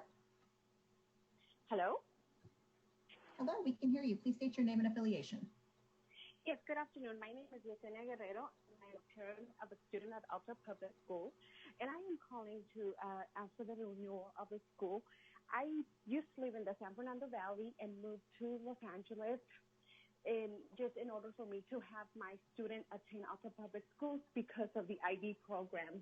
I would really appreciate it if we could be reconsidered in regards to the I would love for my son to continue with Alta Public Schools and for him to be given the opportunity for a better future and to for him to excel in his future. Thank you, caller. Next caller, please state your name and affiliation for the record to provide public comment for item 4. Your time starts now. This is Catlin O'Halloran with the Charter Schools Development Center. While we're still reviewing the achievement and financial data, we hope that ACCS will give positive consideration to the renewal of Prepa Tech high school charter. A couple of points to consider. The MAP testing does not generally indicate growth in academic achievement. While not uniform across all years and subgroups, we note that even strong schools' achievement data tends to vary over time, especially with the small schools such as this one. The academic general trends are positive and based on one of the nation's most respected assessments of academic growth. Reaching a 5% reserve, which is not required of in law for charter schools, is very difficult even for well-managed schools during their initial charter term. And recent financial data is more positive, and the school has been responsive to CDE's concerns, as the staff report noted. Thank you for your consideration of this item. Thank you, caller. Next caller, please state your name and affiliation for the record to provide public comment for item 4. Your time starts now.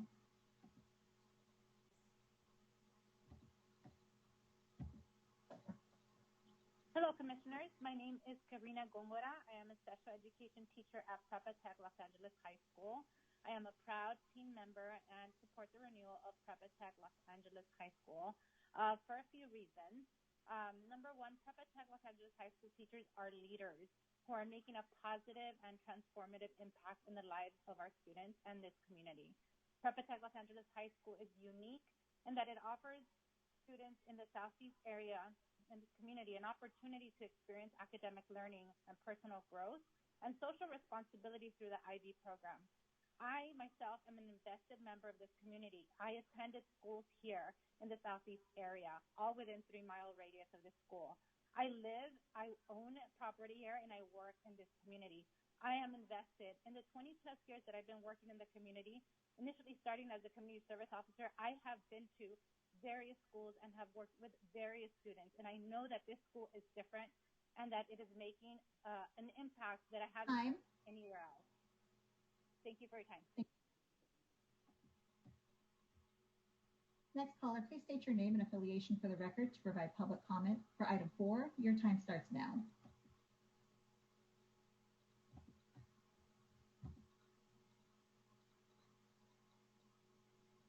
Hello, caller. Did you wish to provide public comment for item 4?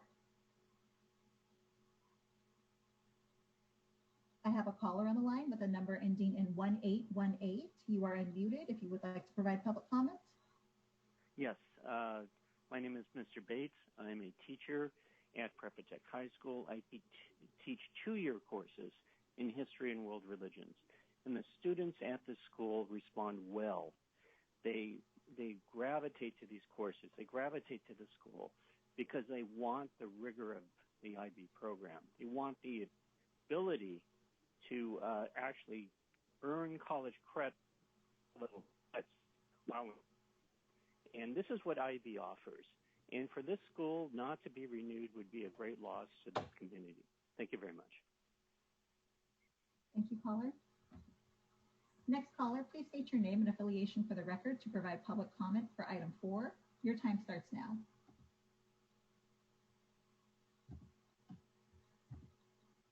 Hello. Hello, we can hear you. Please state your name and affiliation for the record to provide public comment. Hello, Commission members. My name is Audeo. I'm a teacher at Prepa Tech High School. I want to let you know that we offer rigorous curriculum to students to prepare them for college. Our team of dedicated teachers have done their best to ensure students apply the knowledge and skills necessary to be successful citizens of the world. Our International Baccalaureate program is unique in that it teaches our students how to be critical thinkers, open-minded on global issues, risk-takers, caring, inquirers, balanced, knowledgeable, great communicators, and principled, skills that not all neighboring schools are equipped with. In turn, many students of our senior class have been accepted to best universities in the nation, as you guys have heard in the past, such as Johns Hopkins University, Pepperdine, Berkeley, USC, to name a few. This speaks volume of our teachers and curriculum here at Prepa Tech High School, and our incoming students deserve the best education possible that this school offers. So please vote to renew this great school to remain open. Thank you for your time.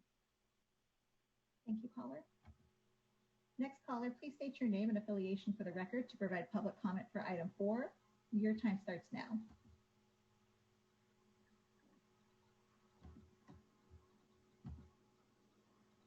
Hi. Hello, caller. Yes, we can.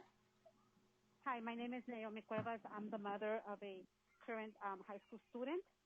And my daughter attended Downey Unified School District. And because the school offers the IB program, I took her out of the Downey District and put her into Prepa Tech High School. Please consider the renewal for our high school, as I would like for my daughter to take advantage of the IB and become a great citizen for our community. Thank you so much. Thank you, caller. Next caller, please state your name and affiliation for the record to provide public comment for item 4. Your time starts now.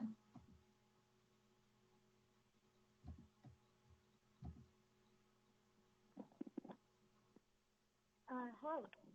I am Hannah Caceres, a teacher at Prepa Tech High School. I'm calling in support of renewing our charter because we really focus on the strengths of our students. We encourage them to acknowledge their adversities and struggles, but to also see them as stepping stones. Our students have the opportunity at Prepa to see that they are stronger than they think, as we instill growth mindset through IB education, small class sizes, office hours, rigorous courses, and taking the time to build relationships with our students. I have seen improvement from my then freshmen and sophomores who are now juniors and seniors. There's a change in their self-perspective, work ethic, and hope that they can trust and believe in themselves, which builds a lifelong learner and balanced individual. Thank you for your time. Thank you, caller. Next caller, please state your name and affiliation for the record to provide public comment for item 4. Your time starts now. Hi, my name is Jose Mendoza, and I'm a math teacher at Prepa Tech High School. I'm calling to voice my support in keeping the school open because one major reason for me is that the school promotes growth. In the 2 years that I've been working at the school, I have seen growth in all areas, in all areas of my students, teachers, administrators, and myself. So please vote to keep it open so I could continue to service and support our students at Prepa Tech High School. Thank you. Thank you, caller. Next caller, please state your name and affiliation for the record to provide public comment for item 4. Your time starts now.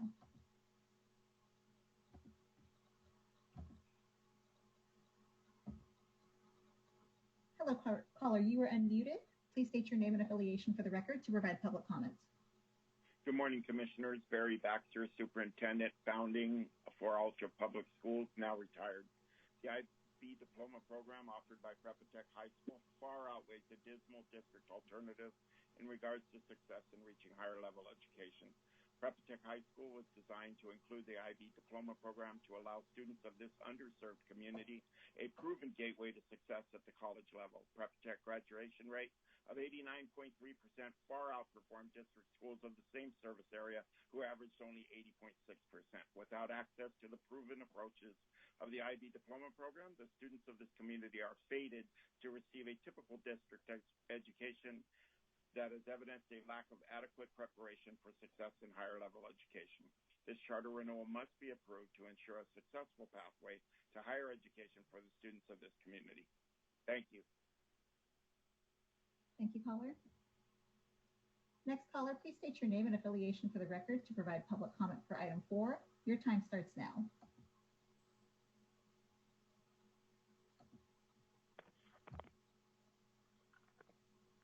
Hello, can you hear me? Yes, we can. Hello, my name is Matthew Ellis, and I'm a science teacher at Prepa Tech High School, and I'm calling to support the renewal of the high school. We have a excellent science program here at the high school, and we just received a brand new science lab, which will enable us to take our investigations into different concepts that the IB curriculum offers to the next level. It would also provide our students better access to college level lab materials. I also want to note that this is one of the most rigorous programs, and like some of our other callers are saying, our students are welcoming it with open arms. They appreciate the rigor. They need the rigor. It keeps them focused, and at the end of the day, our students know that the IB program and the school and all of its teachers are all working together to ensure that every student is prepared for college. That's our bottom line here. So I encourage you to renew our charter. Time. And let us. Thank you, caller. Next caller, please state your name and affiliation for the record to provide public comment for item 4. Your time starts now.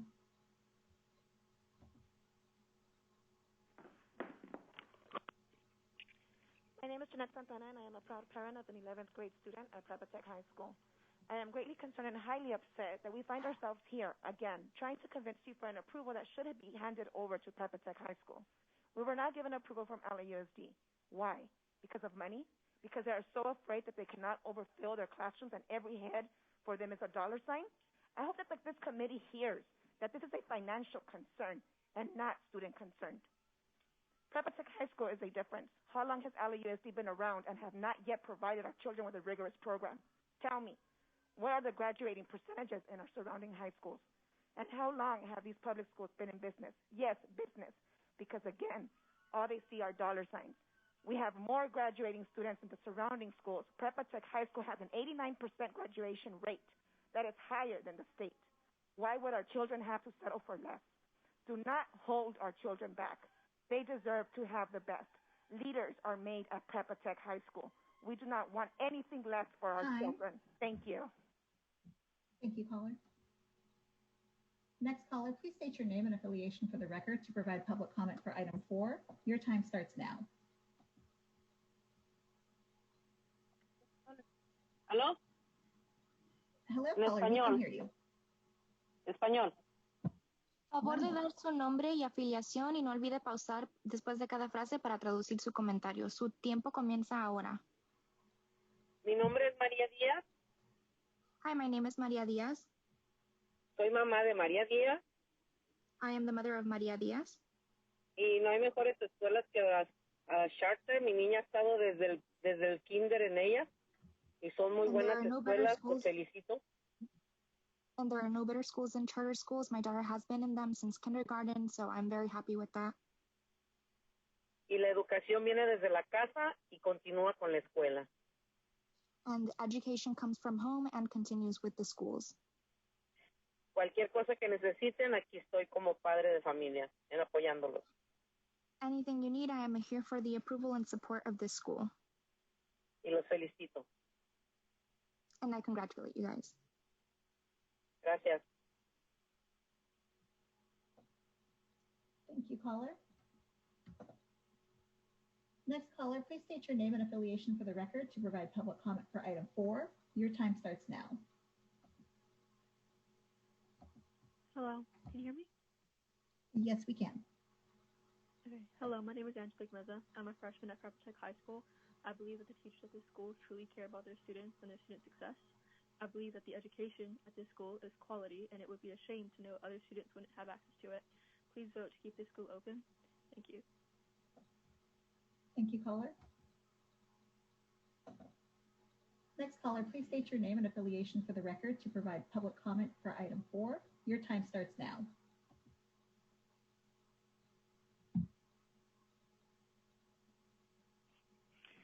Hello, Commissioners. My name is Marie Magallon. Can you hear me?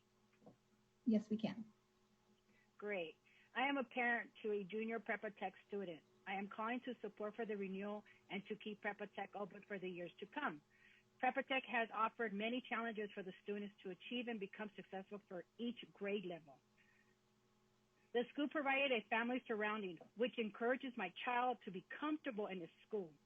My child has shown many potentials and is confident in his achievements. Prepa Tech has taught my child to be able to complete and not be afraid to the challenges to move forward. The school matters highly and is needed for our children. Please vote to keep the school open for the success of our students and my child's, which are our future. Thank you very much. Thank you, caller. Next caller, please state your name and affiliation for the record to provide public comment for item 4. Your time starts now. Hi, my name is Dean Higley. I'm a science teacher at Prepa Tech Los Angeles High School. I urge the advisory committee to approve the charter school renewal of Prepa Tech. And I would like to focus on 2 reasons for this. The first is the school culture. I've been in education for nearly 15 years, and I can honestly say that I have not seen a student body that treats each other with respect and kindness that I've seen at Prepa Tech. This culture does not occur by accident. One way the positive school culture is fostered is through the IB curriculum, which is unique to Prepa Tech High School. The learner profile of the IB curriculum has many facets that encourage good citizenship. Foremost among these are being open-minded, caring, principled, and reflective. Also, the usage of PBIS and many professional development sessions focusing on whole child instruction foster an awesome school culture. To lose this oasis of kindness and safety would be a real loss to the community. The second reason I support Prepa Tech is the focus on improving student outcomes. There are many efforts used to achieve this. Our weekly grade level PLC meetings are extremely helpful in fostering cross-curricular activities. Time. Thank you. Thank you, caller. Next caller, please state your name and affiliation for the record to provide public comment for item 4. Your time starts now. Now you're done. Because you know my friend is right? We have a caller on the line with a phone number ending in 2739. You are unmuted. Did you wish to provide public comment? Hello. Hi, we can hear you. Please go ahead and state your name and affiliation for the record to provide public comment for item 4. Sure. My name is Dr. Glenda Aleman. I'm one of the directors here at Alta Public Schools. And I want to start by just saying that I'm very saddened by what is going on here today. I'm saddened as a person of color as well as a child of immigrants. We see traditional schooling historically has marginalized this community, and Prepa Tech is trying to do something different. We are trying to bring the IB program to a community that has not had this opportunity before. And it is not an accident that most IB programs in California are in middle class and upper class communities. So why is that? Why is it that our students can't have the same opportunities as kids that are wealthier than us? And that is a huge problem. This is a social justice problem. You, as the traditional schools, should be supporting us and helping us to get better at doing better for our communities instead of stopping us, instead of taking us away. Thank you. Thank you, caller. Next caller, please state your name and affiliation for the record to provide public comment for item 4. Your time starts now. Hello? Hello, caller. We can hear you. Please state your name and affiliation for the record. Hello, my name is Bianca Valdivia, and I am a student at Prepa Tech Los Angeles High School. I'm currently in the 11th grade, and I can easily say that this school has done so much for the community and students. Prepa Tech has given me so many opportunities for new experiences that I didn't even think were possible, like providing the IB program, a program that guarantees me a higher opportunity into getting into college. During my time at Prepa Tech, I never felt unseen by teachers or staff. I was instantly welcomed into the community Prepa Tech has created. By closing down the school, you will be destroying a community built to unite students like me. I encourage you to consider what would happen to us if the school closes and vote to keep the school open. Thank you. Thank you, caller. Next caller, please state your name and affiliation for the record to provide public comment for item 4. Your time starts now. Hello, my name is Selena Dubon. I am a 9th grade teacher at Prepa Tech High School. I have worked at both as charter school and public schools, and I fully believe in the benefits provided by Prepa Tech High School. It provides a more rigorous curriculum than most public schools, and due to our size, we are able to give more attention and care to each and every student compared to the overcrowded large numbers in public school classrooms. The IB program allows diverse learning opportunities, and one of the pillars in education is allowing and recognizing that all students learn differently, which is what the IB system allows. By having a choice to go to a different school than the surrounding areas, it goes off of that pillar that all students learn differently, and they should be able to choose their education. In addition, I am also the Model UN advisor, and our group of students have been able to cooperate and join in the national Model UN conferences where they've won awards for their speaking and their promotion of Model UN topics. Thank you very much. Thank you, caller. Next caller, please state your name and affiliation for the record to provide public comment for item 4. Your time starts now. Hi, my name is Amelia Wynn, and I am an 11th and 12th grade English teacher at Prepa Tech Los Angeles High School. This is my 3rd year at Prepa Tech and my 10th year in education, and I want to promote the school for charter renewal. As an English teacher, I can tell you that the data shows where we started, but it does not show where we are headed because our goals are lofty and multifaceted. We are tirelessly working to reclassify English learners and improve both our intervention and ELD programs within the classroom. Because of this need, we are adapting the spirit of the IB program into an equitable framework to include students who often would be excluded from this rich and holistic program. As said before, this is a social justice issue. This is the most adaptive, creative, empathetic, and hardworking staff I have ever been a part of in my decade in education. I believe in what this school can do for our community. It's giving access to universities, careers, and life skills that would have otherwise been out of reach for our students. Please allow us the opportunity to continue adapting, growing, and creating a brighter future for our students. Thank you so much for your time. Thank you, caller. Next caller, please state your name and affiliation for the record to provide public comment for item 4. Your time starts now.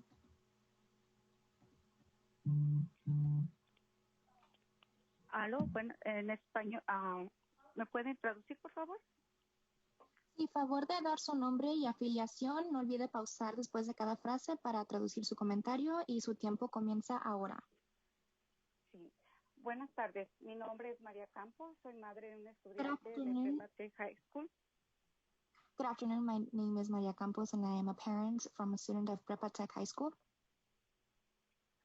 Estoy dando apoyo a la escuela porque sé que es una buena escuela. Lo veo en mi hija y en todos los demás estudiantes.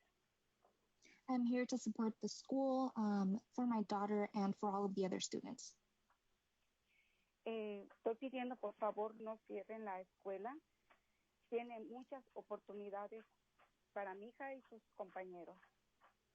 I ask that you please do not close the school. They offer a lot of opportunities for my daughter and her colleagues. Tiene programas como el IB y muchos más. They offer programs like IBB and others. Por ejemplo, a mi hija le gusta arte y a los maestros, todos los maestros que he conocido es como de la familia, de la Prepa Tech. For example, my daughter loves art. All of the teachers that I have known have been very respectful to my daughter and I. Ellos siempre están dispuestos a ayudar. They are always available to help. No dejan que a ningún alumno se atrase en nada. Están dispuestos a ayudar. Por favor, no cierren las escuelas. La escuela. And they don't let any students behind. Please do not close the school. Thank you, caller. Gracias, le agradezco el tiempo y por favor, de nuevo, reitero, no cierren la escuela. Es muy importante para nosotros, para nuestra comunidad. Thank you for your time. This is very important for our community. Thank you. Thank you. Next caller, please state your name and affiliation for the record to provide public comment for item 4. Your time starts now.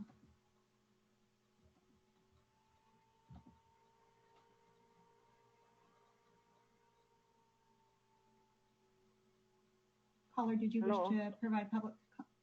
Hello. Go ahead, caller. We can hear you. ¿Sí me escucha? One moment. Let's get the translator. Sí, favor de dar su nombre y afiliación. No olvide pausar para poder traducir su comentario. Su tiempo comienza ahora.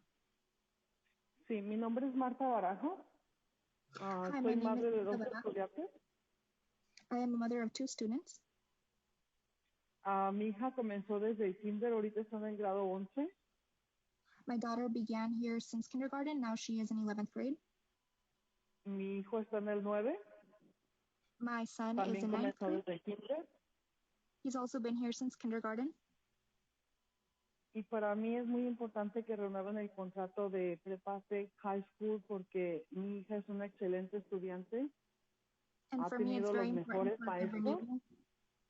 For the renewal of Prepa Tech High School, my daughter has been an excellent student and she's had the best teachers here.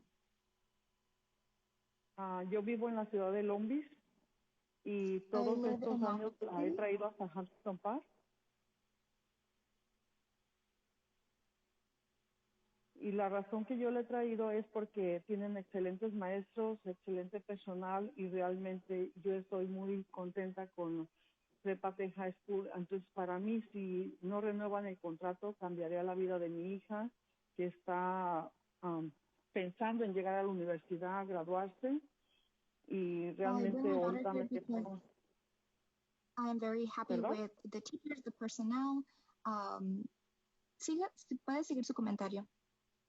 Ajá, y para mí me siento muy estresada ahorita, muy preocupada porque es un año decisivo para mi hija y ella supo lo que estaba pasando y está muy estresada. She is very stressed because she is going to college soon and this is going to be a big impact for her. Porque la decisión de los miembros está en las manos de ustedes que el futuro de mi hija tenga éxito en la universidad, que ella se gradúe, porque un año, solamente le falta un año, a mi hijo le faltan 3 años, pero realmente yo le suplico que por favor renueve la Ya se escuela. acabó su tiempo.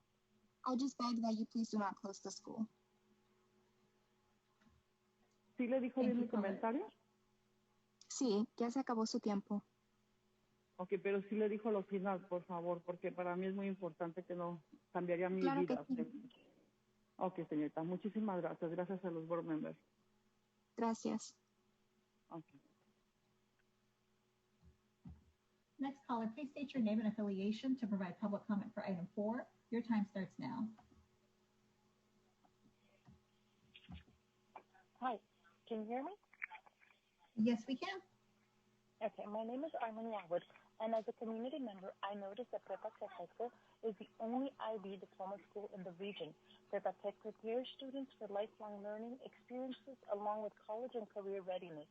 Please continue to support the students by renewing Prepa Tech's renewal.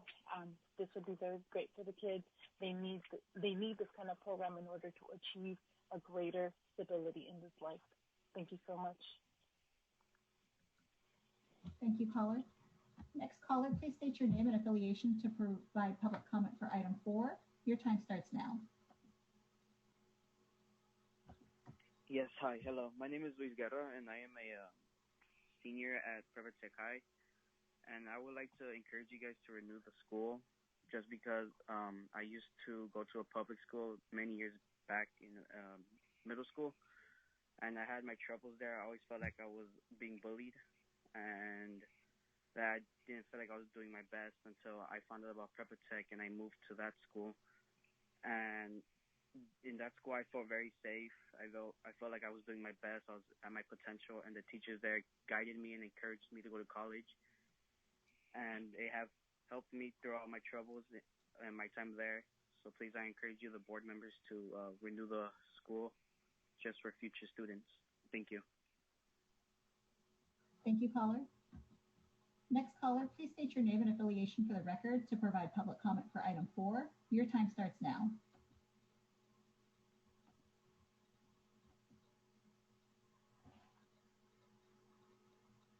Hello, caller. Did you wish to provide public comment for item 4? Hello, this is Ricardo Mireles. I'm the Executive Director for Academia Avance, and we were before you last year. We got renewed. I encourage you to renew this school. It is important to understand that your job is difficult because of the new laws, AB 1505, and that now the COVID has made it difficult. There's insufficient data to judge it under that. So instead, I encourage you to look at some of the other issues that have been presented here. And one of them, also related to COVID, is how this school has been able to adopt to continue supporting its families. The school, Prepa Tech, along with other schools, is in a coalition called Proyecto Ya to adapt and find solutions for COVID. And they've been able to support their students and families during this moment far greater than the schools in this neighborhood. Also consider the AB program that they're doing and how they're getting outputs. And in the support that they're providing their families, this is essentially a public health service that they're doing to this community. So I encourage you to support this school and approve them. Thank you very much. Thank you, caller. Next caller, please state your name and affiliation for the record to provide public comment for item 4. Your time starts now. Hi, good afternoon. My name is Audeo Guzman, a mother of a current student who one is a senior. The other one is a sophomore and a 6th grader. My son, my oldest, has been in Prepa Tech for a couple of years. Prepa Tech has the highest graduation rates around the community compared to Huntington Park High School.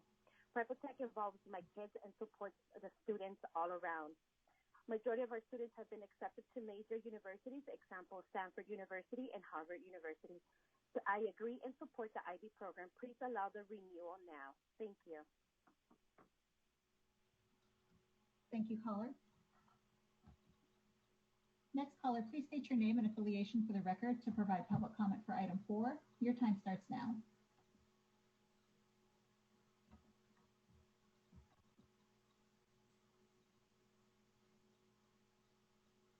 Hello, caller. Did you wish to provide public comment for item 4? Hi, you are unmuted. Hi there. My name is Ramon Antoine, calling on behalf of the California Charter Schools Association, calling in support of Prepa Tech.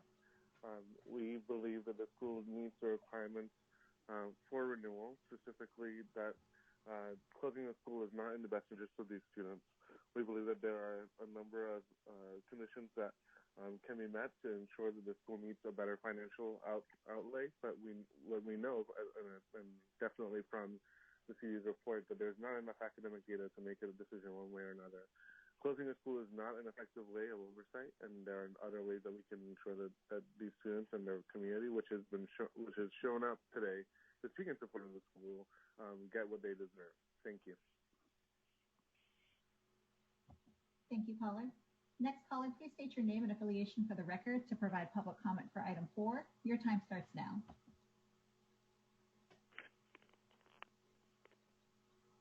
Hi, good afternoon. Is this for me? Yes, it is. We can hear you. Okay. Good afternoon, Commissioners. My name is Susie de Santiago. I live a few blocks away from Prepa Tech. If Prepa Tech is meeting the education code standards, we would not be here today. Please deny the renewal based on the following. Since its inception, Prepa Tech and its mother company, Alta Charter, have had serious financial problems. Each relies on significant loans that hurt their survival and their sister charter schools, which will affect hundreds of students. Prepa Tech has failed to demonstrate sufficient academic performance in mathematics and ELA that severely impacts low-income students of color in the community they serve. According to the rules of the state, there is substantial merit to deny Prepa Tech's renewal application. LAUSD also recognized and denied the renewal. Now the State Board must also respect the local district's decision. AB 1505 legislation was passed precisely to put in check the charter schools that do not meet the necessary requirements, such as academic as well as financial stability. I ask the enforcement of AB 1505 and LAUSD to be respected. Thank you. Thank you. Next caller, please state your name and affiliation for the record to provide public comment for item 4. Your time starts now.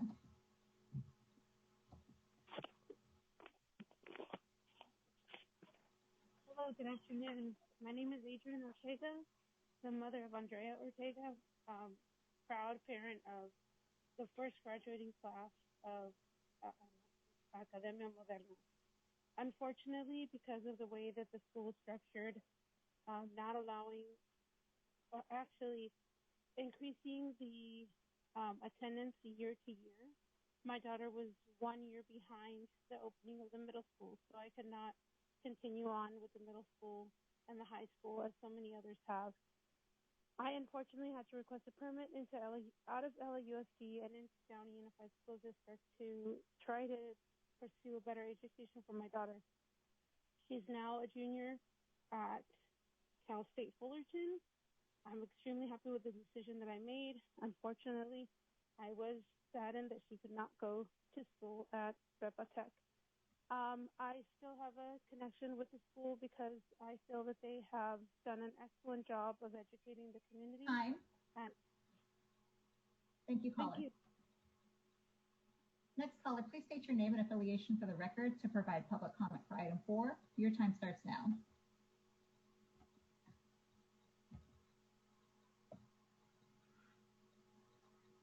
Hello, caller. You are unmuted.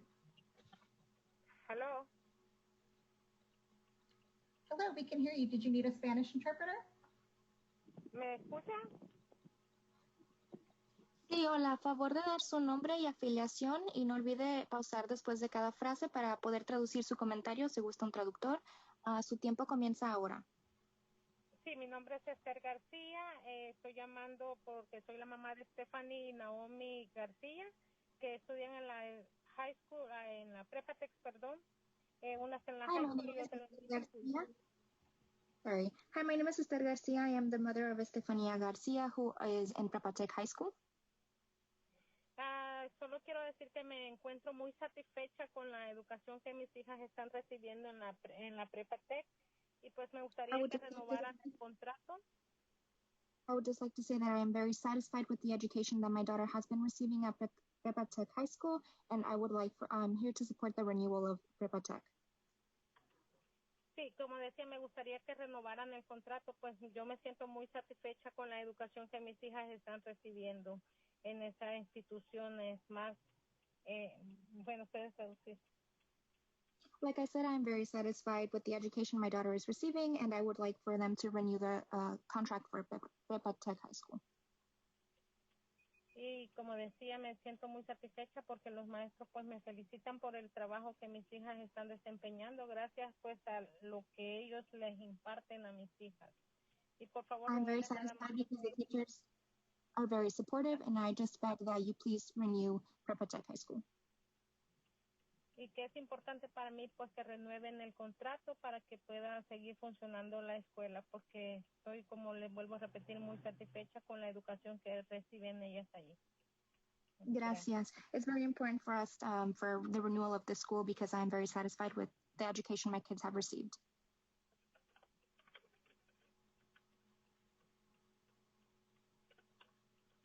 Thank you, caller, for your comment.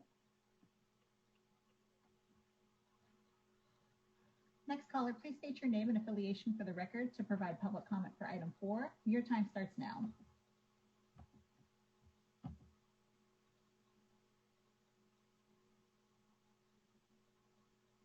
Hello, caller. Did you wish to provide public comment for item 4?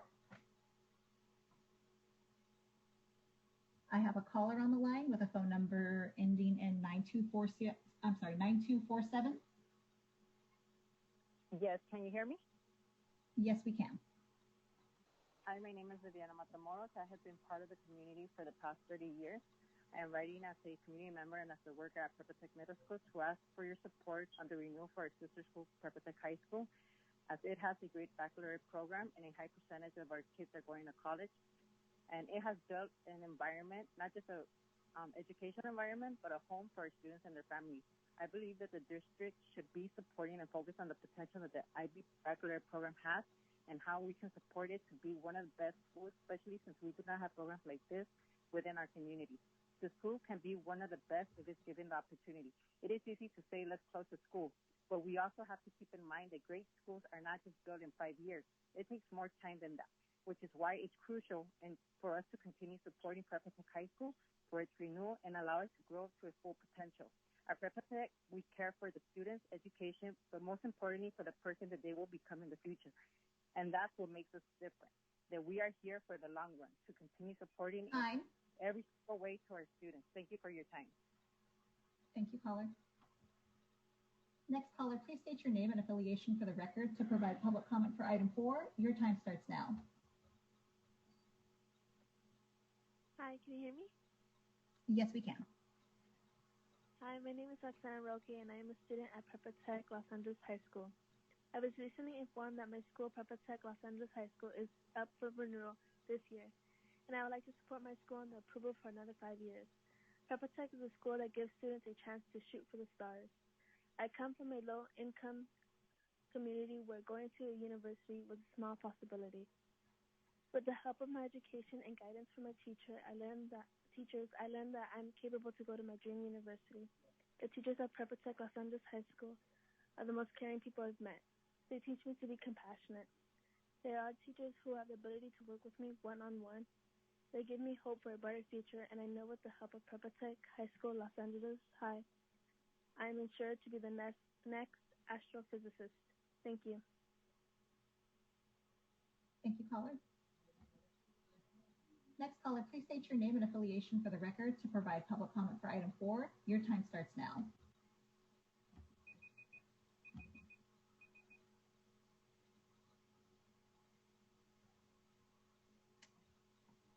Hello, caller. Did you wish to provide public comment for item 4? I have a caller on the line with a phone number ending in 6801.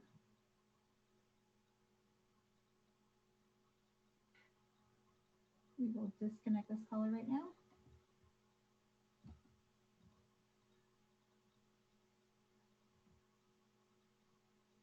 Next caller, please state your name and affiliation for the record to provide public comment for item 4. Your time starts now. Hello? Hi, we can hear you. Hello? Hi. Okay. Hi, my name is Alexis Sanchez, and I am an 11th grader at Prepa Tech High School. I am speaking today to ask for the renewal of my school. I have been a part of Alta Public School since I was 5 years old. Attending since kinder, this school has changed my life for the better.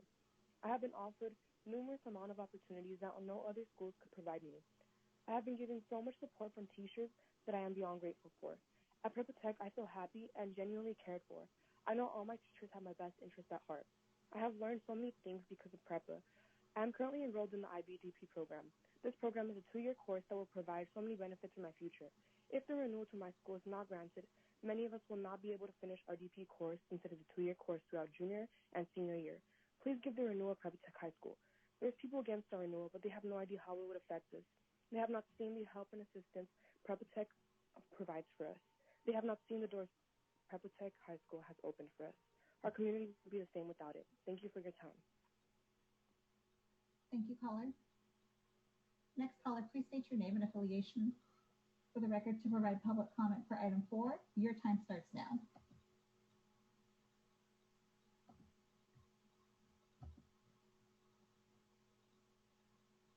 I have a caller on the line calling from a number ending in 6841. Did you wish to provide public comment?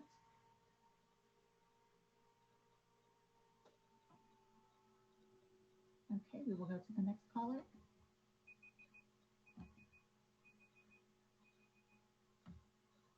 Good afternoon, caller. Please state your name and affiliation for the record to provide public comment for item 4. Your time starts now.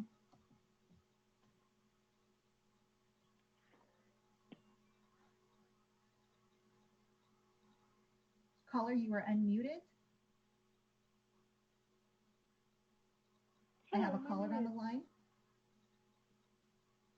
Hello? Hi, please continue.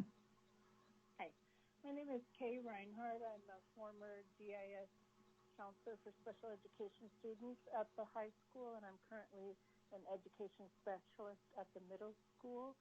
I ask you and urge you to please renew the charter.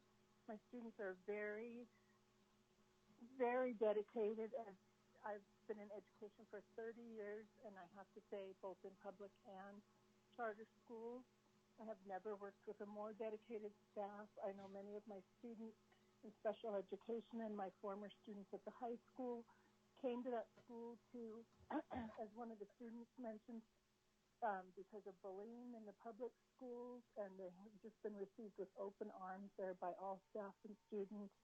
They've thrived. They have built their confidence with the IB program, and I ask you to please renew the charter. Thank you so much for your time. Thank you, caller. Next caller, please state your name and affiliation for the record to provide public comment for item 4. Your time starts now.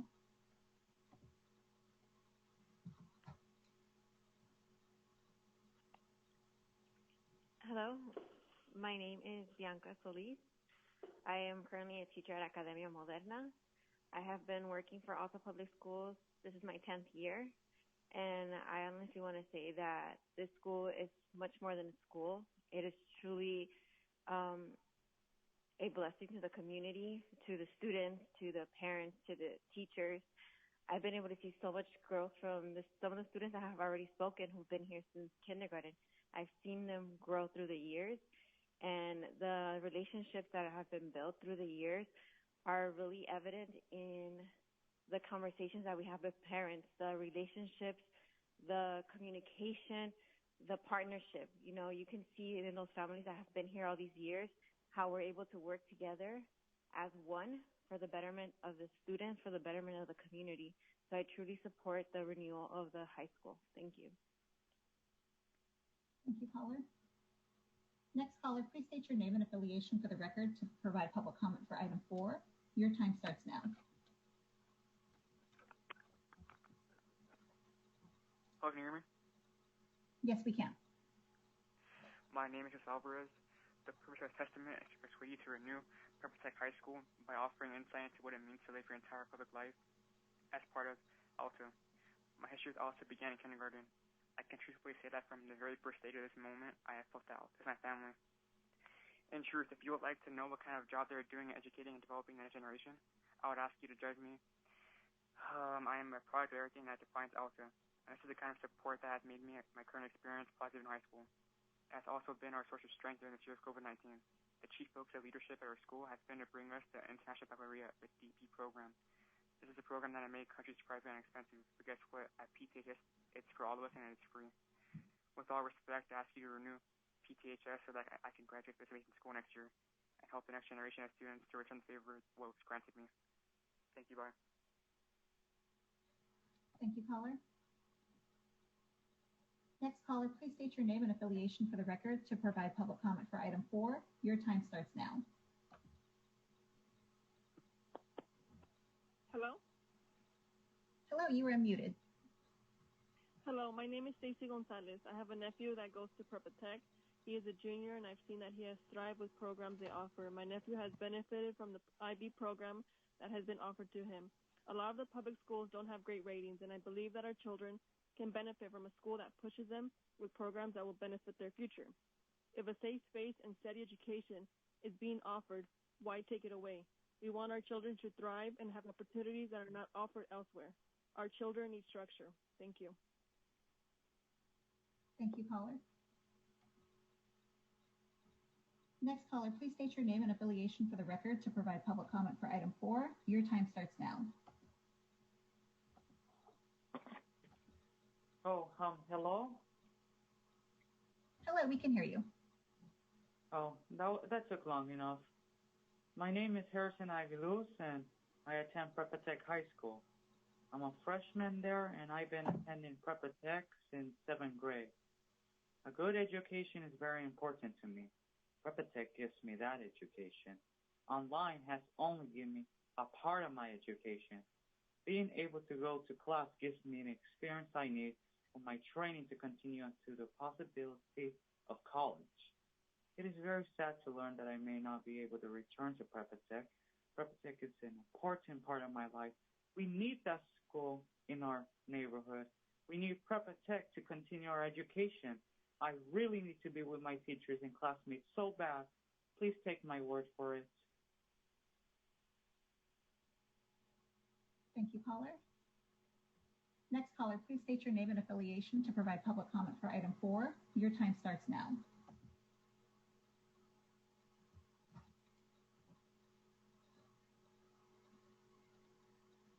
I have a caller on the line with a number ending in 5978. Did you wish to make a public comment for item 4? Yes, necesito un traductor. Sí, favor de dar su nombre y afiliación y no olvide pausar después de cada frase para traducir su comentario. Su tiempo comienza ahora. Buenas tardes, mi nombre es Verónica Cholet.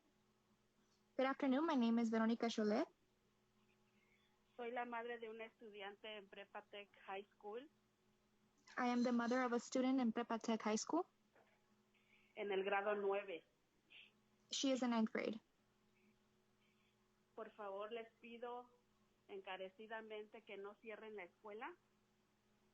I please ask that you do not close the school. Porque mi familia y yo necesitamos mucho esa escuela porque tengo 4 sobrinos más en academia y en middle school. Because my family and I need all of these schools. I have 4 other nephews in a different academy. Y también porque son muy buenas escuelas y es una instrucción magnífica que dan los maestros. Also because these are great schools, the teachers are great and supportive, and they're always there for us. Y es una de las mejores escuelas que muchos niños se gradúan. And it's one of the best schools that has high graduation rates. Por favor, hagan que mi hija logre sus sueños de graduarse en esa escuela. Please allow my daughter's dreams of graduating from that school to happen. Okay, muchísimas gracias. Okay, thank you very much. Thank you, caller. Next caller, please state your name and affiliation for the record to provide public comment for item 4. Your time starts now.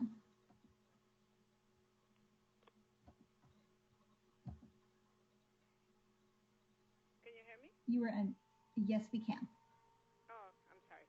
Hi, my name is Raquel Salcedo. I'm a mother of a 10th grade in Prepa Tech High School, and 8th grade in Prepa Tech Middle School. I really seen a difference in my son from growing up as a student.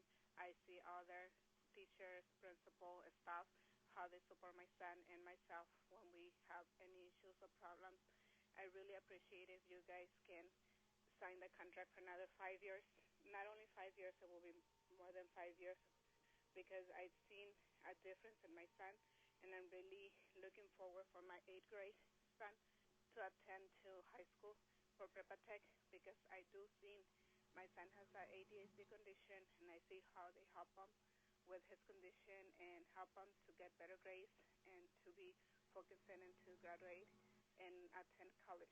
So I will really appreciate if you guys can sign the contract for another year. Thank you. Thank you, caller. Next caller, please state your name and affiliation for the record to provide public comment for item 4.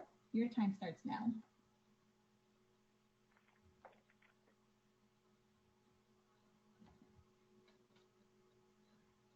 Hello, caller, you are unmuted. Did you wish to make a public comment for item 4?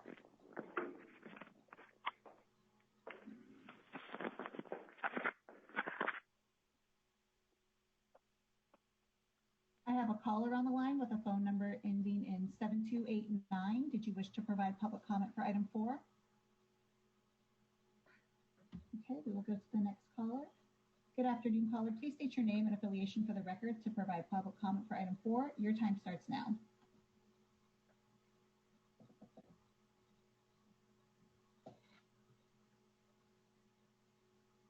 Caller, you are unmuted. Did you wish to provide public comment for item 4? I have a caller on the line with a number ending in 3658. Did you wish to provide public comment for item 4?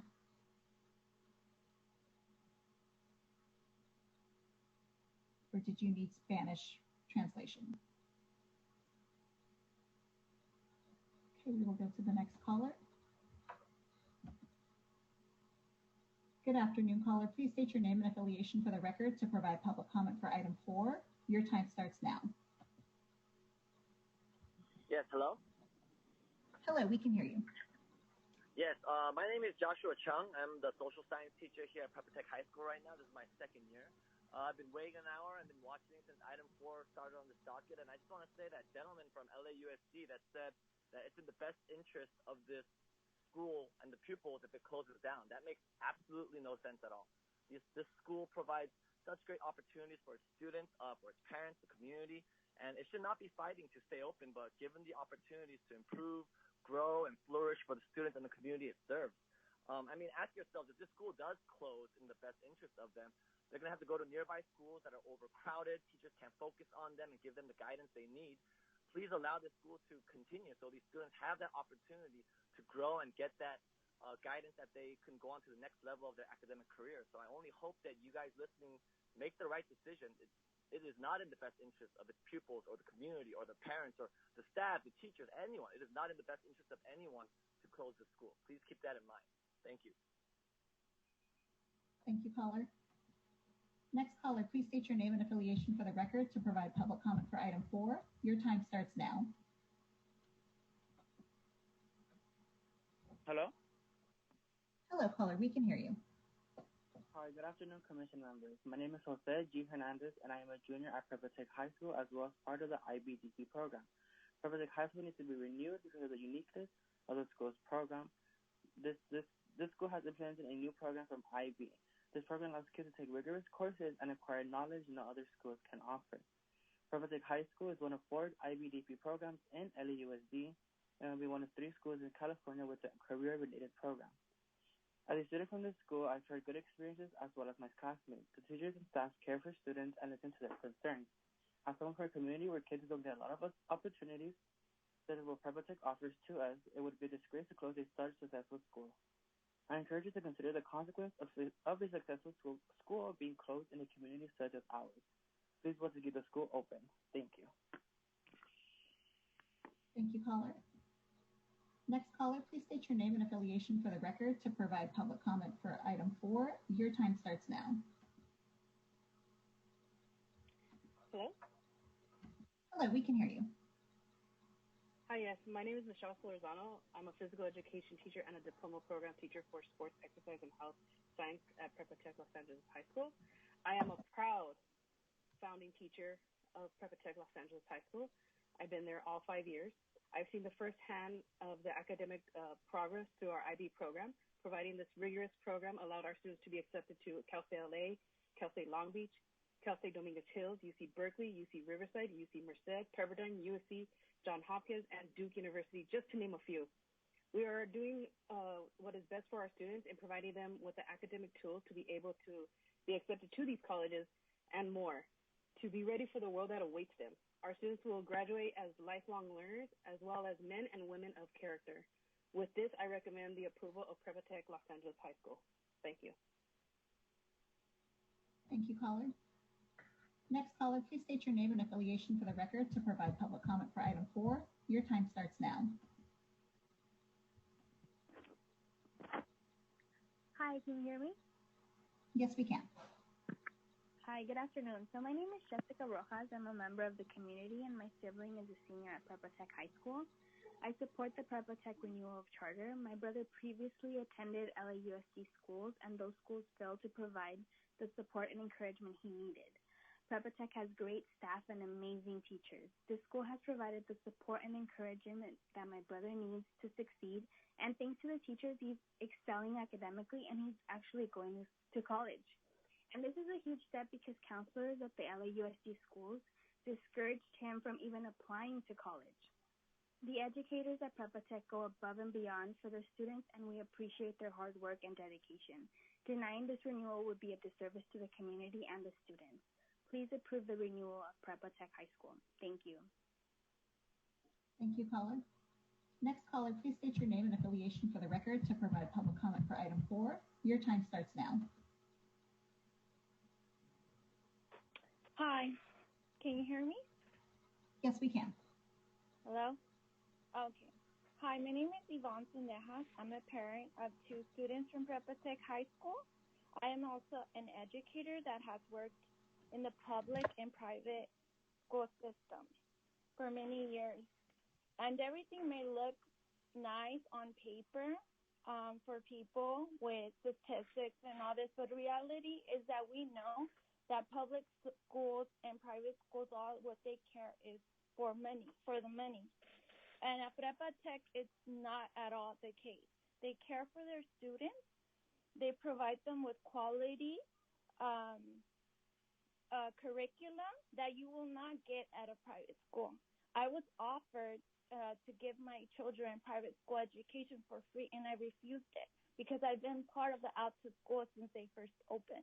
So I could tell you firsthand that you cannot compare the education that they give to public schools.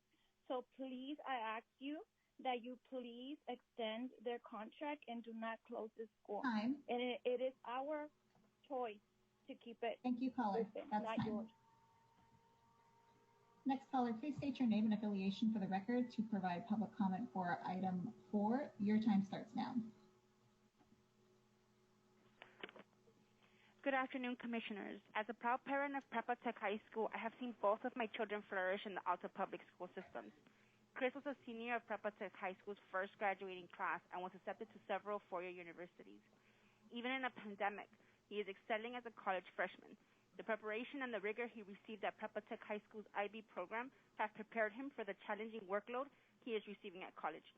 God willing, he will be the first-generation college graduate in our family. My daughter Elizabeth is a 10th grader currently attending Prepa Tech High School. Allow her the opportunity to continue her high school education at Prepa Tech High. As a low-income family, I cannot afford the IB education Chris received and Elizabeth is currently receiving for free at Prepa Tech High School. The concerns presented were financial and not student-centered. I urge you to please keep Prepa Tech High School open so they may continue to have a positive impact within our Hispanic community. Thank you. Thank you, caller. Next caller, please state your name and affiliation for the record to provide public comment for item 4. Your time starts now.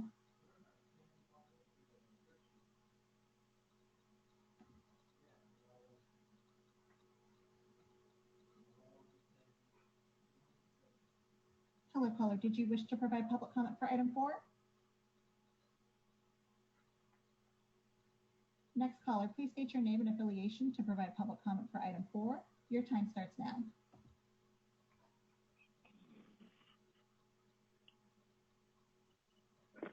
Hello, caller. You are unmuted. Did you wish to make public comment?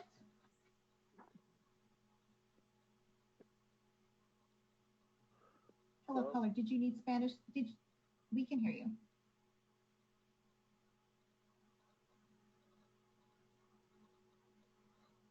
Please go ahead and speak. Hi, good morning. Hi, go ahead. You've got 1 minute to make your public comment. Hi, good morning.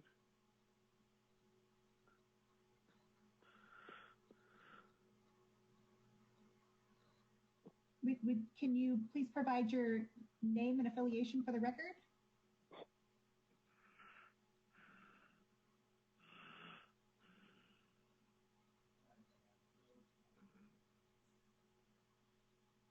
Caller, did you wish to provide public comment?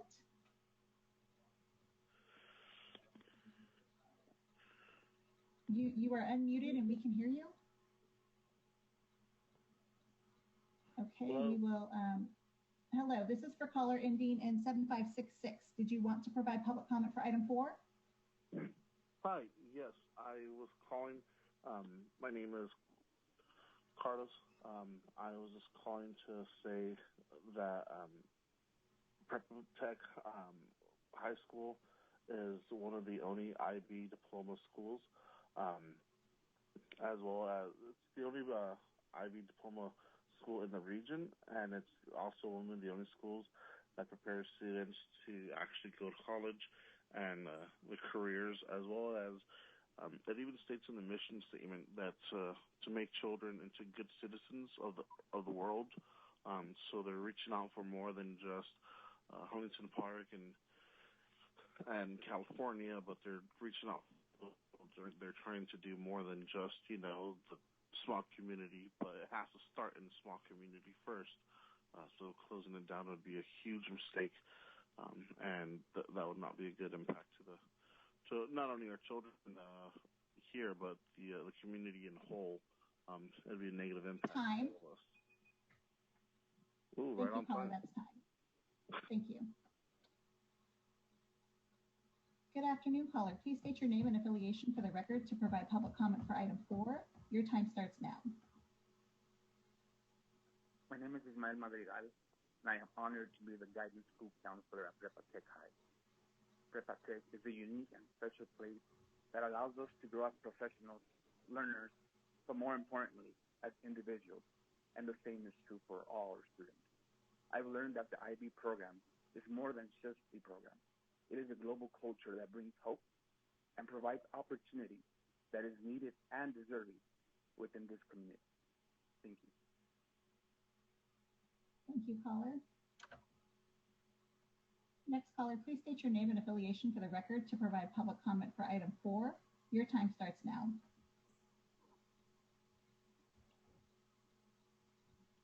Hello. Hello, caller. We can hear you. Hi, my name is Demetrius, and I'm a student at Prepa Tech High School. And the teachers and staff have equipped me with the skills and tools to succeed post-high school. Please keep the schools open. Thank you. Thank you, caller.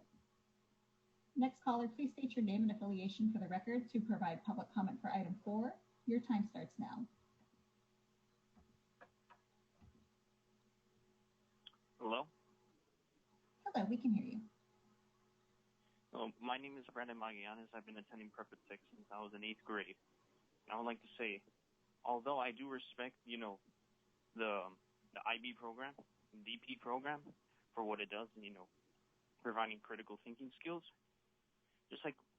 however, I've been to many schools in the past, about 6 or 7, and Prepa Tech, just like them, has honestly quite disappointed me in its program.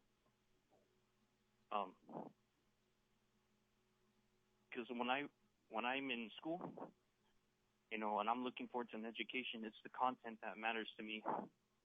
And I wish that, the programs aren't just a selling point.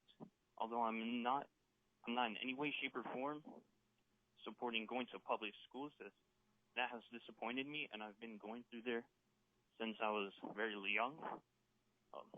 I do believe that there are better schools, better programs out there for students.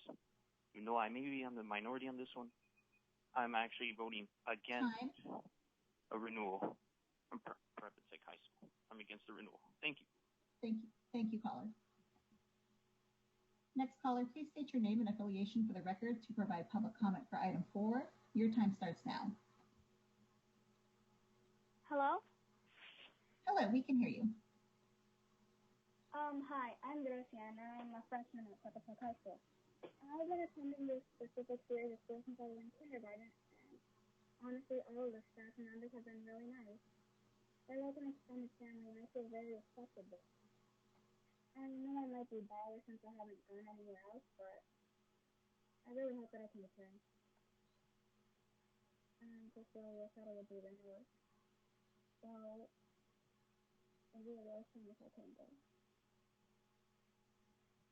Every time I try to, be honest, I'd be shunned by people I know in my life. But the teachers, the staff, the whole school in general has been really accepting. And very kind. That's all. So I'm not good at public speaking.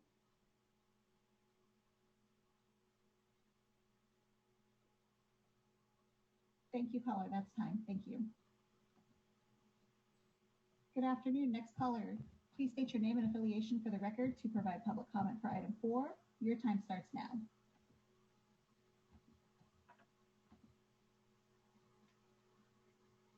Number, please. Yes, caller, we can hear you. Is this for 6801? Yes, please go ahead and state your name and affiliation for the record and provide public comment. Please start my time at this moment. My name is Nestor Enrique Valencia. I am the former mayor and council member here in the city of Bell and a community leader in civic engagement. I am very familiar with the needs of this community, having been a council member for over 10 years and activist. I also volunteer at the local schools, and I also am a certified sports official. I can tell you that this school matters in this community. The high school graduation and college going rate are above, if not very competitive with the local schools. Schools should not be closed during this COVID time either. I'm a little disappointed at LUSD because I see that they're in a conflict when they provide this recommendation. Contrary to other callers, all schools are suffering from underfunding. This school and this charter schools also are lacking funding. I want to echo that this school has a small class size, and this school has local control. It has a unifying effect from all over the Southeast. Thank you so much for your time. Thank you, and I beg you that to approve an approval motion. Thank you. Next caller, please state your name and affiliation for the record to provide public comment for item 4. Your time starts now.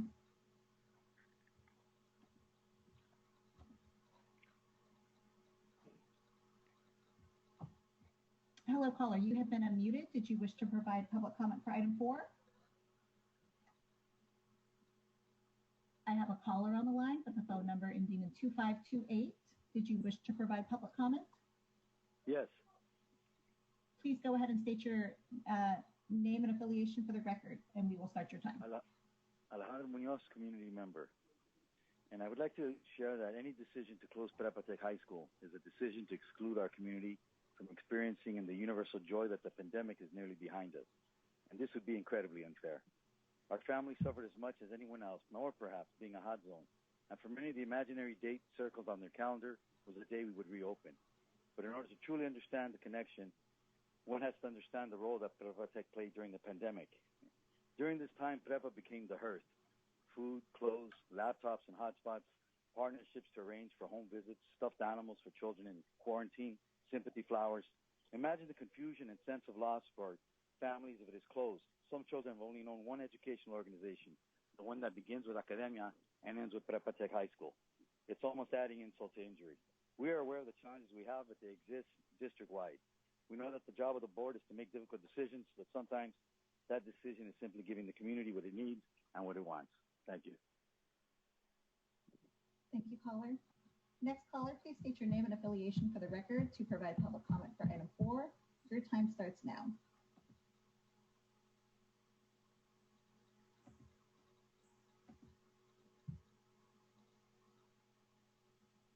Hello, caller. Did you wish to provide public comment for item 4?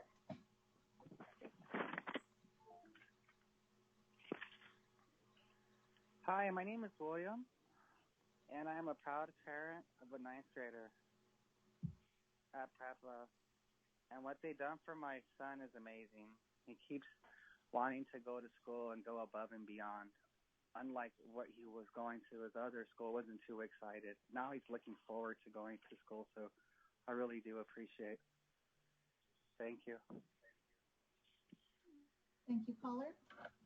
Next caller, please state your name and affiliation for the record to provide public comment for item 4. Your time starts now. Hello? Hello, caller. We can hear you. Okay. I would like to say that Prepa Tech has been an amazing school to me. That it's allowed me to experience many things as well as growing my academic language and knowledge as well. And I would like to thank the teachers as well. And I'm in favor in keeping the school open. And that's all. Thank you, caller. Next caller, please state your name and affiliation for the record to provide public comment for item 4. Your time starts now.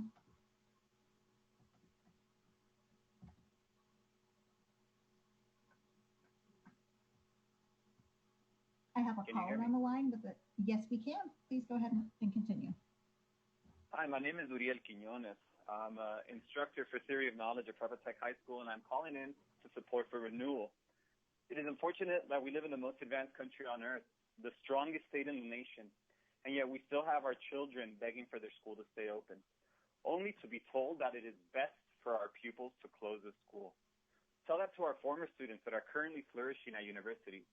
Tell that to the elite universities that have accepted our students from a school you deemed as best fit for closure. Although some students still struggle academically, they have found their own voice, their confidence within themselves. Yes, we have students that have been accepted to elite universities, but we also have students going to community colleges.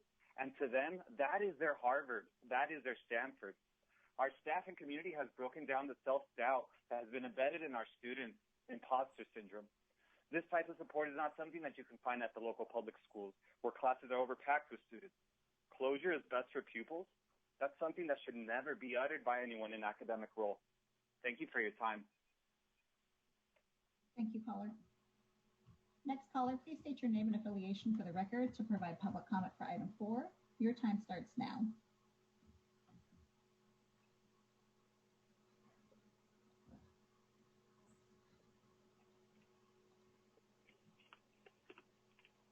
Hello, caller. You are unmuted.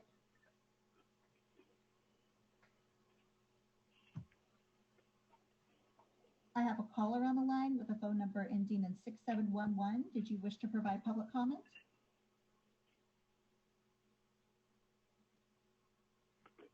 Okay, we will go to the next caller. Good afternoon, caller. Please state your name and affiliation for the record to provide public comment for item 4. Your time starts now.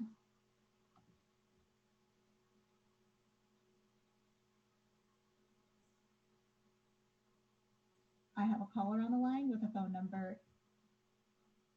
Got disconnected. Let's go to the next caller. Good afternoon, caller. Did you wish to provide public comment for item 4? Hello, this is Nicole Hernandez. I'm a proud parent of a student at Prepa Tech High School. I am advocating for the renewal of Prepa Tech. My child did start her academic journey with LAUSD, and as an IEP student, her IEP was regularly violated. We were constantly running into challenges with her teachers not supporting her diagnosis. It wasn't until I was able to get her over to Prepa Tech where she was able to get the support that she needed from the teachers, and now she is academically on track for graduation, and I am just advocating that we are able to keep the schools open for my daughter because I'm fearful that if she were to leave, that she wouldn't be able to meet her graduation goals. Thank you. Thank you, caller. Next caller, please state your name and affiliation for the record to provide public comment for item 4. Your time starts now.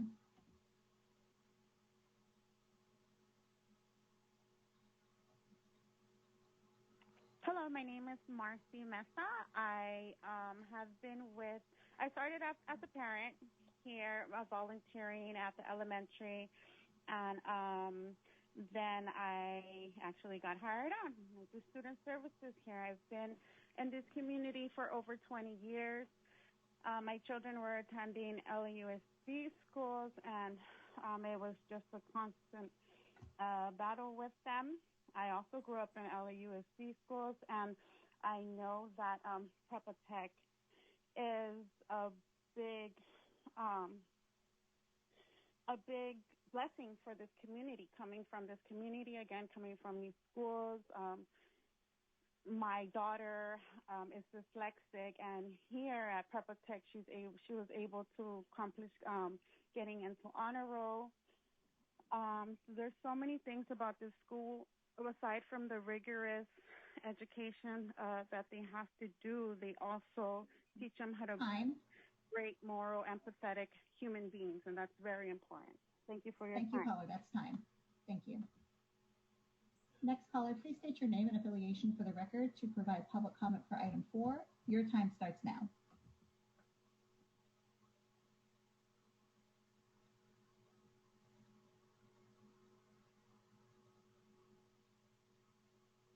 I have a caller on the line with a number ending in 2743. Did you wish to provide public comment for item 4?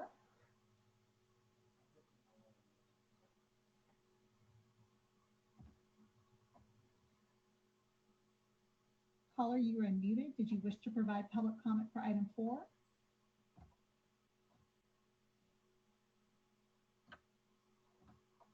Okay, we will go to the next caller. They disconnected. Good afternoon, caller. Did you wish to provide public comment for item 4?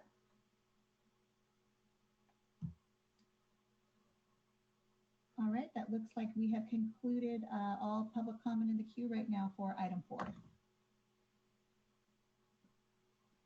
Okay, thank you very much. And just to correct something that I may have missed and not shared, that public hearing was closed as we began the charter or the comments. So I just wanted to be clear about that.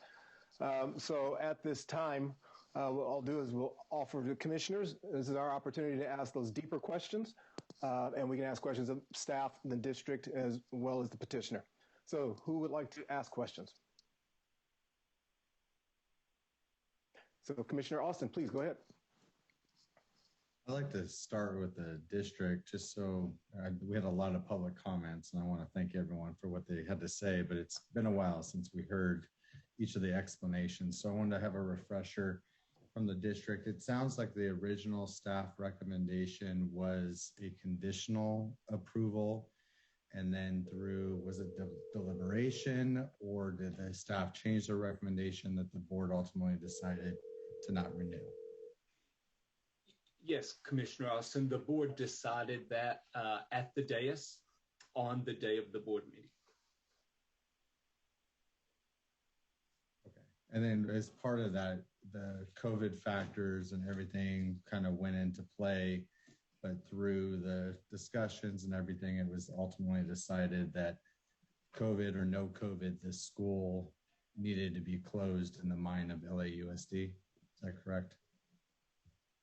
How much of a part was that as the deliberation, I guess? Pardon me, I didn't hear the last part of your question, sir. I'm sorry. How much detail was the COVID being a factor of this? Because I know your original recommendation or your department's recommendation was because of COVID, we should extend this school, and then ultimately somehow that changed in the meeting. So help replay that for me, how it got to that point. Well, there are transcripts included, and there was deliberation by the board around the COVID factors. But ultimately, when the board voted, their decision was denial. Okay, thank you.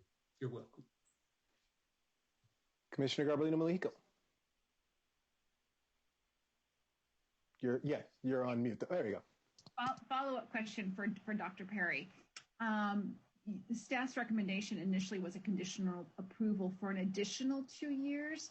Am I under correct understanding that that was what the staff's recommendation was? Because this was a middle performing school, the only option is a 5-year renewal. And we were asking them to come back in 2 years because they needed to be able to show some growth with some very strong conditions at that time.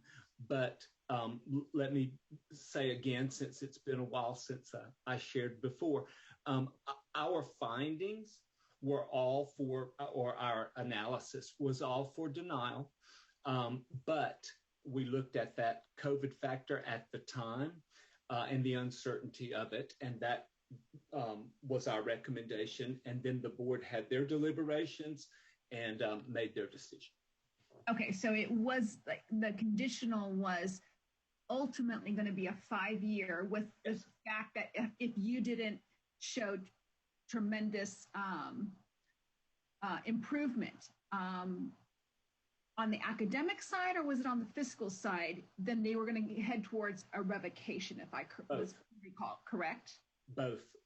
Okay, both academic and so the financial concerns were part of the review as well. Yes, and I have our fiscal person. If you have detailed questions about that, she would be happy to share. I think I have questions for the petitioner later. So, but thank you very much. You're welcome.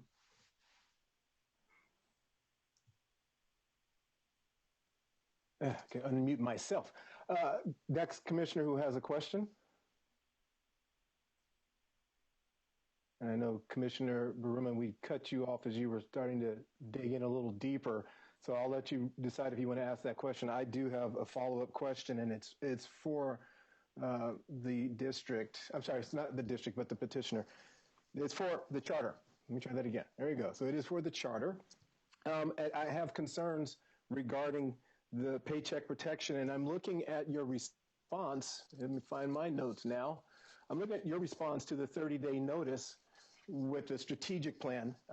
And this, it has me concerned.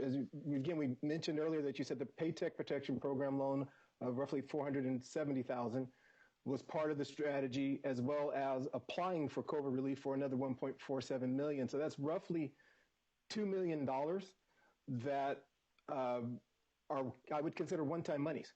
And it sounds like that is the strategic plan, is to use those one-time funds to shore up your funding, your financial challenges. So what I want to just, I guess this is clarifying, are you sharing with us that without those monies, you would still have the same financial challenges, only worse? Thank you, Commissioners. I'm going to defer to Spencer Stiles, our business manager, to answer that question. Thank you. Thanks, Javier. Good afternoon, everyone. My name is Spencer Stiles, President and CEO of Charter Impact.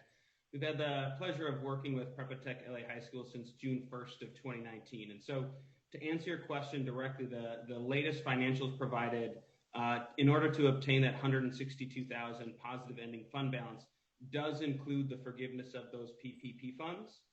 The school has met the requirements and submitted the application, but it's going to take the Small Business Association about 90 days to approve that application. In regards to the larger COVID relief funds, included in the projections are not only the revenue, but we've also added placeholders to fully spend all of those restricted funds. So to answer your question, I think it's a kind of split into, yes, the forgiveness of the PPP has been included, but on the COVID relief funds, there's both revenue and offsetting expenses. And so without those, removing the revenue from the projections, we would also remove those related restricted expenditures as well for a net zero impact on the ending surplus in future years. Well, then let me ask another question, or ask this a little bit differently. What would your strategy have been had it not been for the pandemic financially? Those funds are specifically available because of this pandemic. And this has been a 5-year, the trail looks like this has been a 5-year challenge to create a reserve since day one. So my question to you is really about what the strategy would have been had you not had this opportunity because of the pandemic. A great question. So looking historically at the school's operational performance, it was really only the first 2 years of operations that actually the school showed a deficit. The challenge that the school has faced financially was that the sum of those two deficits was about $880,000, representing obviously a fairly large hole to dig out from. That being said, in 2018-19, the school had almost a $400,000 surplus, another surplus last year of only $66,000, so close to balanced budget. This year, even without those PPP funds, we were looking at a surplus of about $170,000. And so I think looking at the trajectory where the school is going financially, yes, there were hard times in that first 2 years, but since then and for the last 3, the school has shown a balanced budget and a surplus. Again, it's just looking at it, filling that kind of larger deficit hole. So even without those PPP funds, the school still would have been able to maintain a balanced budget this year, as well as in all future years, as I kind of previously touched on. Thank you. And there it is, the hands now. Commissioner Garbalino Mejica. Yeah, I have questions of the charter school, and it can be Mr. Reyes or Mr. Stiles. I can choose to have several questions actually related to budgets and then some related to governance. So I'm a county superintendent, so I oversee the budgets of the schools, the school districts in my county. And it's not typical to have a district that is negative with their first or second interim or disapprove a budget. So to be perfectly honest, when I see that in 2017 and in 2018 and 2019 and in 2020, all 4 of those instances, this charter school has posted an interim that had not only 0 reserves, but negative ending fund balance, which is a big, huge red flag. You say that there was a deficit of 800,000 and that it took a couple of years to get yourself out of that. The fact of the matter is this charter school was approved with an understanding that they would maintain a 5% reserve moving forward. And you have not been able to maintain that or meet that threshold in this 5 years of operation. So, it's going to be difficult for me to say, okay, you had $800,000, and I think I recall it had to be related to facilities, but it looks as if you did a lot of one-time borrowing. Did you also borrow from the other charter schools that are underneath the Alta public schools in order to balance your books, or at least to alleviate some of the debt?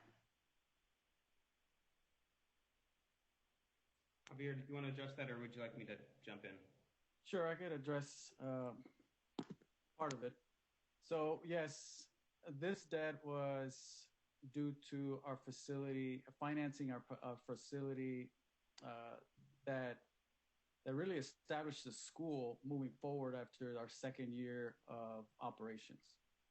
So over the years, our plan was to pay this debt off, which is facilities related and IB program required. So that was our plan.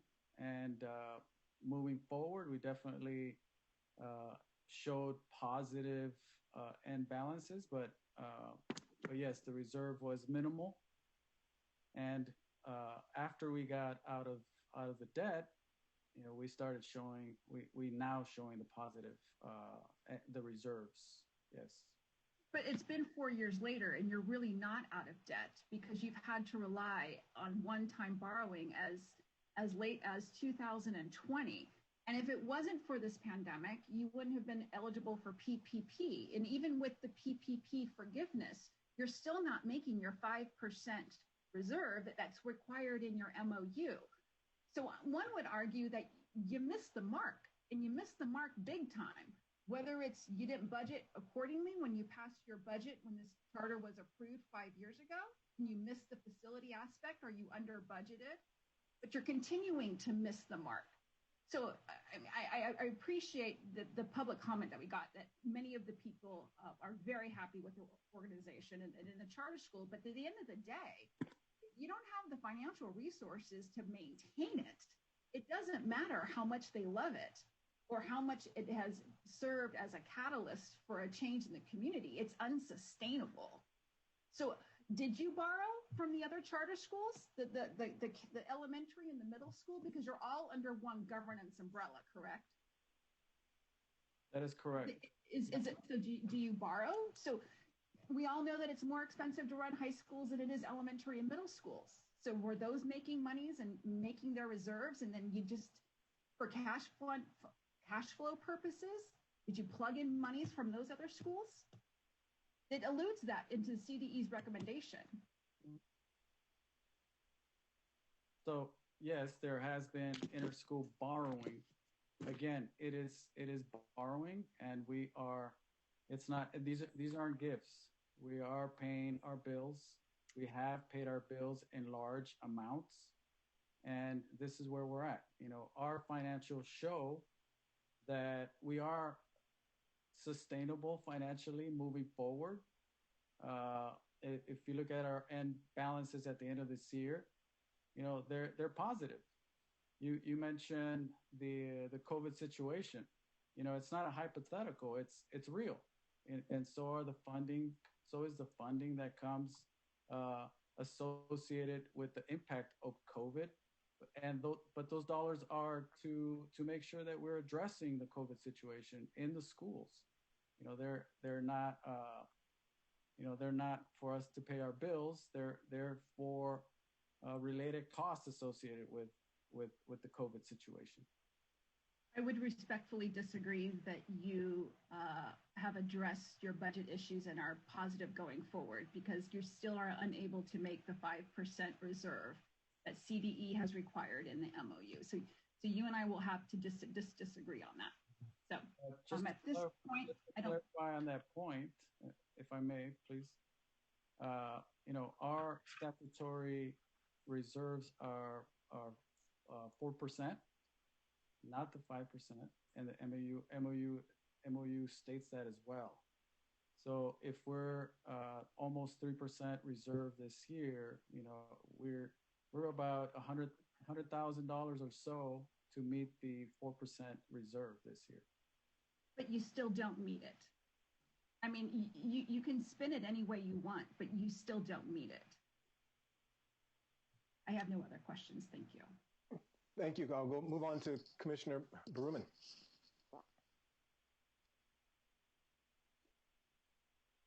Mine is just because I just started looking at the website, and I'm trying to figure out how to say yes. I know you're a new school. It's 2016. The budget, I can understand it's a brand new school, but then you're also under ALTA that isn't a brand new organization that runs charter schools. So that's somewhat concerning. It's not like you're brand new to this whole running the charter school. I started looking, and then earlier, I think in the presentation, you mentioned they're trying to increase enrollment and all that. So I went onto the website, and all the timeline information for enrollment is from last year. I think the deadline was March 19, 2020, and it hasn't been updated this year. So I'm like, if you're a brand new prospective student looking, hey, I'm thinking of going to, Prepa Tech, how do they sign up, or what's going on there? Because enrollment, drives funding. If you have enough students, you get more, you get to have more. So I'm just wondering why the delay, or what's going on with that part of the website, or just. Thank you for that question. Yes. So we just recently got hacked. All our websites were hacked, and we had to bring up outdated websites, the ones that were in the backup. And so we're currently working to update all the websites. I mean, this just happened. So this is something that we're working through to make sure that all those websites are up and current. But yes, we just recently got hacked. Then that alludes to my next question, was because I was also looking for board agendas, and there's no board meetings or anything on the website for this year. No board agendas for. So I think the last board agenda I was able to find was April 2020, which it's somewhat concerning. Yes. Again, all of that information was hacked and erased, and we're working feverishly to get that information up. We could certainly follow up and provide all those minutes and agendas for you, but that's our reality right now. And then a more direct question for the school side is the AP program. Do you have it? Do you not have it? Because I was looking at your UC Ledger. you have some approved UC courses, AP courses. Are you not testing or not? Because I wasn't able to find any results either, so I'm just trying to understand. So we do. Every year when we start doing our master schedule for the following year, that is one of the options that is available to our students. Excuse me. And many of our students, because of our IB program, opt to go with the IB program. And so then I know this year we didn't have AP classes, but last year we had a few AP classes, and the year before that we had a few as well. What do you know what classes you had and what the pass rates were? I know we had Spanish and we had AP English, and we had I believe those are the two main ones that we had. The students passed the classes, but the testing that they took was in, and I think we included in the petition, but where the students that took the AP exams, I believe were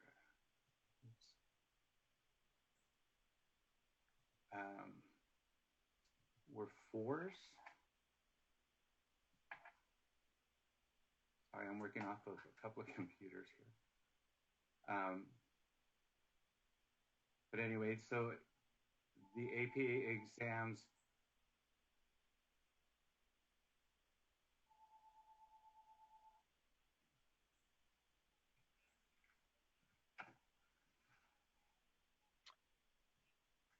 and the other one would be I'm not very familiar with IB.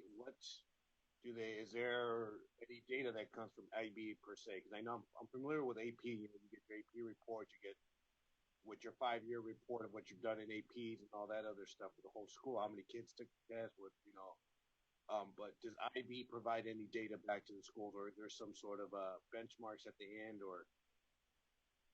Yeah, so IB does have exams that our students take.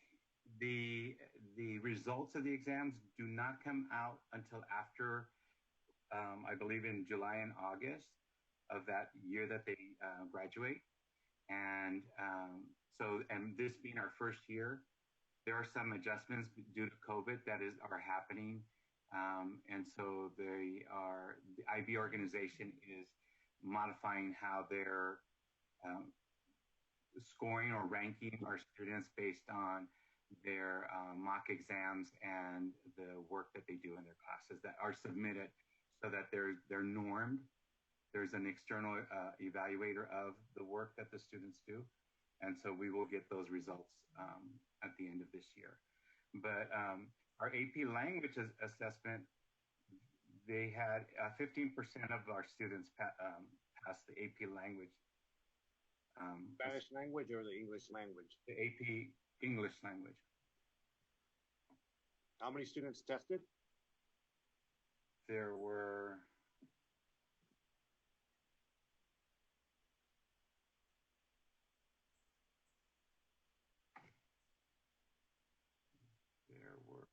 English 24 students who tested in English. And that's usually a reserve for 11th and 12th grade, right? Correct.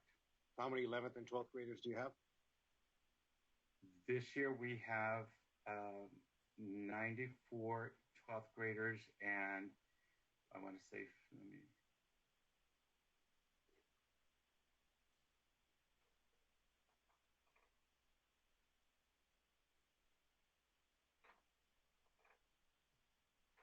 94 12th graders and 58 11th graders. Okay, thank you. Thank you. I have Commissioner Taylor and then Commissioner Austin. Hi, everybody. Quick question. I think this may be a question for CDE. In looking at the 30-day notice and maybe a follow-up to the petitioner, it says that the school reported a negative. This is on page 21 of the item, the board item. said that the school reported a negative ending fund balance of $274,000 in the first interim. And then as of October 31st, 2020, the net assets were negative $952,241. This is where we talked about the debt ratio. And then I heard in the CDE presentation that there was additional borrowing. Is that on top of this October 30th financial situation, or is that borrowing already wrapped up in there?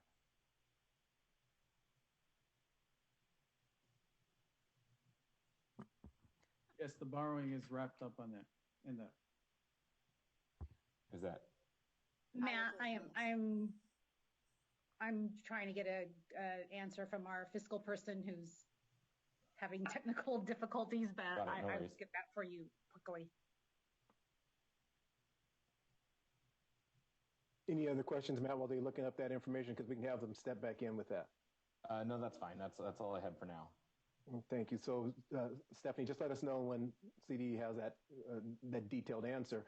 I'll move on to Commissioner Austin. Thank you. My question's for the petitioner. I'll be honest, you're losing me. And I never want to close down a school, especially one with 300-400 kids in the middle of a pandemic. Understanding I'm a founder of a school, I understand what it's like to go through startup and all of those different things. But you walked into LAUSD with staff recommendation for a conditional approval. Granted, the board, through whatever deliberation, decided not to do it. And I don't know if it's anything like today. I probably feel it's because we're not getting clear answers from the petitioners. And I need to hear something clear and convincing to help us move forward with this, because I realize this is not a 1505 renewal and it's still kind of a dry run for SBE, but it's not looking good, at least from this commissioner. And so I want to know, what have you learned over the last few years, and what are you going to do differently that would convince me to say that all those families that called in that have this wonderful experience that they need in their community, but it seems poorly run or confusing, and there's all kinds of a hot mess that needs to get sorted out here. So convince me in like 30 seconds or less why we should support you. Absolutely. We spent future dollars at the beginning of the startup of the school, investing in a facility that was worthy of our students and the program we were going to have. We obviously take that responsibility, and we made sure that over time we would pay for that facility. Moving forward, we have certainly borrowed to make sure that we continue to keep the program. It's not unusual for charter schools to do factoring, to borrow.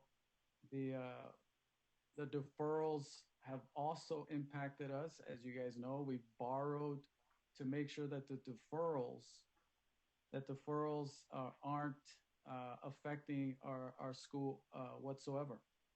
Those dollars are earmarked already for reimbursement, but it takes time. We need continuing operating dollars, and so there is no school that I know of, and I sit on a board that does not borrow dollars.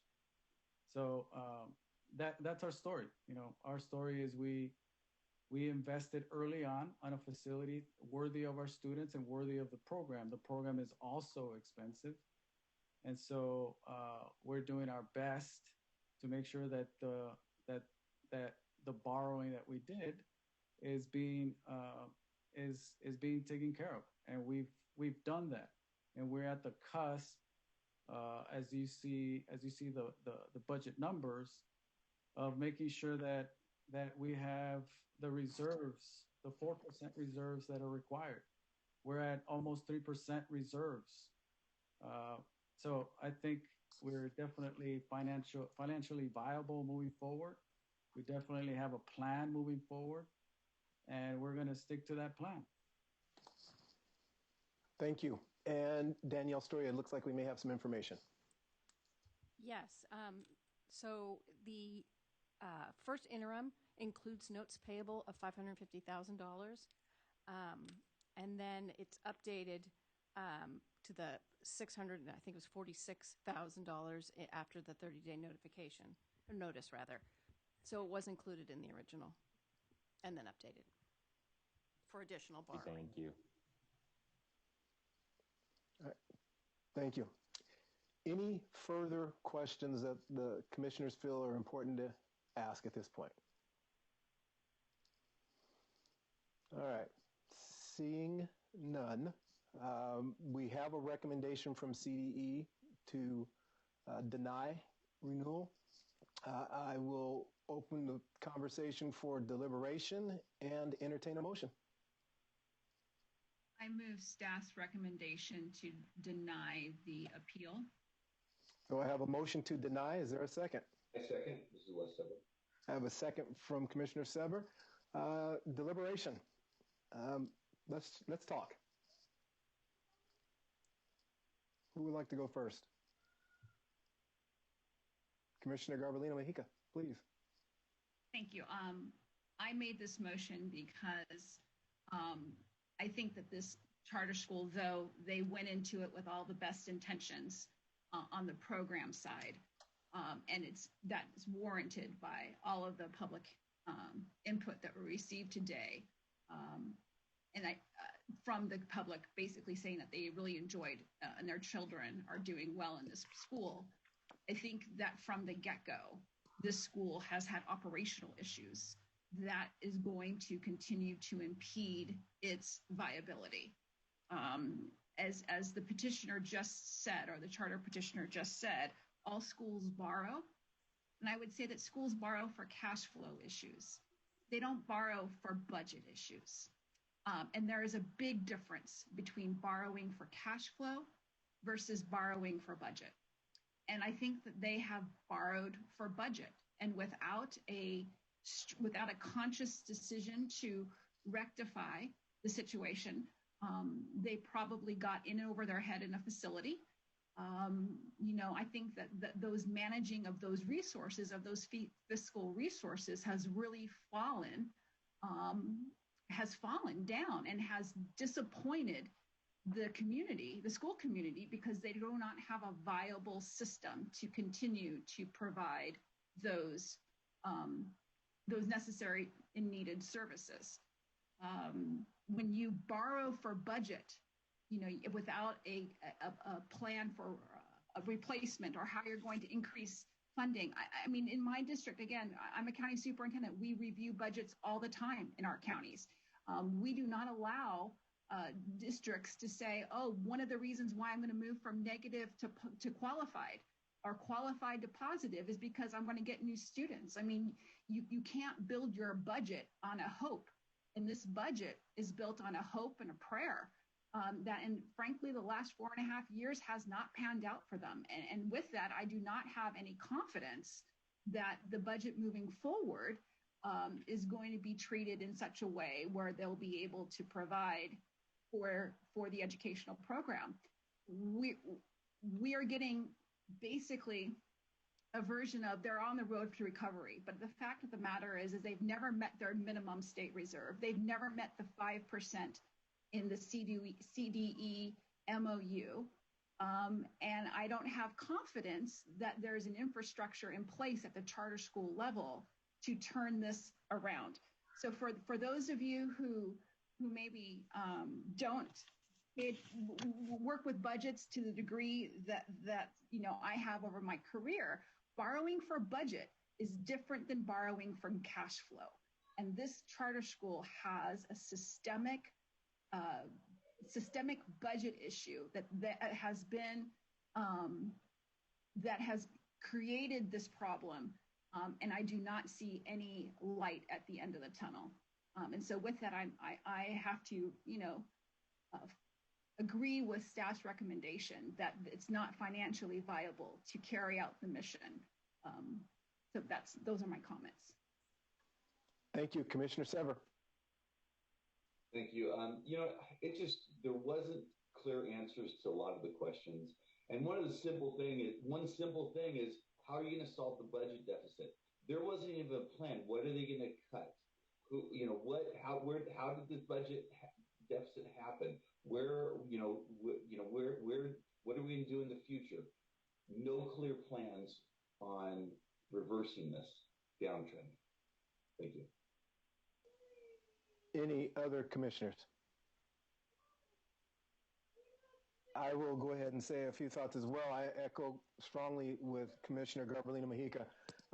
As a board member, we borrow often from our own fund balances that we have so that we can manage our cash flow issues. It's rare that we have ever borrowed for anything else. As a matter of fact, I can't think of anything else we borrowed for in the 11 years I've been on the board. I'm not nearly as concerned with the governance structure. I am concerned with the decision-making process that's happening within that governance structure.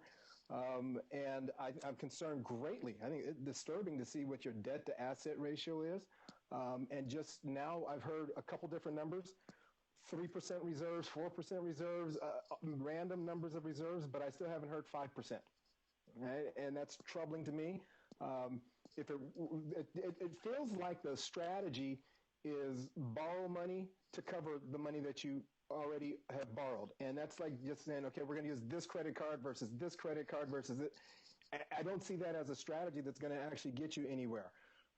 And so with that and much of the conversation we've had about the budget and loans that have arrived because of the pandemic, et cetera, I've lost confidence. I'm with Commissioner Austin. I was looking for something because I love the remarks and the opportunity to do some great work in a community that deserves great work. I just don't see the ability to keep that in check.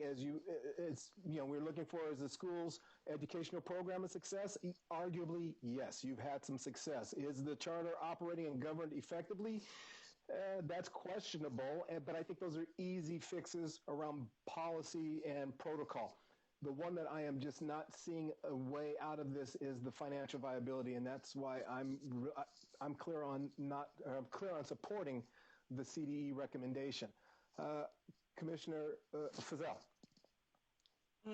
First, I'd like to commend the educational program and the passion with which the teachers are approaching this, the passion that parents and students have for a school that's obviously addressing or attempting to address a really critical need in a community whose needs have not been met by the district to this point. And I think it's really important to speak to the district's role as well of what are you going to do as a district to step forward if this school is not there? Because what has happened before this is inadequate. And the creativity and the passion that these educators are showing and this communal support that is there, every community deserves that. And it clearly wasn't there before this school. Having said that, I've also worked in charter schools where we have hit critical moments for budgetary reasons, deferrals, things of that nature. And the first thing we talk about isn't borrowing more money. The first thing we talk about is what are we going to cut? And there's not a single moment that we've seen anything in the reporting or heard anything in the conversation about a strategy for budgeting that has to do with here's what we did to freeze salaries. Here's what we did to freeze spending. I had my salary frozen for, I believe it was 3 years at a charter school in order to address fundamental budgetary issues caused by state deferrals. And that's a level of responsible governance that says we don't want to say we're going to go for the top of the line model of all of the buildings and the materials if we can't pay for it yet. But we can build towards that. We can do this in a gradual way. And so because of that, I feel I want to have it all and I can keep borrowing for it above my means as opposed to responsible gradual growth. And that raises a lot of concerns for me. Thank you. Commissioner Sever, your hand is still raised. Did you have more comment? Okay. So, any further comments? I see Commissioner Bruman. The floor is yours, Commissioner Bruman. I'm still struggling. I mean, I'm looking at all those kids that are there, and they're there for a reason. I mean, a charter school is a school of choice in essence. You know, it's they can choose to stay there or they can choose to leave. And you know, they say, hey, I'm not happy at this charter school. They can go to their home school, and their home school has to make space for them. You know, it is a choice school, and the parents are not happy. But at the same token, the financials and the just not knowing it's not and it is a new charter school, but Alta's been there before. They've opened 2 other charter schools before this one, and it's the same governance. It's the same group of people making these decisions. And I not once did I hear like, hey, this is our plan to go forward. We're going to cut this part, or we're going to do this, or it's I don't know. It's when back let's say 5 years ago when we're going through budget cuts, I had my list. This is the positions that I need to cut, or this is we can't cut. These are not touchable. And I'm not hearing that part. So I'm not hearing the confidence to say, okay, they have a good plan. They can pull this through. And that's the part that's kind of concerning for me. I wanted to hear something. I've been looking for some more stuff, and then when they're looking at the graduation rate, from the way they present that data and all that other stuff, it makes it sound like they have years of great data. Like, hey, we have one of the best graduation rates around. But based on it's only 1 year, it's class of 2020. I'm looking for something to kind of say, okay, jump over and say, all right, I got this. I believe in this, and that's the struggle where I'm at right now. All right, thank you. So unless one of the commissioners has a different conversation, I'm ready to call the question.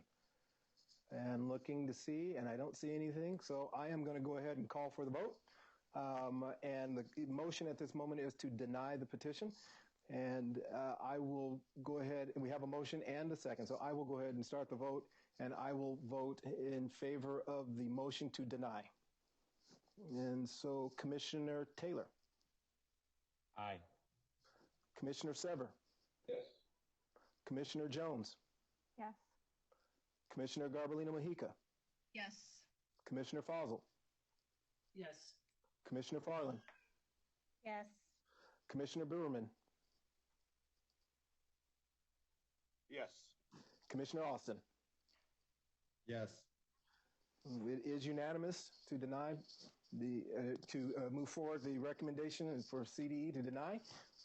And so I will say thank you to everyone for your work and the efforts and the conversations. Also, I will say apologies to the colleagues that next time we hit a mark at noon, we take a lunch break. And then also one other thing to say that June 8th, we all return. So I appreciate staff. I appreciate my colleagues for all the work today. And this meeting is adjourned. Thank you. Good job, everybody.